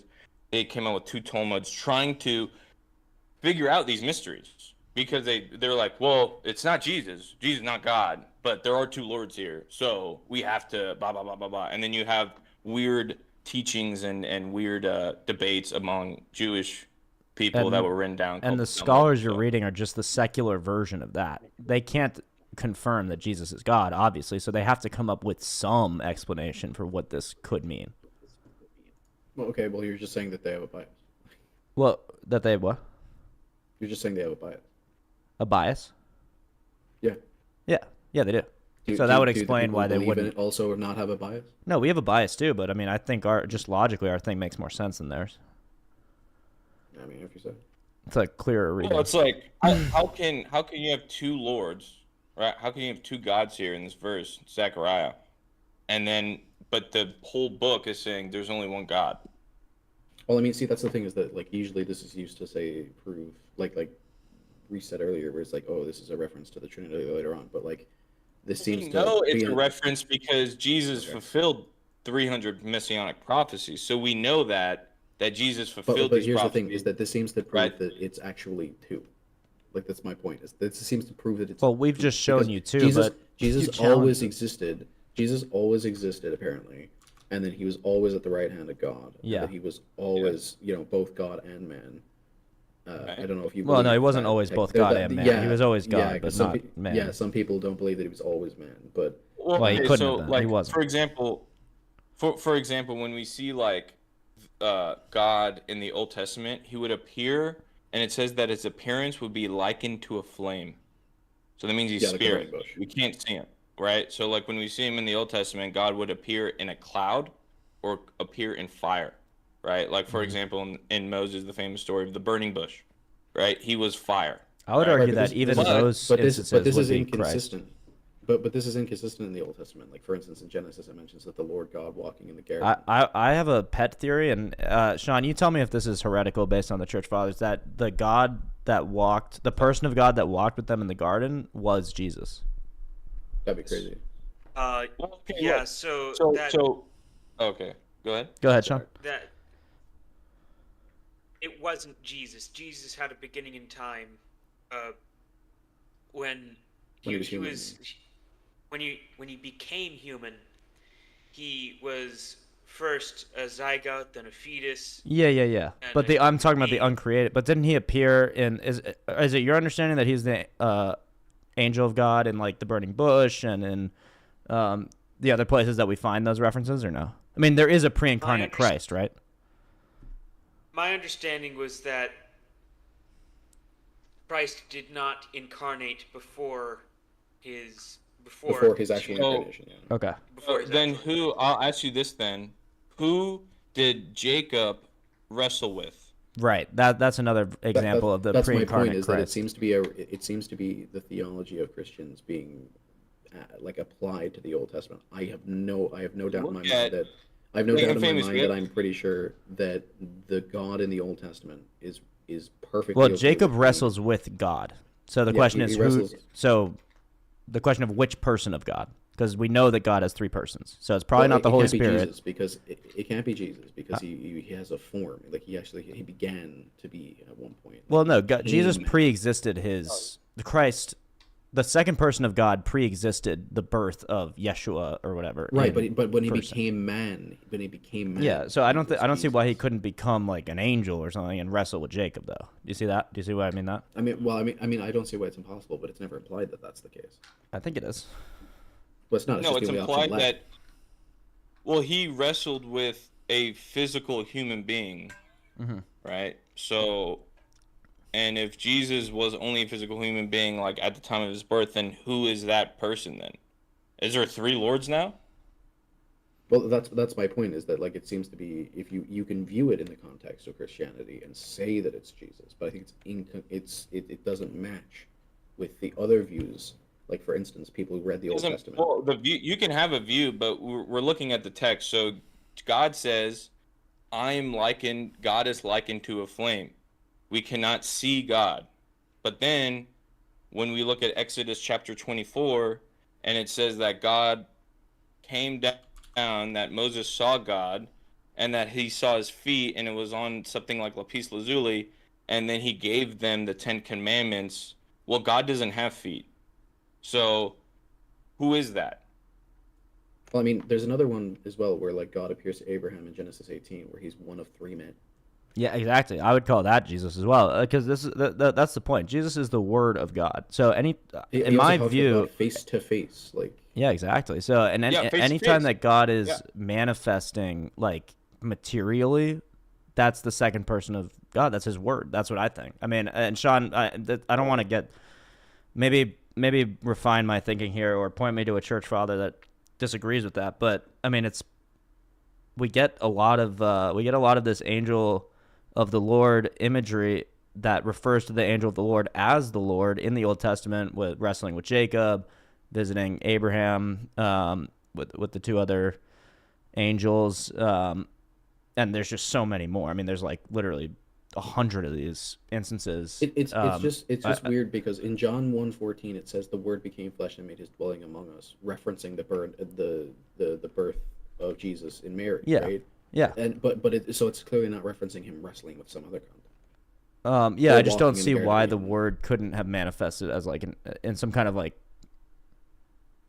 I guess it references that, right? In the beginning was the Word, and the Word was with God, and the Word was God. Like, I don't think when he wrestled with Jacob, he had a human nature. I think he just appeared as a human. Right. Do you see what I mean? That's the thing, is that John 1:1-3 it excludes that, because it says in the beginning was the Word being Jesus without flesh. Yeah. And the Word was with God, and the Word was God. Yeah. So he was wrestling with God. Yeah. That's what it says in the book. Well, who was wrestling with God? Are you talking about Jacob? The Word was God. So exactly. So if he was wrestling with the Word of God, he was wrestling with God. No, but he's wrestling with a physical.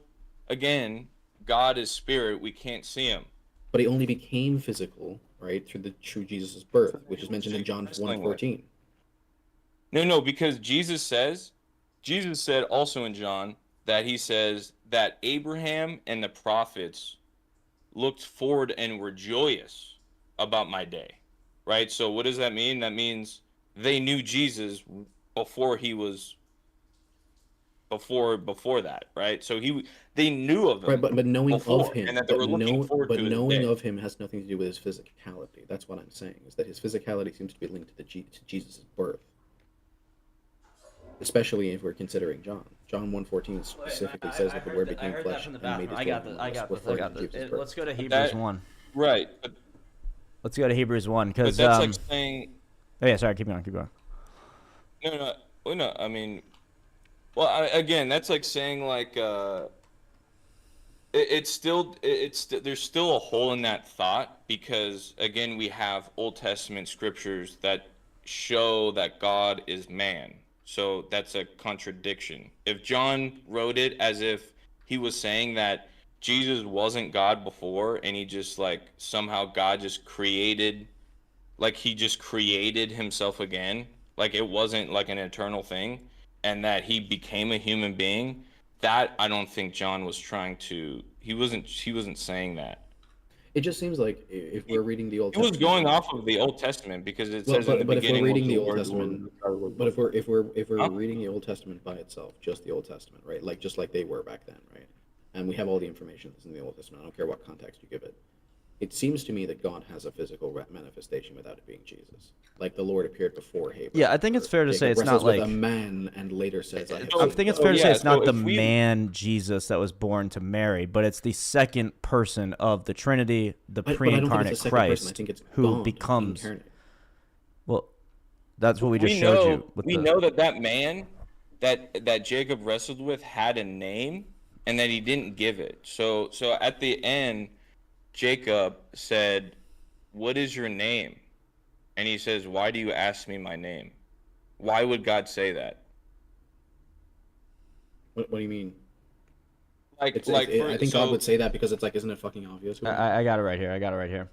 So it's Genesis Moses asked 32, him- 22, 20.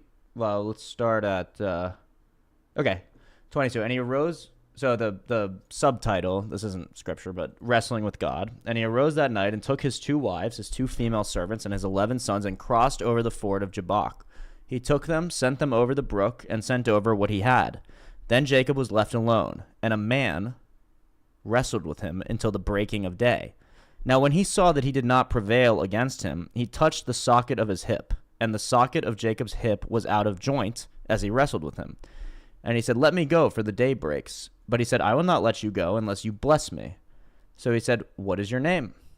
He said, "Jacob." And he said, "Your name shall no longer be called Jacob, but Israel, for you have struggled with God and with men and have prevailed." Then Jacob asked, Now yeah. that I think about it as well, and this isn't completely in reference to what you're saying, but it is to the topic, is that there are a few verses that also weigh in on this him becoming a man thing. Is Numbers 23:19, where it says Okay. God is not a man that he should lie. And then Hosea What is it? 11:9. Numbers 23. Numbers 23:19. And then there's Hosea 11:9. God is not For a I man am that he God should and lie, not a man. nor a son of man that he should repent. Has he said, and will he not do? Or has Nor he the spoken? Son of Man. Well, no, this is lowercase son of man. So that's not referencing the Messiah. So you and I are sons of men, according to ancient Hebrews. So Right. this is not saying I mean, I God think is the more not damning a one man. is This is 11:9, wait. which But lines this up is with funny it. because you said this is not saying God is not a man. It's saying That's God is exactly not a what I man mentioned that. Hosea 11:9. I was going to continue, but you asked for Numbers 23:19. Well, because I just want to take them apart one by one. So this one, do you agree is wrong? Well, That I mean, this does not imply that God is not a man. No, hold on, because you like mentioning 3 verses and saying how they line up because of the context. Sure. Doing the exact same So what thing, was the other because one? Hosea 11:9. Hosea 11. For I am God and not a man. Let's see the context there. Okay. how can I give you up, Ephraim? How can I hand you over, Israel? How can I make you like Admah? How can I set you like Zeboim? My heart churns within me. My sympathy is stirred. I will not execute the fierceness of my anger. I will not again destroy Ephraim, for I am God and not man, the Holy One in your midst, and I will not come with terror. So what? So the point? Yeah. What is the point here that God's saying I'm not, for I am God and not man, and not a man. Yeah. Yeah, I mean, because you said that the other one was like that. Okay, but if we look, if you're bringing up Hosea, then I'll bring up Hosea chapter 11, verse 8 through 10, where he says, "My heart is changed within me; all my compassion is aroused. I will not." Wait, this is the verse, I guess. This is what we just read, or no? Yeah, that's the one we just read. Yeah. Right. So he goes. He hasn't stated this. Okay, so here we have two lords here again, though. I mean, if we want to keep going, this is like what 1 Samuel 15:23 or 15:29. He who is the glory of Israel does not lie or change his mind, for he is not a human being that he should change his mind. Yeah, so, God doesn't change his mind. If you keep on reading, it says, "The Holy One among you, I will not come against their cities. They will follow the Lord. He will." So God's speaking here. He will roar like a lion. Roar like a lion. His children will come trembling from the west. Okay, so you see, so you see how the Lord is talking, but then it changes from first to third person. You see that? Yep. They shall walk after the Lord. He will roar like a lion. When he roars, yada yada yada, says the Lord. So who's he? So in the same verse that you say that Jesus isn't there, he actually is there. No, continue the verse. And I will let they shall come trembling like a bird from Egypt, like a dove from the land of Assyria. I will let them dwell in their houses, says the Lord. Ephraim has encircled me with lies, and the house of Israel with deceit. But Judah still walks with God, even with the Holy One who is faithful. And what is that? Did you see the Aramis one, the Aramis verse, or did you skip that? Army? Oh, are you talking about 1 Samuel, or? Or no, which one are you talking about? Yeah. I was talking about 1 Samuel, I think, yeah. 1 Samuel? Okay, I got that. 1 Samuel 15, you said, right? 15:29. Okay. And Saul said they had brought them from the Amalekites, for the people spared the best of the sheep and the oxen to sacrifice to the Lord your God, and the rest we have utterly destroyed. Samuel then said to Saul, "Be quiet, and I will tell you what the Lord said to me last night." He said to him, "Speak on." So Samuel said, When you were little in your own eyes, were you not the head of the tribes of Israel? And did not the Lord anoint you king over Israel?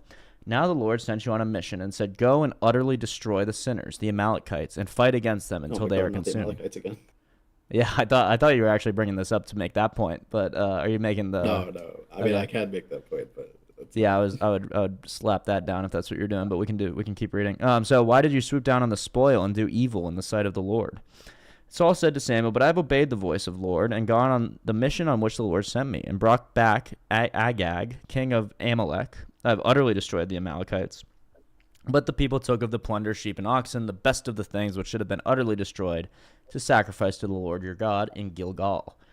So Samuel said, "Has the Lord as great delight in burnt offerings and sacrifices as in obeying the voice of the Lord? Behold, to obey is better than to sacrifice, and to heed than the fat of rams. For rebellion is as the sin of witchcraft, and stubbornness is as iniquity and idolatry. Because you have rejected the word of the Lord, he has also rejected you from being king." Then Saul said to Samuel, "I have sinned, for I have transgressed the commandment of the Lord in your words, because I feared the people and obeyed their voice." Look how he tries to make excuses. This is such a common theme throughout the Bible. It's exactly how Adam and Eve tried to squirm out of their little snafu. It wasn't my fault. It's not my fault. The people made me do it. "Now therefore, please pardon my sin and return with me, that I may worship the Lord." But Samuel said to Saul, "I will not return with you, for you have rejected the word of the Lord, and the Lord has rejected you from being king over Israel." And as Samuel turned around to go away, Saul seized the edge of his robe, and it tore. So Samuel said to him, "The Lord has torn the kingdom of Israel from you today, and has given it to a neighbor of yours, who is better than you. And also the strength of Israel will not lie nor relent, for he is not a man that he should relent." Do you understand what this conjunctive phrase means? That he should, yada, yada, yada. It means he's not a man who relents. That's what that means. Yeah. So that doesn't prove your point that he's not a man. It would if it said, "For he is not a man," period. And he doesn't relent. I mean, we already have that. Yeah, so the two verses you said that where it says he is not a man, you forgot to add the phrase that literally follows that. which basically implies he is a man, because he's not a man that should relent, implying he is a man that doesn't relent, right? I mean, there's wait, hold on. The one that he says he's not a man is also that, and I think that what is it? It's the one in Job, like Job. Job. In The one Job. in Job. Job. I remember when I was a kid, I used to call Job Job. Where Where are you finding all? I'm surprised that you're like shotgunning verses out right now. Do you have all these? Did you just one look up like a about him being list God, of we were- verses that say that?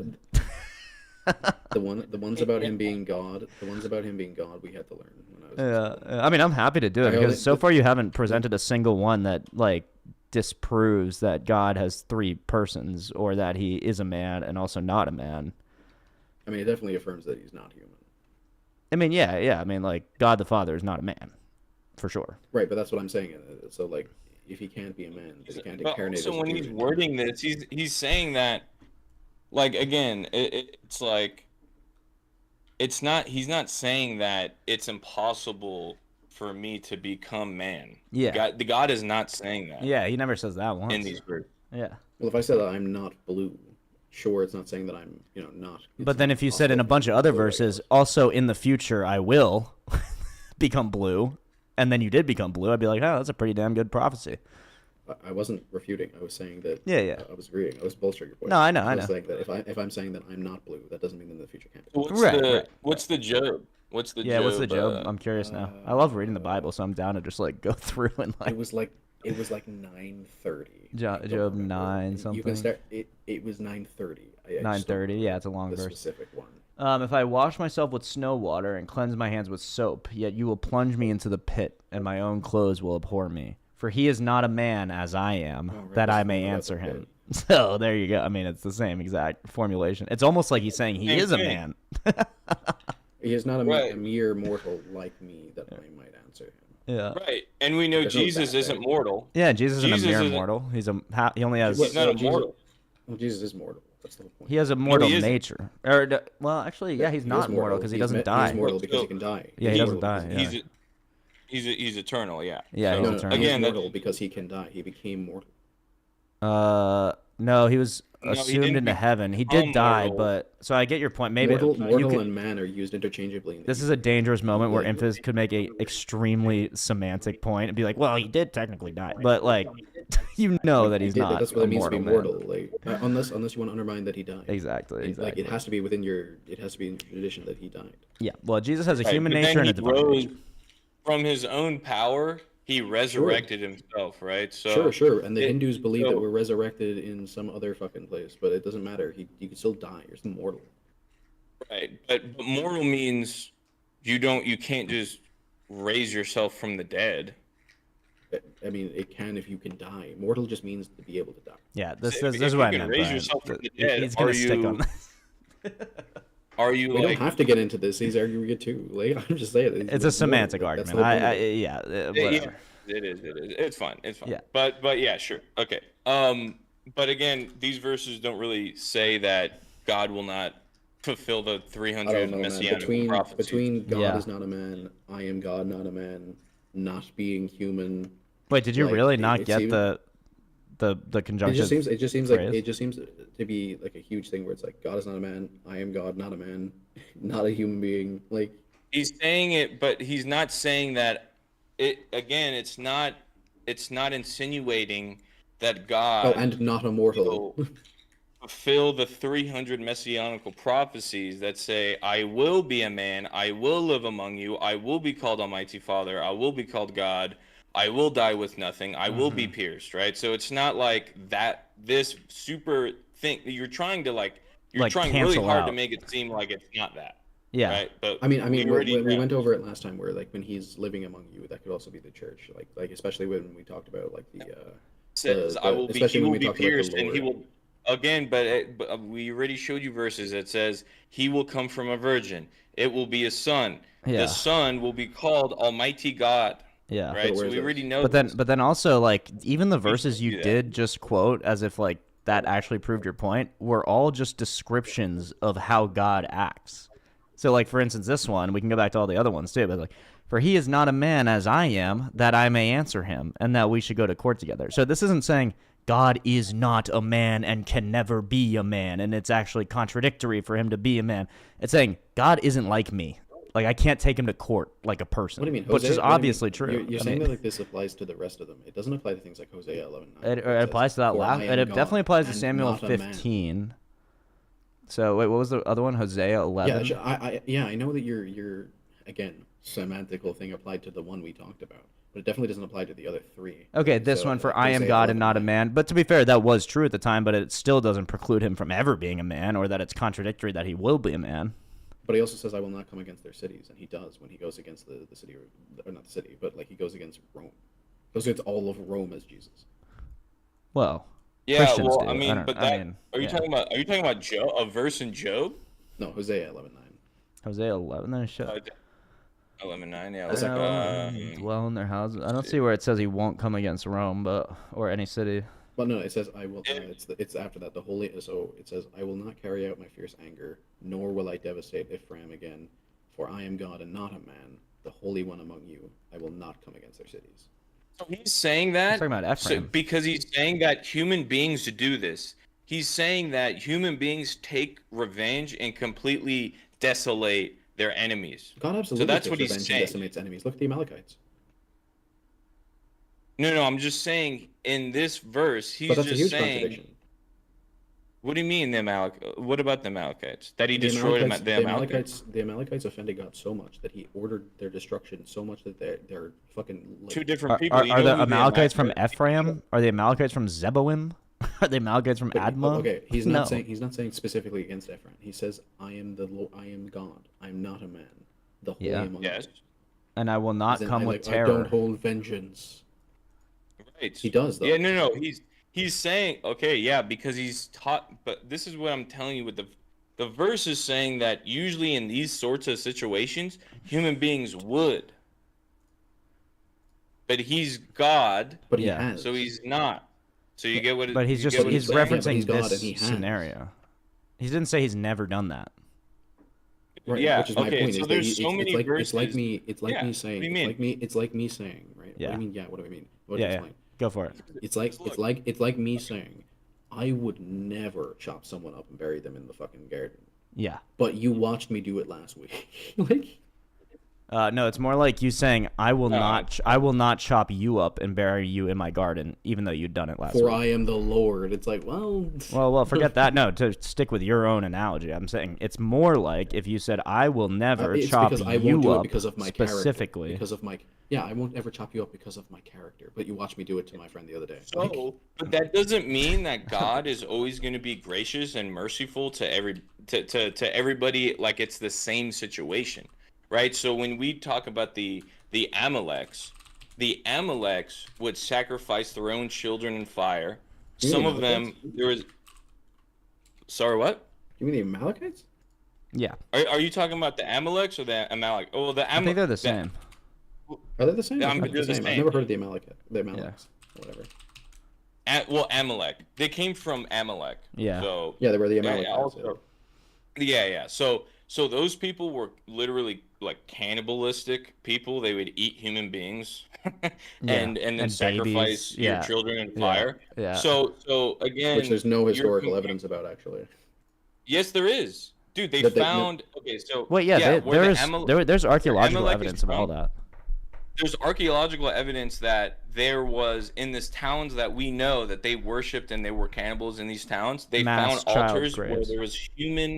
there was baby humans on the altars. Mhm. So we know that they were sacrificing And- children in fire. and child we do graves know with- by Thousands of kids. yeah. So we do know like yeah we do like what the Bible says. We know by archaeological evidence that is true. We don't even But have again, any. to We make- don't even have any archaeological evidence of the Amalekites. Dude, why are you Yeah, gassing? we do. we have them. We have. What do you mean gaslighting? I'm talking about we have them of the Canaanites. We don't have any of the Amalekites. We do know that the region yeah, I where they're should know. from. Yeah. With the region where they're from, there is dated to the time purported to the where Bible. these things were going on. No. By archaeology, okay, so archaeology usually is based off of biblical findings. So we know that these things exist from the Bible because actually, they here would we read go. the Bible, they'd I- go I- and they'd find it. I just looked it up. Yeah. There are no Okay. known extra-biblical references to the Amalekites in Egyptian, Assyrian, or Mesopotamian records. Their absence makes it harder to cross-reference them. Records. We're talking about archaeological evidence Yeah. that what the Bible said. Hey, there was people sacrificing children in fire, The right? Amalekites. That we have that. So you're just defending the Amalekites specifically because there's no. I mean, Were why there are you defending the probably some Amalekites? Actually? sacrificial? Were there probably some sacrificial religion somewhere? Something? Yeah. I mean, what the fuck was the Old Testament? They did the same shit. It just wasn't babies. Regardless, we're getting off the point Yeah. here. What? So again, Oh my god, it's been fucking 10 minutes. oh yeah. Well, I guess I guess we can just finish up here. Yeah, so, we can let him. So again, it's like, so when we look at these, I forgot. I even forgot the main point now. Fucking, what were we talking about? I don't even know. Like prophecies or something. We got so this is we got so like sidetracked. We got down to like individual words in like 20 different verses. You guys can have the last word. I gotta go. All right. Last word is peace, All right. brother. Thank you for joining. All right. I'll talk to you in a bit, dude. All right. Peace, man. Good shit. Dr. Brian. Bye. What's up, Sean? Got anything for us? Nothing much. Yeah, I was just reading through some of this. I'm a little confused about Aquinas's take actually on this on that thing you sent, but I just wanted to point out to Brian real quick, do a little breakdown of that whole. Like, he was being a sophist, right? Like, I asked him, "What is your epistemology?" And he said, "Well, we actually can't know anything to be true." And I said, "Oh, okay. So then your worldview's self-refuting, whatever, yada yada yada." And then you asked him, "So wait, what did you say about like knowing stuff or whatever?" And then he was like, "Oh, actually something completely different now that I'm arguing against you." I mean, is that not the definition of sophistry? Like, it's just like, I'll take whatever position suits my like needs at the given moment. Like, atheists love to move the line of everything. So they'll move the line of truth. They'll move the line of goodness. Yep. And they'll move the line of who you should kill and who you shouldn't kill, and maybe Yeah. no one should die. And it's like, oh, but maybe you should die if you did. It's like, dude, where is the line? You're moving the goalpost. There's no to standard. fit what you're doing. Yeah.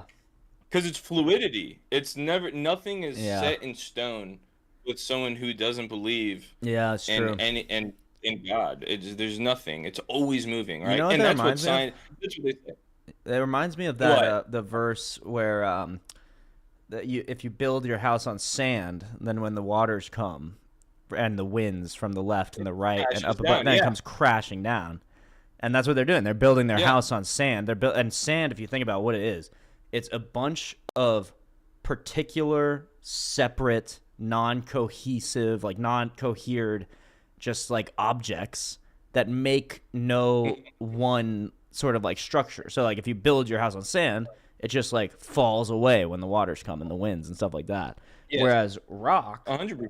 is something that's Mhm. solid, unmoving, actually connected, solidly connected. And, you know, Peter is the rock that Christ built the church on. So it's like, this is our rock, and that's why our worldview is coherent. And it's why atheists have to, like, jump around all over the place and, like, do backflips and fucking loop-de-loops to try to figure out how they justify anything, Right. really. Well, yeah, and it's a lot of ad hominems. It's a Yeah, lot of sighs. It's a lot of like, are you for real? Like when I brought up, which is so funny, Yeah. that I brought up the Shroud of Turin. Yeah. And then I knew he was gonna say it was, and I said, Yeah. look, this just came out. It's already here. And he goes, no, Yeah. it's dated It's from. And I said, 100%. no, dude. Yeah, it's 100%. And it's like, dude, listen to what I'm saying. New information came out. Yeah. And then he goes, oh well, and then now it's a whole argument Yeah. on that. And it's like, Yeah. dude, no, I'm just using this as evidence Yeah. as to what this verse is saying when he is pierced. Because the other day he tried to make it seem like, oh, well, how do we know if nails is piercing? It's like, dude, come on. Dude. All right. So, and then I read John the other day and I was like, oh, so I'm actually more right. Yeah, Because exactly. it's not even, we could use it as the nails. Right. But it's actually, but there's actually a literally pierced. specific piercing that is really important, like on both a theological and a historical level, because now I don't know if you've heard about this, but biologists, what I was talking about, and he's like, biologists have examined the body of Christ. Like, no, you dipshit. The body of Christ exists in heaven. Like, that's my belief. So of course I don't think biologists like examine the. But what the biologist says, when you die, what happens in your liver, which is where they are described to have stabbed him, just like on his body, right? And like obviously the Bible doesn't say like, and then they stabbed Jesus in the liver, but it's like, okay, so if you stab someone in the side and they're dead, what happens? You get water coming out from a biological perspective, like and so this is like both a historical thing, and then there's the theological significance of water and blood, like baptism and, you know, crucifixion. Like, I don't know, there's all this stuff going on, and they just want to totally like ignore it, basically. Like, I did love how he was like, because I knew I was so mad when he left. I wasn't mad, but I was like, damn, he left right when I was about to bring up Zechariah 2, which is like so hard for like anyone to deny what's going on here. Oh, well, we stumped him with that. He's like, that is interesting. Remember? And for Infamous, that's like as good as it gets. Honestly. It's crazy, man. Zechariah 2 really is an incredible passage. Like, I mean, I don't know how much. Yeah. It's crazy, man. I mean, Zechariah, I mean, there's a reason why they killed him. You know what I'm saying? Yeah, for real, dog. All the best prophets die like the worst possible deaths. Oh, my goodness. It says, woe to Jerusalem, how long and this is like, again, like, you know, Jesus uses so much like cool wording where he goes, oh, it's Jerusalem, how long I've wanted to like save you, to save your children. Yeah. And then it says like, but you kill all the prophets, right? Like that you kill every single prophet that I've sent you. Yep. And again, kind of the same wording that we see in the Old Testament, where it's like, oh, I thought so is Jesus like God, or and in the same sense in Zechariah, it's like, well, who's talking? Is there's two gods? No, but there's one God, and so it's like you kind of see that same language being used when Jesus is. It's absolutely everywhere, and maybe we'll do this next time. But I saw there's a great exegesis of well, I'll have to find it. It might be somewhere in. Oh, it's in Joshua. That's what it is. It's a really great thing where a guy compares a specific passage in Joshua to a specific passage in Revelation, and the similarities and the implications are just stunning about how this man that appears to Joshua. Actually, it would be, if I can, maybe I can pull it up really quick. I'm not going to do the whole like Revelation like connection and stuff, but if we just look in Joshua at this this particular part, it's just a great example of the angel of the Lord being this man, really. I don't know. That's gonna be impossible for me to find, I think. I'll just give it one quick try. Oh, no. Okay. Anyway, I'll find it for next time, and that'll be cool. Yeah. But yeah, man, that's fun. I mean, so I think I think if you don't believe in the prophecies now, I don't know what to tell you. Like, they're pretty obvious, and that they came true and that they exist. It's inexplicable, kind of. Yeah, and then like Wes Huff does a great job of showing also that the records that we have weren't corrupted, aren't changed. Yep. Like we have the Septuagint dated to 300 BC. We have the Isaiah scrolls dated a little bit before that. Yep. And then we have pretty much the entire New Testament written at the time in the first century. Yep. And then so there's really nothing to argue of like, well, was this written after Jesus? Like, no, we have the Septuagint that actually says all this stuff. So there's really nothing to argue. It's just rather of and kind of what I touched on before is the Bible is about your heart. So we have all the evidence that we need. Now it's just up to the individual heart of like, well, am I ready? Do I seek this or do I deny it? Yep. So no, it's so true, and that at the end of the day, that's why I shouldn't get so mad at Infamous for being a sophist, because like it's almost not his fault. Like, it is his fault, but it's almost not his fault that he his worldview is such that he cannot accept any evidence, Well, including he's saying logical that, evidence. yeah, he's saying that you're forced into what you think. Yeah, which is ridiculous. You're so- not forced into I know you're not anything. forced into what you think, and by Like, that unless you're logic, in- then there's no reason for him to argue with us because we actually don't choose what we think. So like from in his worldview, like from our worldview, it makes sense to try to convince Infamous to like not be a cringe atheist because we believe people make decisions. Like we believe you could actually choose not to do that, but he doesn't believe people make decisions. So I don't know why he's even like. You don't believe in consciousness, then it's like No, he that's doesn't. so crazy. Yeah, because it's like yeah. if I'm hungry. Yeah. And I'm on a diet. Yeah. Right? Like I'm on a Totally. diet now and I'm Totally. hungry. I'm like, man, should I eat or like and then I decide not to. It's like, was I forced into that or did I come up with that by myself? Oh yeah, according to Infamous, if you like go on this sick ass diet and you start like working out like crazy, and you just become jacked and ripped and like the healthiest guy on earth, you don't deserve any credit for that. That's his worldview. You don't deserve the credit, dude. You were forced to do all that. Like, it's very convenient for like the neckbeard atheist to be like, yeah, I don't work out because I don't have a choice. Yeah, I'm not successful. Yeah. Because it's not because I'm lazy and I don't want to work hard. It's because I'm forced to to be a loser. Literally. That's the world. That's not even that far down the line of a reasoning. Like sometimes for atheism, like to convince an atheist that like they don't have a grounding for reason itself, we have to go really deep into like epistemology that's hard for me to understand, hard for anyone to understand. But like the free will thing, the downstream effects are obvious. Like that's horrific. Like that you wouldn't get any, that you can just be a lazy sack of shit. You have no choice. So you should not be. Dude, it's like it's so crazy because the free will thing is so retarded because it's like you know what I find funny is like atheists will blame God.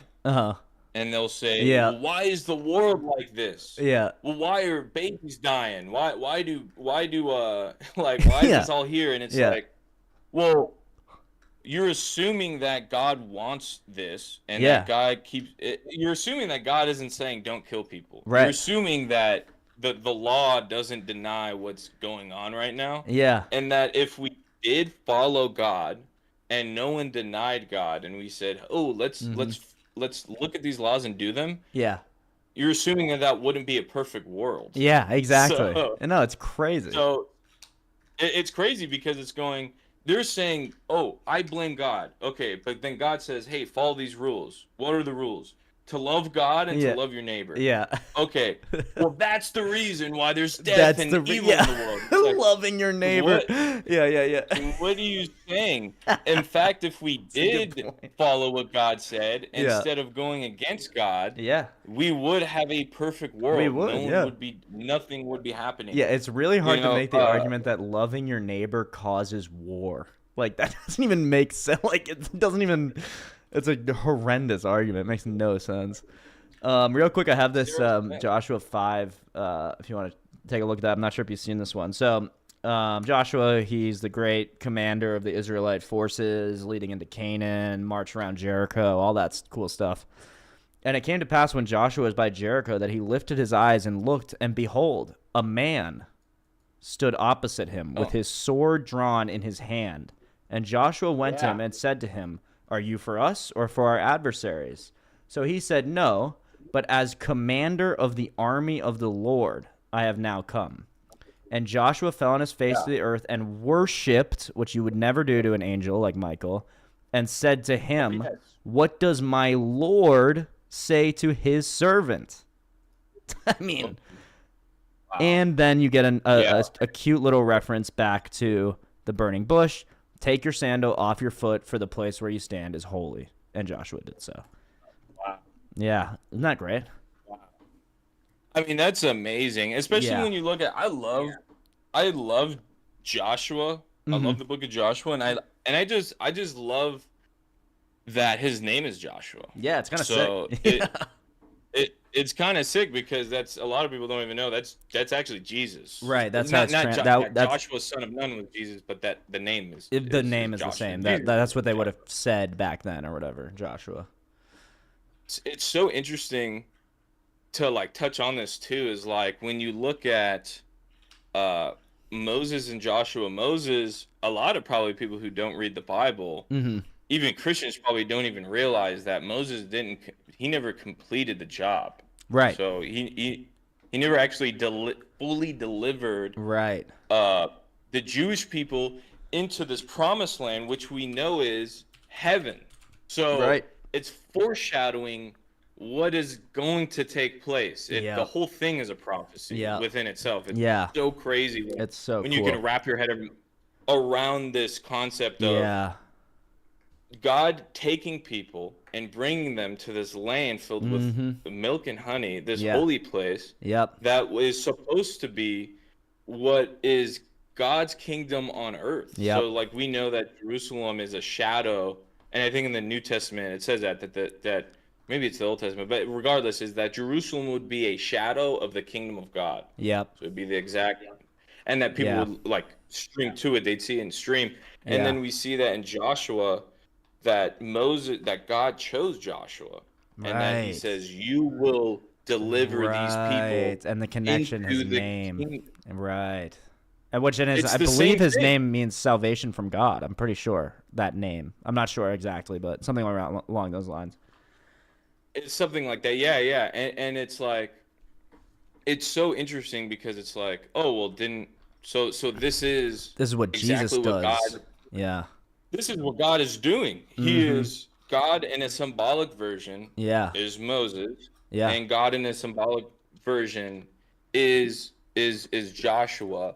And he's delivering them, right? So it's not you know, in a symbolic No, I know sense, exactly what you're saying. And I think you could take it even further, which is so cool. I never thought about this before, but yeah, the entire like symbolic story of the Jews leaving slavery in Egypt to enter into this promised land, shepherded by a prophet or multiple prophets, Moses and Joshua, whatever. Joshua as the leader, military leader, and Moses as like the main prophet or whatever it is.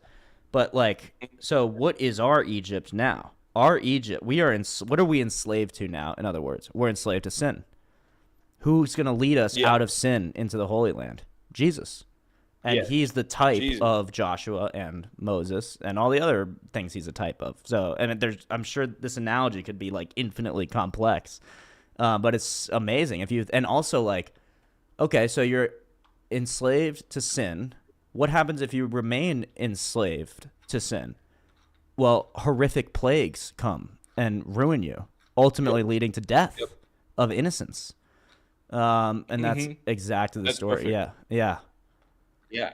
No, 100%. I mean, because that's why it's so.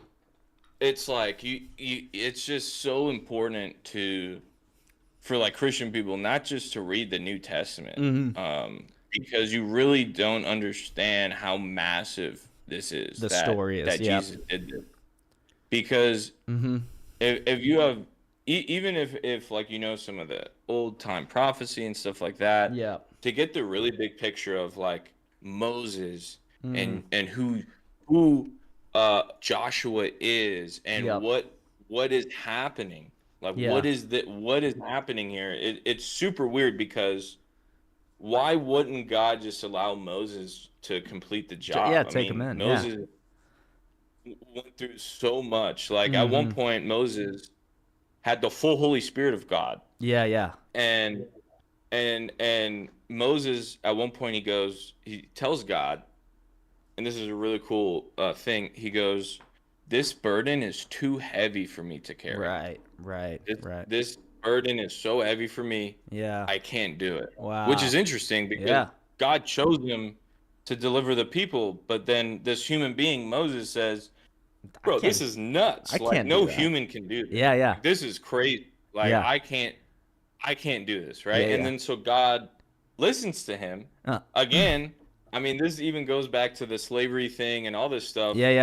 Well, if God needed him to do that and he denied it, why wouldn't God just say no? True. It's like, well, no, because God appeals to us. He gives us our desire. He gives us what we want. He's not going to withhold us, even if it's a bad thing. He's not going to withhold it. Right. He's just gonna he's gonna keep on going. And what he did was he split the Holy Spirit that was in Moses and split it with the 70 elders of Israel. So that's where the 70 Right. elders of Israel actually came Wow. from. Good point. So Yeah. yeah, it came from Moses denying His the responsibility, obligation essentially. given to him by God. Yeah. Yeah. And then so God says, okay, we'll pick 70 elders Yeah. from the people. Yeah. And I will split your spirit and give it to them. Wow. So that's kind of crazy. That's totally when you crazy. look And at then that. think about the type of Jesus in that scenario. So Jesus also says to God, "This is too much for me. Take this cup from me, but not my will be done. Your will be done. I'll do it anyway." So I'll do it anyway Yeah. because I'm God. because I'm meant to do this. Yeah, I'm the one. Yep. It is in my human nature. Yep. It's difficult for me because I have all these emotions. But in Yep. my godly nature, Yep. I will do this. I will Right? do It this. will be done. Yep. So Yep. Moses could never say that, and we Yeah. see this time and time and again, Yeah. where many times God would choose people, and they totally just they couldn't do it. They couldn't do They it, or they failed. do something good and then they start fucking up. Like David starts raping people, and you're like, "What the hell, dude? What the?" Exactly. Yeah. David, Solomon. Yeah. You have, dude. Even Saul it's so- originally. yeah. So when we look at that, every time God tries to appoint somebody Yeah. to do His will, they just can't do it. It's impossible. Yeah. So that's why we have this breaking of covenants Mm-hmm. and all these things. And again, like a lot of Christians probably don't even understand the significance of the everlasting covenant Right. if you don't read the Old Testament and Yeah. how difficult it is. I mean, like Mm-hmm. to hold up your end of a covenant like is crazy. Like if you promise them, that's why it says in the Bible, don't do promises. Yeah, Like, it it's not a does. wise thing to Yeah, promise someone. it's true. Jesus just Because- says, "Say yes or no, and then do that." Yeah. He Yeah. says, "Don't make any. say, Don't "Oh, swear to God. Don't swear to your mama. Don't swear to anything. Just say yes because you're not and do it, Mhm. or say no and don't do it. That's it." Yeah. Yeah. And in turn, it's like, hey, you're like gonna have like way less stress in your life because Yeah. if you keep on promising things and saying all these things, it's gonna be really difficult to like hold your end of the bargain, especially if you're making the promise. Totally. Uh, Yeah. And we see that like and Joshua is the one who actually entered a covenant with God, so he started a promise Right. with God. Right. So it wasn't even like one of the covenants wasn't even from God. Like the Yeah. covenant from God with Abraham, that was from God, right? And it wasn't even contingent on like what Abraham Totally. like it was just gonna happen because of his faith, right? Yeah. He was accredited with righteousness. Yeah. And in that righteousness, he was accredited righteousness by his faith, and in that faith, God promised him that. Right. And so but then after that, we have some covenants that like, well, the Jewish people actually created this covenant, Right. and they couldn't hold it up. Right. They Right. couldn't hold up their Yeah, end of yeah. the promise they had. Yeah. So, you know, And we can't and really then hold it so up then- either. That's why we repent and we beg forgiveness and mercy from Christ. Not- But yeah. Right. And it's not in the same way that God accredited Abraham righteousness and promised him this. Yeah. In the same way, Jesus, God, Yeah. did the same thing because it's an everlasting. So it Mhm. doesn't matter. It doesn't matter if it basically doesn't matter. Let's say if everyone in the world today didn't believe in God, Yeah. denied Jesus, Yeah. that covenant would still be alive. It Right. would never die. Right. Right. It would just take the one crazy. person who turns to him. It's crazy. It's nuts. Crazy. It's nuts.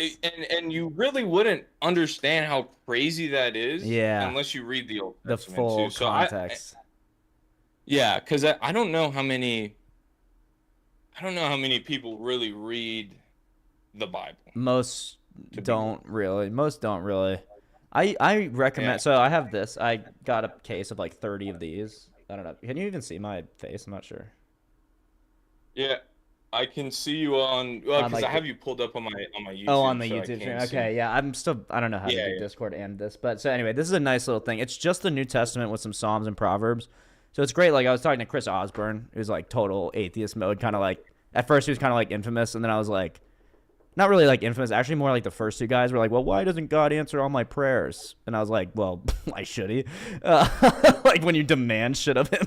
And so then this is great to just hand to someone and be like, you know, take a look, see if you like what Jesus has to say. Spoiler, they always do. Jesus is freaking awesome. So there's that. But yeah, once you're like in it, I think you have to start to get the full context. But I think the gospel just kind of gets people in it a little easier than being like, why don't you open up Ruth and try to figure that out? Like, you know, that's kind of I know. like, Well, you know what's crazy is like what got me to get back, because I've always been Christian, right. But what got me really to get back into just reading I read my Bible every day. I read Good. like, you know, Easy Flex. Yeah. I read about 5 chapters a day. Wow, Easy that's Flex. nice, man. That is an easy flex. I got to do more like that. Yeah, if you read 4 chapters a day, you Yeah. can finish the Bible in less than a year. Really? That's what I was doing. So So I was doing that actually. I just did it by page. I looked at the pages and I just divided by 365. But then I like missed a few days and I was like, well, now I got, you know, you get all weird. But anyway, sorry, keep going. What made you keep going? What made you get back into like reading it every day? Because you bring up Ruth. Ruth was not the first fucking book I read. Right, okay? But, right. definitely not. But I mean, it's like 2 pages. But like, Yeah, exactly. yeah, it's like a page and a half. Yeah. No, I read Ecclesiastes. Was my first book. See, that would be both good and bad to get into because it's like, it's so different than you would expect from any book in the Bible. But that's what turned me to it because, and I think a lot of people when they think of the Bible, they think, oh, well, it's just 1,500 pages of like do's and don'ts. Right. You know, no, it's like, so far from the truth.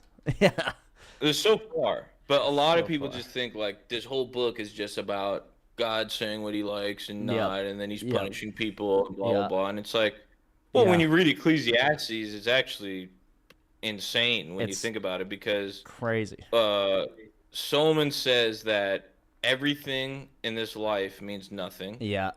That there is no like true meaning in anything that we hold on to. Yeah. Which is a crazy You're thing like, to say. Yo, what? Yo, like, wait, what? I thought, am I reading the Bible? Yeah. Like, what's going on What here? am I reading right now? Yeah. What am I reading right now? Yeah. And then it's so like mind bending how wise Solomon was and what he was. I mean, he was so like, dude, there's like no book like the book of Ecclesiastes. No one. There's no like every book in the Bible is so awesome. Yeah. And there's many different, there's so many books with many different things. I would say that like Ecclesiastes is one of the most interesting, thought-provoking. I totally agree. Books in the Bible. When I was, Well, when I was studying, so I don't even know. You know what's so strange about all this? Like, I was raised a Christian like nominally when I was little. And then I had my whole like atheist, agnostic, high school sort of beginning of college phase and stuff like that. Then I got super like red pilled during COVID, like in the political sense. Like I became like very conservative. I was like, everything they're teaching me in college is fucking DEI horseshit. So I'm gonna do it. Literally, this was my reasoning. Like I had no deeper thought process than this. And I was like, so I'm gonna choose a major that I think is the most insulated from that. So I chose theology. Yeah. It's like, because it's all ancient shit. I'm not reading any fucking like feminist, like my pussy smells like shit books from like 1983 as like a class, I'm gonna read actual fucking like shit, actual literature, like whatever. The best stories from all around the world. Like, so I got into it like that. So I had no like religious intention to like turn back to faith or anything like that. But it was the book of Ecclesiastes in a Christian Bible class where I was like, wait a second, Solomon was as angsty and depressed as I am, and yet Solomon is like the major figure. Like I thought I was like this genius that like figured out that God isn't real because I have teen angst, right? And I was like, oh no, this has been a problem for like thousands of years, right? It's crazy, man. It's crazy. I mean, even I like reading like a psalm every day too. Yeah, and that's psalms nice. kind of have that same thing where you're like, wait, so David, so God is coming in this guy in the line of this guy named David, and Yeah. then when you read the psalms, you're like, dude, David is like this depressed, super sad, Yeah. like all my friends betray me. Right. I have no friends. Right. Everyone looks at me and shakes their head. It's so true. I am late. Like it's like literally all the Psalms is like, but then you have this super awesome thing of like, Mhm. but as for me, I will take refuge in the Lord. I'll trust in the Yep. Lord. I'm not Yep. gonna trust in myself Yep. and try and do things on myself.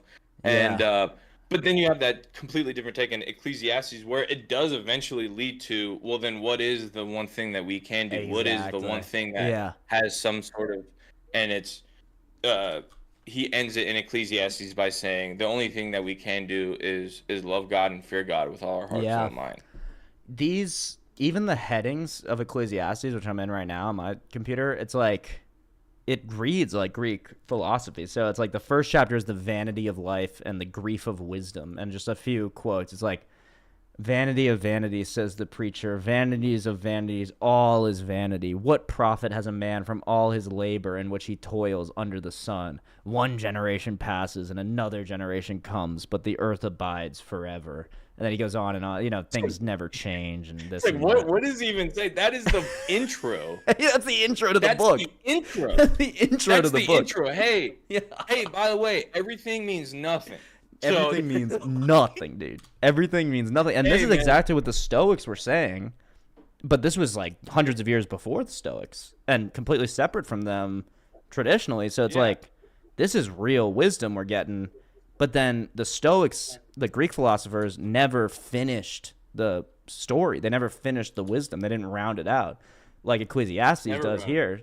Remember in 12, the last book of Ecclesiastes, remember how your creator in the days of your youth, before the difficult days come and the years draw near, when you say, I have no pleasure in them. While the sun and the light, the moon and the stars are not darkened, and the clouds do not return after the rain, in the day when the keepers of the house tremble and all these things, and desire fails, for man goes to his eternal home, and the mourners go about the streets. Remember your creator before the silver cord is loosed, or the golden bowl broken. And so what is the whole duty of man according to Solomon in the book of Ecclesiastes? Let us hear the conclusion of the whole matter. Fear God and keep his commandments, for this is man's all. For God will bring every work into judgment, including every secret thing, whether good or evil. And it's like, Dude. that makes sense. The Stoics have no answer to everything sucks and it is meaningless. They just remain in Yeah. that. Like, They remain in that, and then yeah. it's like then it's like your the vanity doesn't ever turn into hope. Your Right. vanity just turns into basically being a nihilist. Yeah. So Yeah. 100%. because you can read Ecclesiastes and you could go like, wow, dude, this is like, if you don't finish the book, you'd be like, oh, dude, Solomon was just a nihilist. Yeah, literally. For the Like whole book. literally, 'cause Until the he's very saying end. Nothing means anything. Yeah. Yeah. I mean, which I love, dude. Like, one Yeah. of the things that I love the most was, like, when he says that a man can toil all the days of his days of his life, right? Yeah. And that when he dies, everything that he worked for, someone who isn't as smart, who didn't work as Yep. hard, Yeah. who literally is just like, let's say a loser, Yeah. can come up and just take everything that guy's ever done and put it in his pocket and walk away. It's true. Dude, You're when like, I heard that, I was like, oh, dude, that's so true. I was like, It's my so mind true. was blown. I was like, it's yeah. so true. And in a dangerous way, it could kind of get you to go like, oh, well, then why even work for anything Yep. if a man is just going to, when I die, take all the stuff that I have? Or Literally. even what would be worse Yeah. would be I'm alive and they take it from me, Yeah. which happens a lot. Which also happens all the So- time. I mean, that's totally in the question. Yeah. All the time, like literally all the time that Yeah. happens. And Yeah. then it's like, why is like male suicide so high? I don't Yeah, know. right. But Well, yeah. They have no. That's because they're treasures. They're not storing up treasures in heaven. Like, so that's what we're told by Jesus and probably other places in the Old Testament. It's like there is treasure you can store that cannot be taken like that. That will not be Yes. taken at the end of your life, and those are the treasures in heaven. And a treasure from heaven, yeah. And I actually have a cool thing I thought of the treasures of from heaven. Yeah. Is it's like, well, because have you ever thought of like, well, what is the treasure? Yeah. Have you ever thought of that? I mean, I try. Like when I it? say it, what comes to mind is like anything to do with glorifying God. So that's part of it. Like just glorifying God, obeying Him, and worship. That's a treasure that you get It's yeah. in terms of maybe just honor or just doing the right thing or whatever. But then even things that are like could be seen as like secular, like goodwill, friendship, creating good relationships. It's the immaterial things that you do that are good. I don't know what the treasure is though. That's a good question because that I would say that's how you probably start to collect the treasures by maybe doing those things, but not sure. Yeah, so I think I have. Oh, did someone talk or no? No, I've been hearing like my thing is echoing a little bit because I'm doing no headphones. Oh yeah, it might maybe it's fine though. I was just making sure. I thought someone else was here. Yeah. So in the treasures in heaven verse, Yeah, like this super cool thing I found where actually I think it's right here. So like when you look at it, it's really weird because it's saying like this treasure, like a thief can't steal, right? Moth can't decay this treasure, right. and let's see if I can find exactly connection. Okay, here it is. So yeah, what is God's treasure that's waiting for us in heaven? So yeah, Luke 12:32, it says like sell your possessions and give to the poor, provide purses for yourselves that will never wear out, a treasure in heaven that will never fail. So the treasure won't fail ever. For where your treasure is, there. So this is kind of interesting. So Jesus is saying what the treasure is right here. Watch, right? He says, "For where your treasure is, there your heart will be also." Wow. Interesting. Interesting. So if we look at in the Old Testament, if we look at what like so there my treasures also okay. So then we look at if you type in Deuteronomy 4 chapter 4 verse 29. Yeah. It says, "But if from there you seek the Lord your God, you will find him if you seek him with all your heart and with all your soul." Mm-hmm. And then in Jeremiah chapter 29, verse 13, it says, "For I know the plans I have for you, declares the Lord, plans to prosper you and not to harm you, plans to give you a hope and a future. Then you will call on me and come and pray to me, and I will listen to you. You will seek me, and guess what? Find you will me. seek me and find me when you seek me with what? All your heart. All your heart." Yeah. Whoa. Yeah. And then So he it's says, him. "I will be found by you." So what is this treasure? It's him. It's him. God is the treasure. That makes sense. God is the treasure. That's a great Isn't that connection. crazy? I hadn't connected that. That's awesome. Thank you for showing me that because that's really important. Yeah. He's the only thing So that it's could be like- the treasure. He's the only thing that never passes away. Yeah. He's the only good thing. The only good Right? thing. He's the only one good thing. So He's it's not only God is good. Yeah. Yeah, it's not 72 versions Right. in heaven, It's I not, know.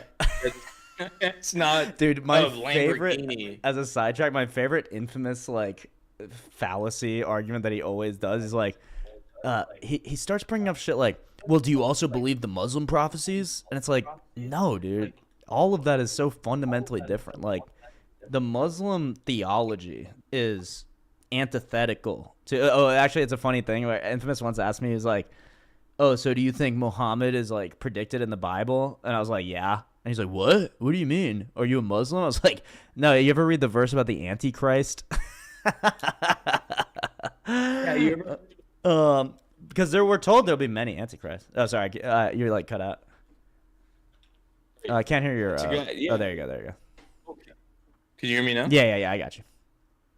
Okay, cool. Yeah, no, to add on, it's like, he says, "Many will come in my name, will use my name and deceive many." Who's that talking about? Yeah. It's talking about Muhammad and Joseph Smith. And Joseph Smith. And many other. And anyone else who decides to do that. There's a lot of New Age stuff Bro, where people like channel Jesus, right? Have you heard of that? Yes. Yeah. Well, dude, Hindus will go, "Oh no, dude, it's so funny, man. Yeah. It's so funny. How every religion goes, "Oh no, Jesus is Jesus is a good. good Like he guy." was a god in our He's Yeah. actually Jesus is actually in our religion. He's Exactly. actually a god in our so Exactly. the Christians are confused because it's actually Hindu. Krishna. Yeah. Yeah.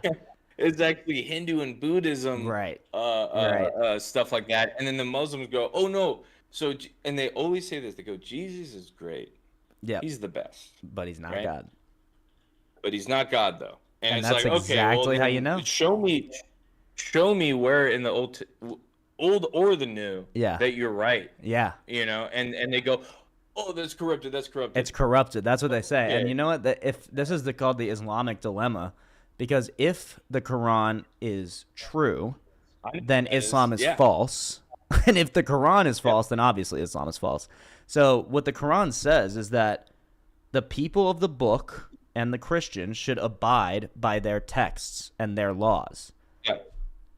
And Yeah. so you And go then to it the says- text and the laws, and it completely contradicts Islamic theology.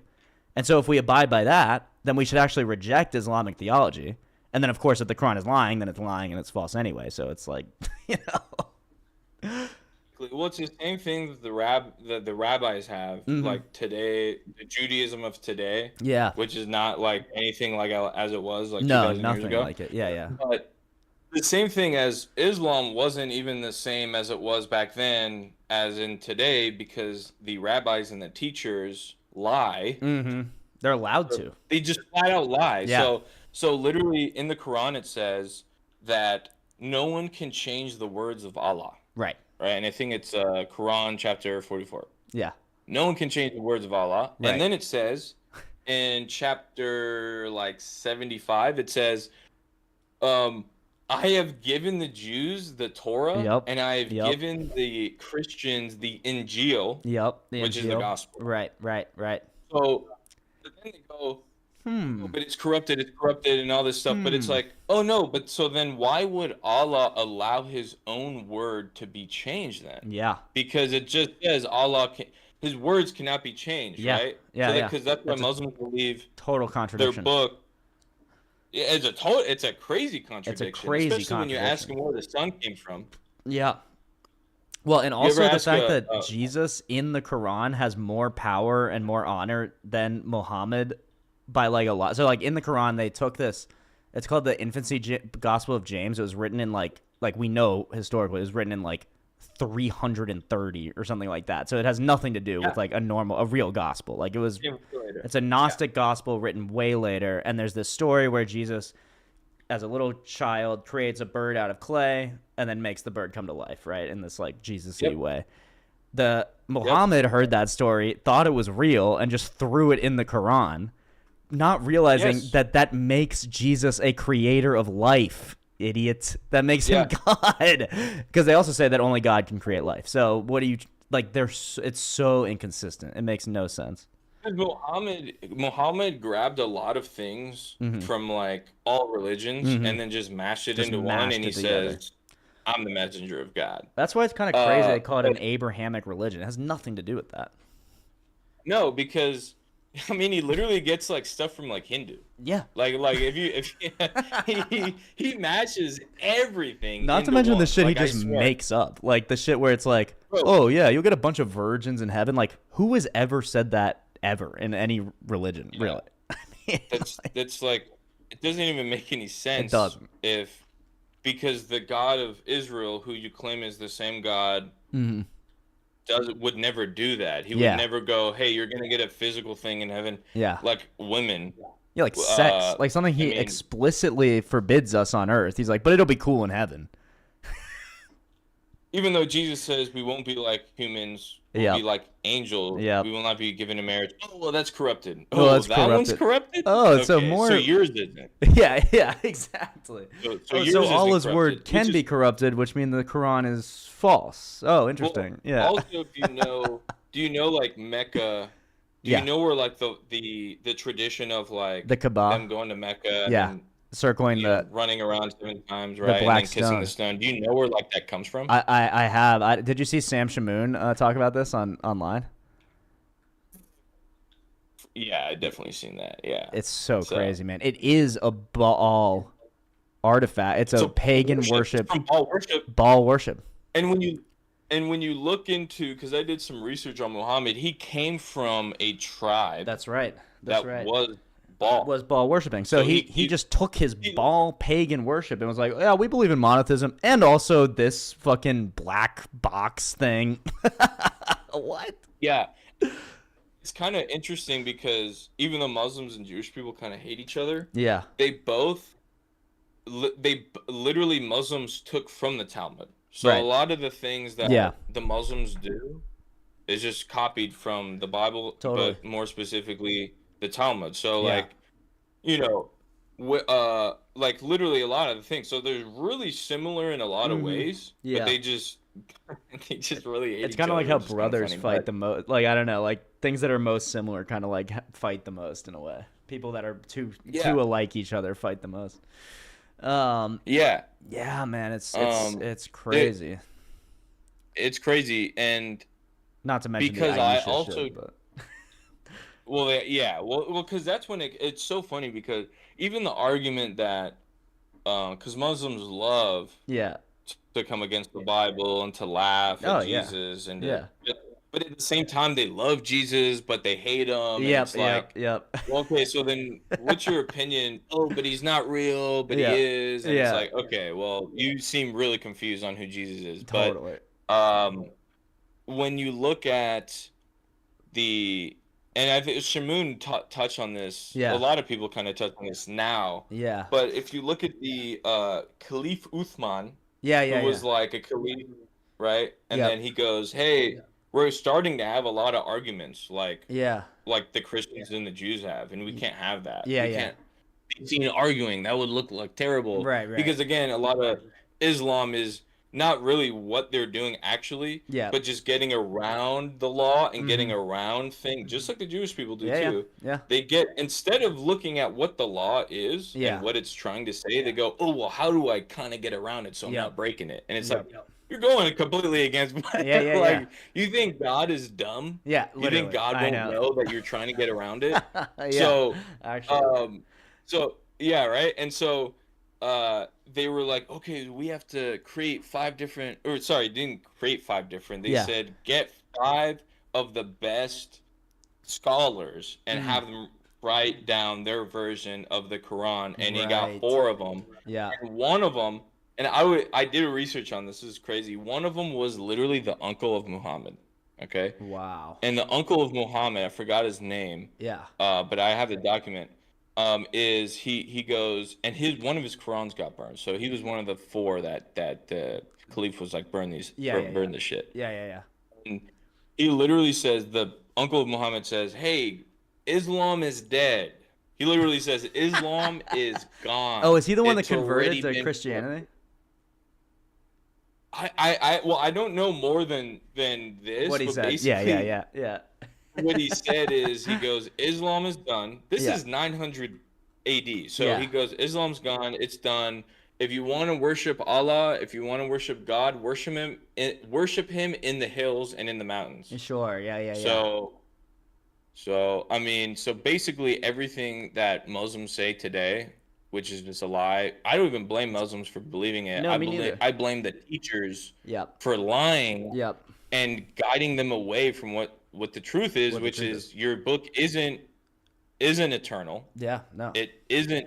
It can be corrupted, and in fact, in the creation of its existence, it has already been corrupted. It's already and then it's like, and to me, I mean, there's tons of internal contradictions that we've already established, but one of the most like troubling contradictions to me is that the Quran says that Muhammad is supposed to be held up as an exemplar of moral standards.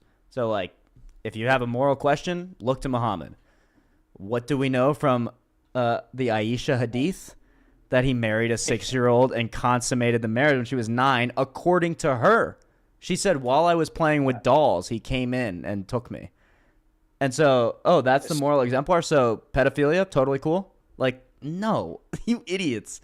It's impossible. It's an internal contradiction. it's a crazy contradiction, and Yeah. especially when you look at so I've some verses too on this. So it's like when we look at trying to find it.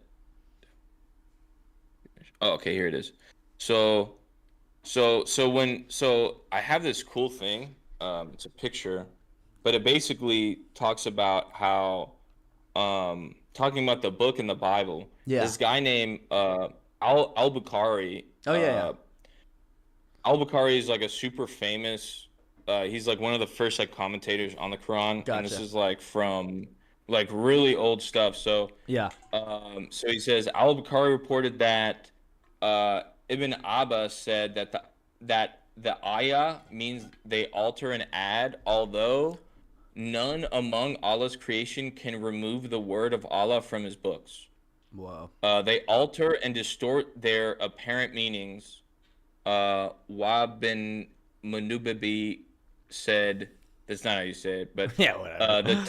the Torah, which is the Torah, Yeah. and Injil remain as Allah revealed them, and no letter in them was removed. Oh, would you look at that's weird. that? Would you look at that? So literally one, and again, Al-Bukhari is like known as like This is one the of the top. most famous This is the commentators on the Quran. strongest form of hadith you can get, pretty much.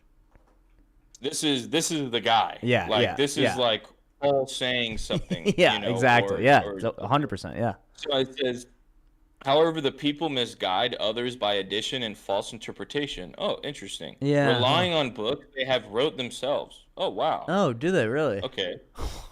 So, and then he goes, then they say, this is from Allah, but it is not from Allah, right? And then he Dude. goes, as for Allah's books, they are still preserved and cannot be changed. Ibn Abi Hatim recorded the statement, Tazkir Ibn Kathir, volume 2. So this is like Yeah. the exact book that it's in. So, Right. And this is dated like This dude, is like literally 1,000 like years if ago. Infamous did a commentary on the Quran. It's like, well, it is created by him, but it's not created by him, but also it can never be corrupted, but it is corrupted. It's like, dude. It's like if Infamous was trying to argue for Islam. 100%. So it's like because you fall in these things where it's like Yeah. even your own book disproves you. So Yeah. it's like you're so then and it's not, I mean, I'm not trying to come against any Muslim or anything. I'm no. just saying the teachers are lying Totally. and they're saying things that don't align with your own book. Totally. Your own book denies you. Yeah, so, yeah. There's also something cool I found too. Oh yeah. So all Muslims also believe that the earth is flat by default. Is that true? Yeah, so in chapter 88, verse 20 of the Quran, it says that the earth, how it was leveled flat. What So, and then this is a commentary from Tafsir al-Jalalin. Yeah. So this is another, he is one of the most famous commentators on the Quran. Sorry, so is from the famous commentary from the Quran, which is Jalal al-Dinali Mahali and Jalal al-Dini al-Sayuti, and it is also the common introduction to the Quranic exegesis. So it says, as for the words suitat, laid out flat. Yeah. So in Arabic they break down this verse. Yeah. They say, as for the words sutiat, Yeah. laid out flat. This on a literal reading suggests that the earth is flat, which is the opinion of most scholars of the revealed law, and not as a sphere as astronomers have it, even if the latter does not contradict any of the pillars of the law. So in other words, every scholar, Yeah. a real scholar of Islam, has to deny reality. Yeah. That's wild. So That's wild. So and then have you ever heard of the prophecy that one of the prophecies in the Quran says that the end of days you'll know by if the sun is risen from the west? You ever hear that? No, I haven't, but that's interesting. So there's an end time prophecy that says that, but I'll read the whole verse to you, which Yeah. no Muslim really wants you to read, right? Right. So, okay, so this is Sahih Bukhari, Volume 4, Book 54, number Yeah. 421. Okay, so it says, the Prophet asked me at sunset, "Do you know where the sun goes at the time of sunset?"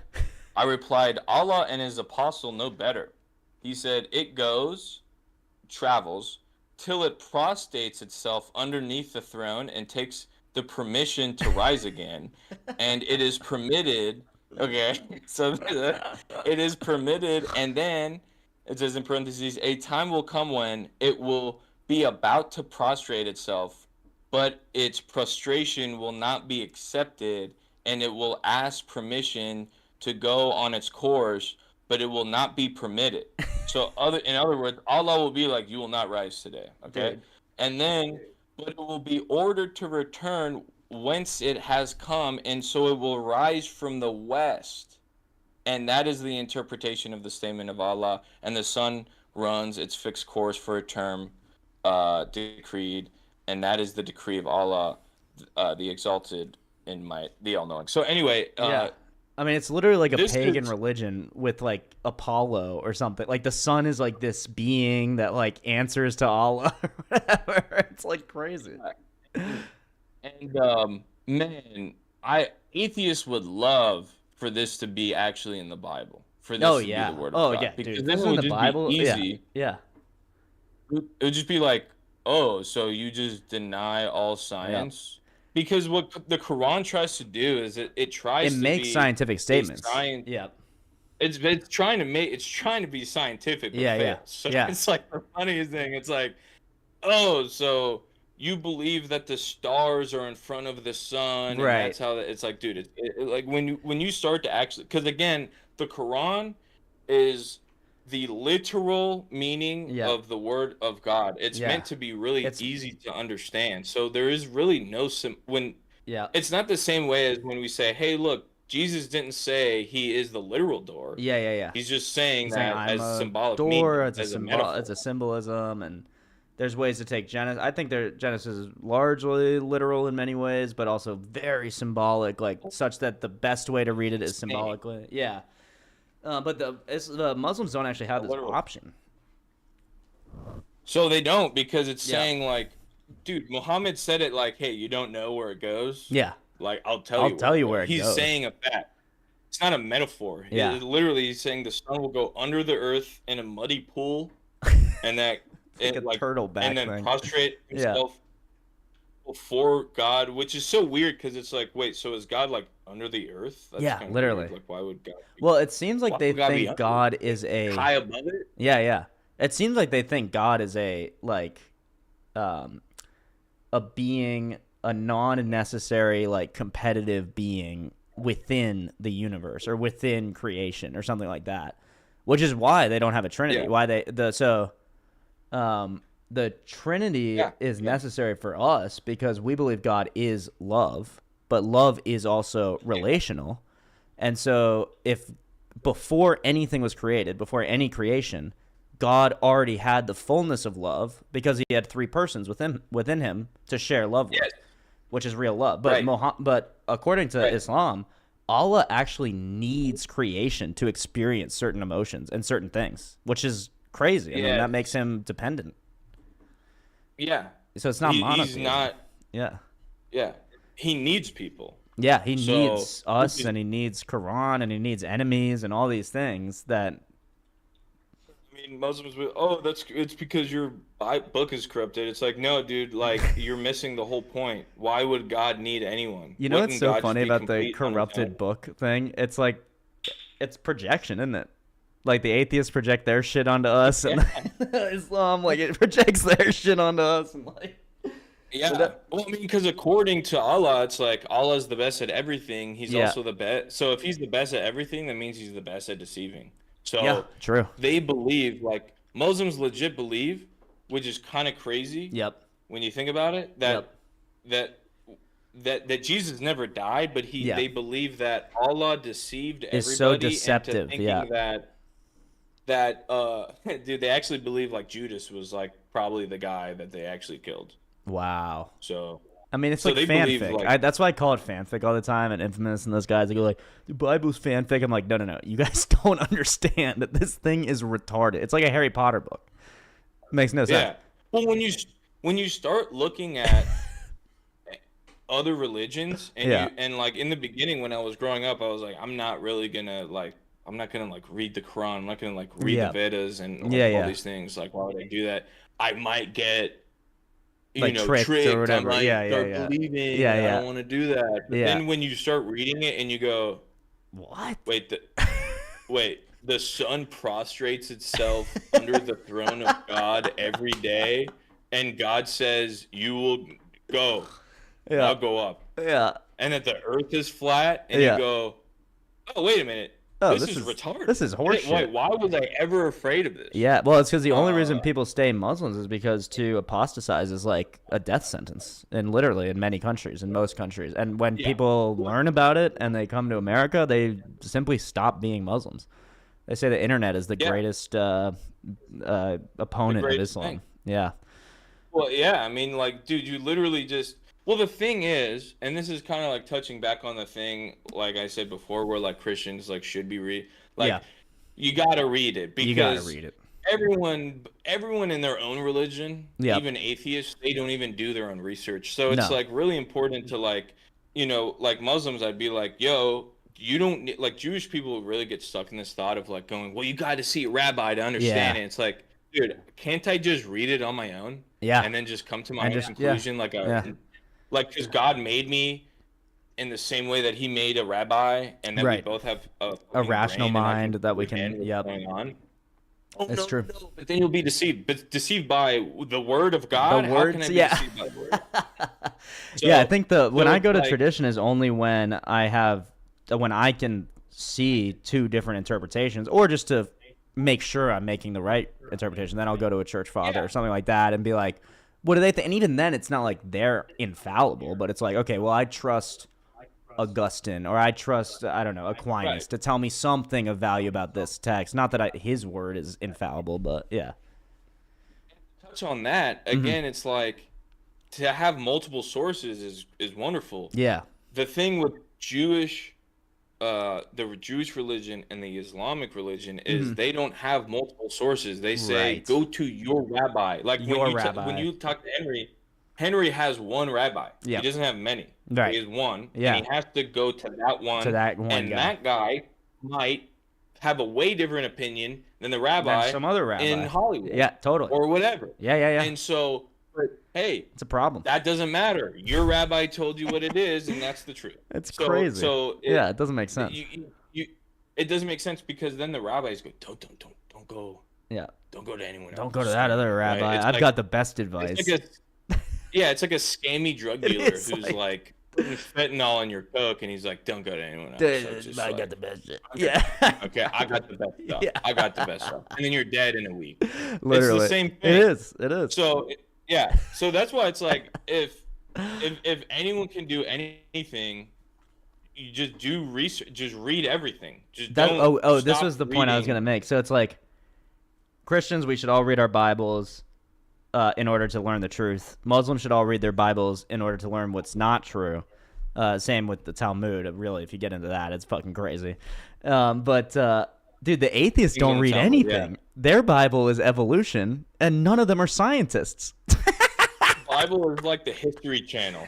Their Bible is literally the History Channel. Their Bible is a Reddit thread. And they don't even read that. It's like it, and again, it's like what you say. It's like the foundations fall within themselves. So Yeah. it's like you should never be. No one should ever be like worried about getting deceived. If Right. you do your research, you would Yeah. never be deceived by anything. Yeah. Unless you don't know. And then Right. the guy's saying, no, don't even look it up. Don't go to another person. Yeah, Listen yeah. to me. I'm the truth. I'm the dude. Right? And it's like, Yep. oh. Right. Great. And, yeah. Like, cool, dude. What is your qualification? Well, it's also funny when if you go to a imam and it's like, that's that one dude in the year 2025 saying, listen, I'm the authority on the fucked up pagan tradition from Muhammad in the year 600. So even if you went directly to Muhammad, you'd be getting some fucking weird advice. You'd be getting some like, oh, you could fuck a kid, you could have 4 wives, you can lay waste to towns and take their women as slaves, and all this shit that Muhammad would say. Your house. What's that? Do not have a dog in your house. Yeah, do not. Yeah, but if you have a fucking dog, dude. You forever. Yeah. You're unclean. You're unclean. You're unclean. And you're gonna go to hell, which is under the flat Earth. You're gonna hang out with the sun, and But so then you're trusting. You're not even trusting the guy. Like, so if you and I went to Jesus, just imagine what the wisdom, like the direct, just when you read his words, even it has this like effect on you. But imagine talking to him. And so a priest is like a shadow of that. Like, some priests are really good, some of them are bad, but a good priest is like a shadow of like what you would get if you tried to seek advice from Jesus. But a shadow of Muhammad is like you're talking to like a demon or something. Like, I don't know what you're talking to. At least you're talking to a pedophile. At least which is not good. Not ideal. Not ideal at all. Well, yeah. Well, because that's the thing with like it is kind of interesting when you look at the Bible, you look at Christians, right? Mm-hmm. And you look at every other religion. Every other religion tells you the most important, like deep, like teachings of their book last. Like last, meaning you could never find out unless you're like way into the religion, right? Which is a cult. And for some people, and for some religions, Buddhism, particularly in Hinduism, it takes not even like in your lifetime, not even 1,000 lifetimes, in 1,000,000 lifetimes, you might maybe get the secret to living forever. The odds are so against you. I mean, how many people have lived on the earth? Like 15 billion people, yeah, something like that. 10 billion, 11 billion, something, right? Yeah. How many people have reached nirvana? Like 4 people? Yeah. Exactly. So even if it was right, like you might as well just not do it. You have the same odds.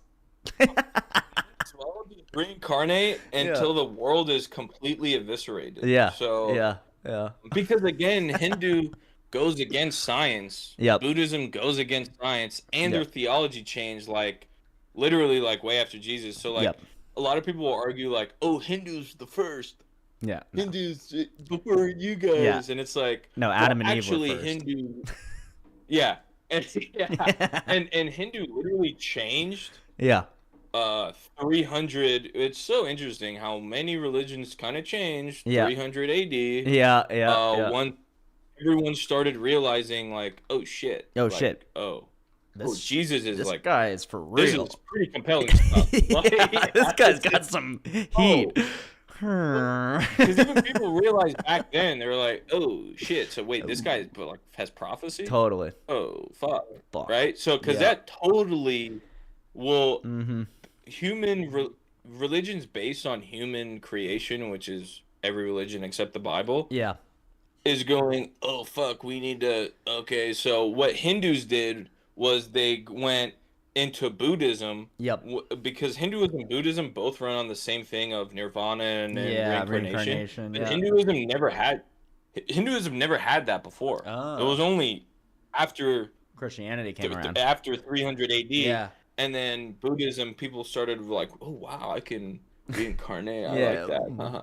And then Hinduism was like, oh okay, yeah, well we do it too. Yeah, we do it too. We do it too. What do you mean you do it? Wait, I thought you were the oldest religion that like doesn't change and like that's like the best. Yeah. Wait, so the whole thing did change because they didn't have that before, which is a main component of Hinduism and Buddhism. Is it's literally the whole thing is based off of reincarnation. So, Oh, it's so you don't have that with the Bible. People try and do that with the Bible and all that stuff, but again, it's like you don't really like. Again, it's like the Bible is so like we were super open. Hey, Jesus loves you. God loves you. He already forgiven you. Right. But then when you like ask a Muslim like, so like what is Like, what's the whole thing? What's the point? Like, does Yep. God love me? And does it say in the Quran, like, God will save me? Yeah. And it actually doesn't. No. So in the Quran, it's kind of crazy. It Yeah. never promises salvation. Really? Yeah, it never says it. It never Yeah. says like many times, even in the Old Testament, Yeah. David says like, "I know I will be in heaven. I know I'll Right. be in the sanctuary." Right. And many times in the Old and the New, it's like, "You will." Yeah. God will save you. You will have eternal life. This is Old Testament. Yeah. In the Quran, it never says that. So it Interesting. never promises. Even if you fulfill everything that that Muhammad said, that this is what God said. Even if you fulfill that, Yeah. Allah doesn't owe you anything. He doesn't promise No. you. Yeah, no, he So- doesn't promise you shit. And it's hugely problematic. Oh, wait, I forgot. Yeah, So Hinduism too. my comments got broken, but I can kind of see them. So I really like Ecclesiastes. Okay, determinism entails that you're determined to have false beliefs. We already talked about that, but yeah. Yeah, okay, so we talked about that stuff. But yeah, just on your point about like all these other religions give you this like they promise you some sort of esoteric knowledge way down the line. Christianity is the only one that tells you right on the front exactly like the second you walk in the door, this is how you're saved. And then everything unfolds from that. And it makes sense that it would be like that. It makes sense that that the most important information would be given to you right up front and first. Follow Jesus, love Jesus, follow his way. You know, it makes perfect sense. Yeah, and it's like there's nothing that like the Bible is an open book, right? Like I would say like Muslims have no problem with opening up even though they don't. But like you know, they don't read it. Yeah. If they did, then they would probably not look at their book. But Yeah. they have Hindus, Mormons, also Jewish people, right? Like Orthodox Jews, and then you have Muslims have no problem with going like looking at the Bible and then going like, well, like I challenge you on these things. And then when Christians defend it to perfection, because it's, I mean, come on, we've been doing it forever. Yeah. Then the debate goes away. But then when we go and we go, wait, what about this in the Quran? Yep. Or what about this? Or what about that? And they go, oh, well, you have to read in Arabic. Oh, sure. Oh, well, it's because you have to go with a teacher. Like if you argue with a Jewish person, they'll be like, well, I talked to my rabbi. The rabbi well, said if this. you got to sit down with my rabbi, it's like, dude, fuck your rabbi, bro. Yeah.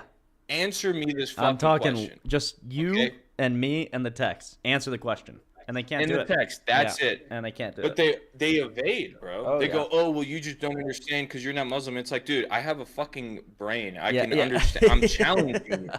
I'm challenging you. You don't have an answer, so you're going, oh, you have to read it in Arabic. It's like, dude, I don't have to read it in anything. I'm reading it right here. I even have commentaries on it from literally Muslim that people. is the paganism of Islam, is that it's tied to a geographical location. You pray to Mecca. It's tied to a physical thing in Mecca that you march around and kiss.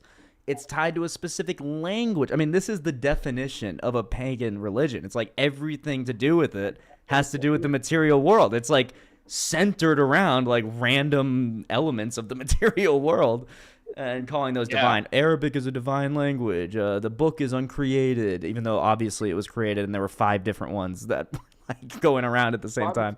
Like, you know. And then you start getting into like weird stuff, like where it's like when you talk to Jewish people, Henry got really upset when I mentioned this, and it's probably because he's like he's conflicted. So that's fine. He is. If you're conflicted, that it's like that's good. Don't get mad. And, and I understand like his anger is just like about himself and like how he can't answer these things. Yeah, exactly. It's the same with the atheists too.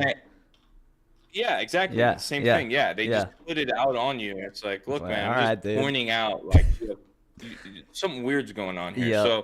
When the Jewish Orthodox, because I'm not sure, I don't, pretty positive Henry's not Orthodox. No, he's Reformed Jew.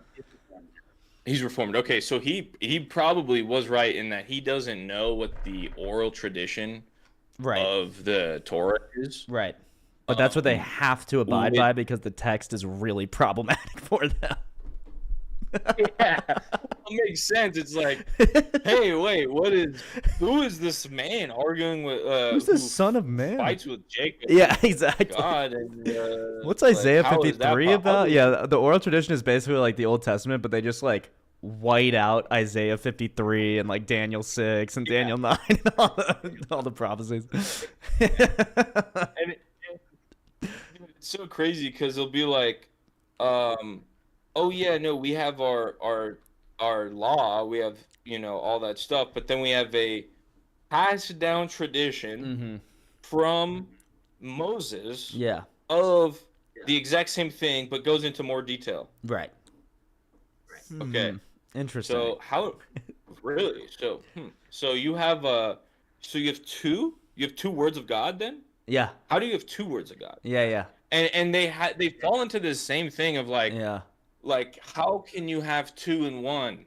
I Yeah. thought there's only one word of God. The word was in the beginning. The word Right. was with God. The word was God. Yeah. How can you have two different versions of that? And how Yeah. could they have two different things completely? Because they'll be like, Yeah. oh well, how do we know? How do we know when it's talking about animal seed? How do we know? And it's like, well, doesn't Yeah. it say? Isn't it like super clear? And it's Yeah. like, well, Well, also, and they add. They're adding. Yeah.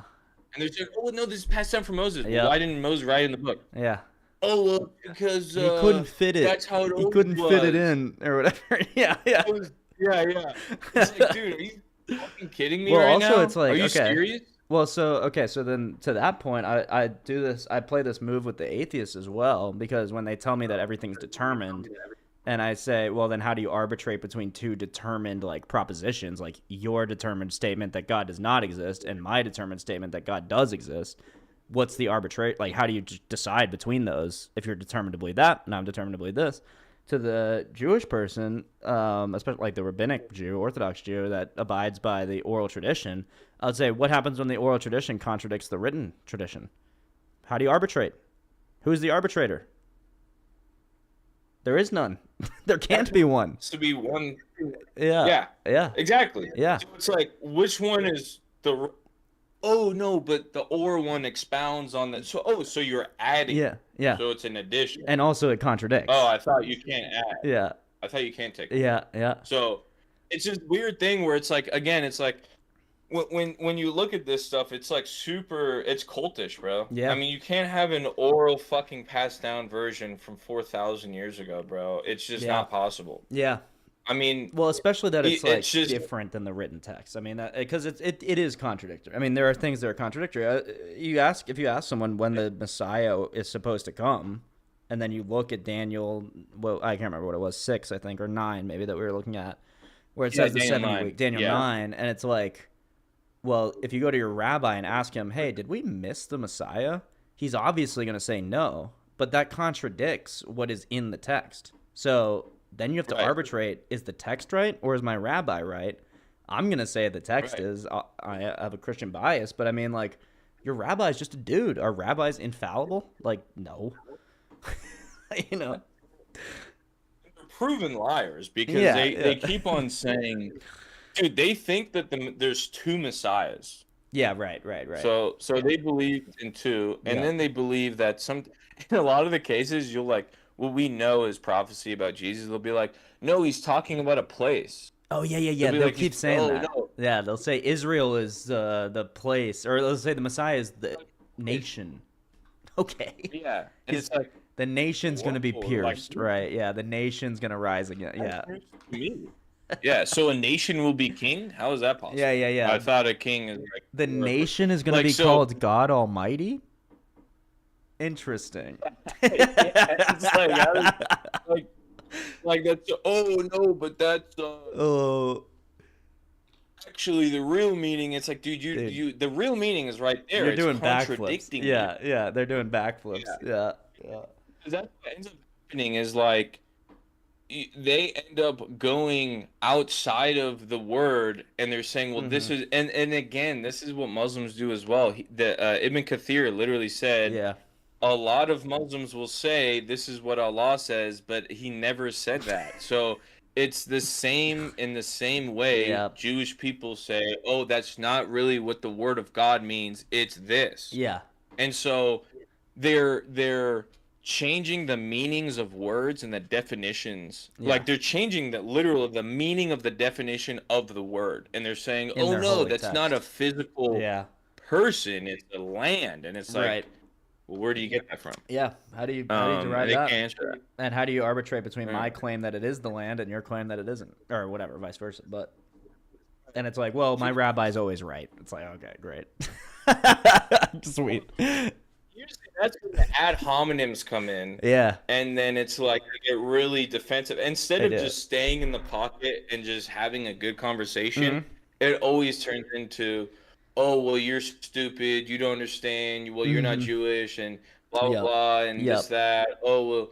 And it's like, dude, let's just have instead of Yeah. ad hominem attacking me, let's Totally. keep it to the scripture. But they can't. They can't because do it denies what they're saying. So Yeah. that again, it's like, dude, it's crazy when you talk to other people who are of different religions, and they, again, Christians also have this problem of they're not even reading their own book. Right. So you don't actually know what it says because you've never read it. You just you're just listening to your teacher or Right. your rabbi Right. or Right. the books outside of it, like the Yeah. Talmud or Yeah.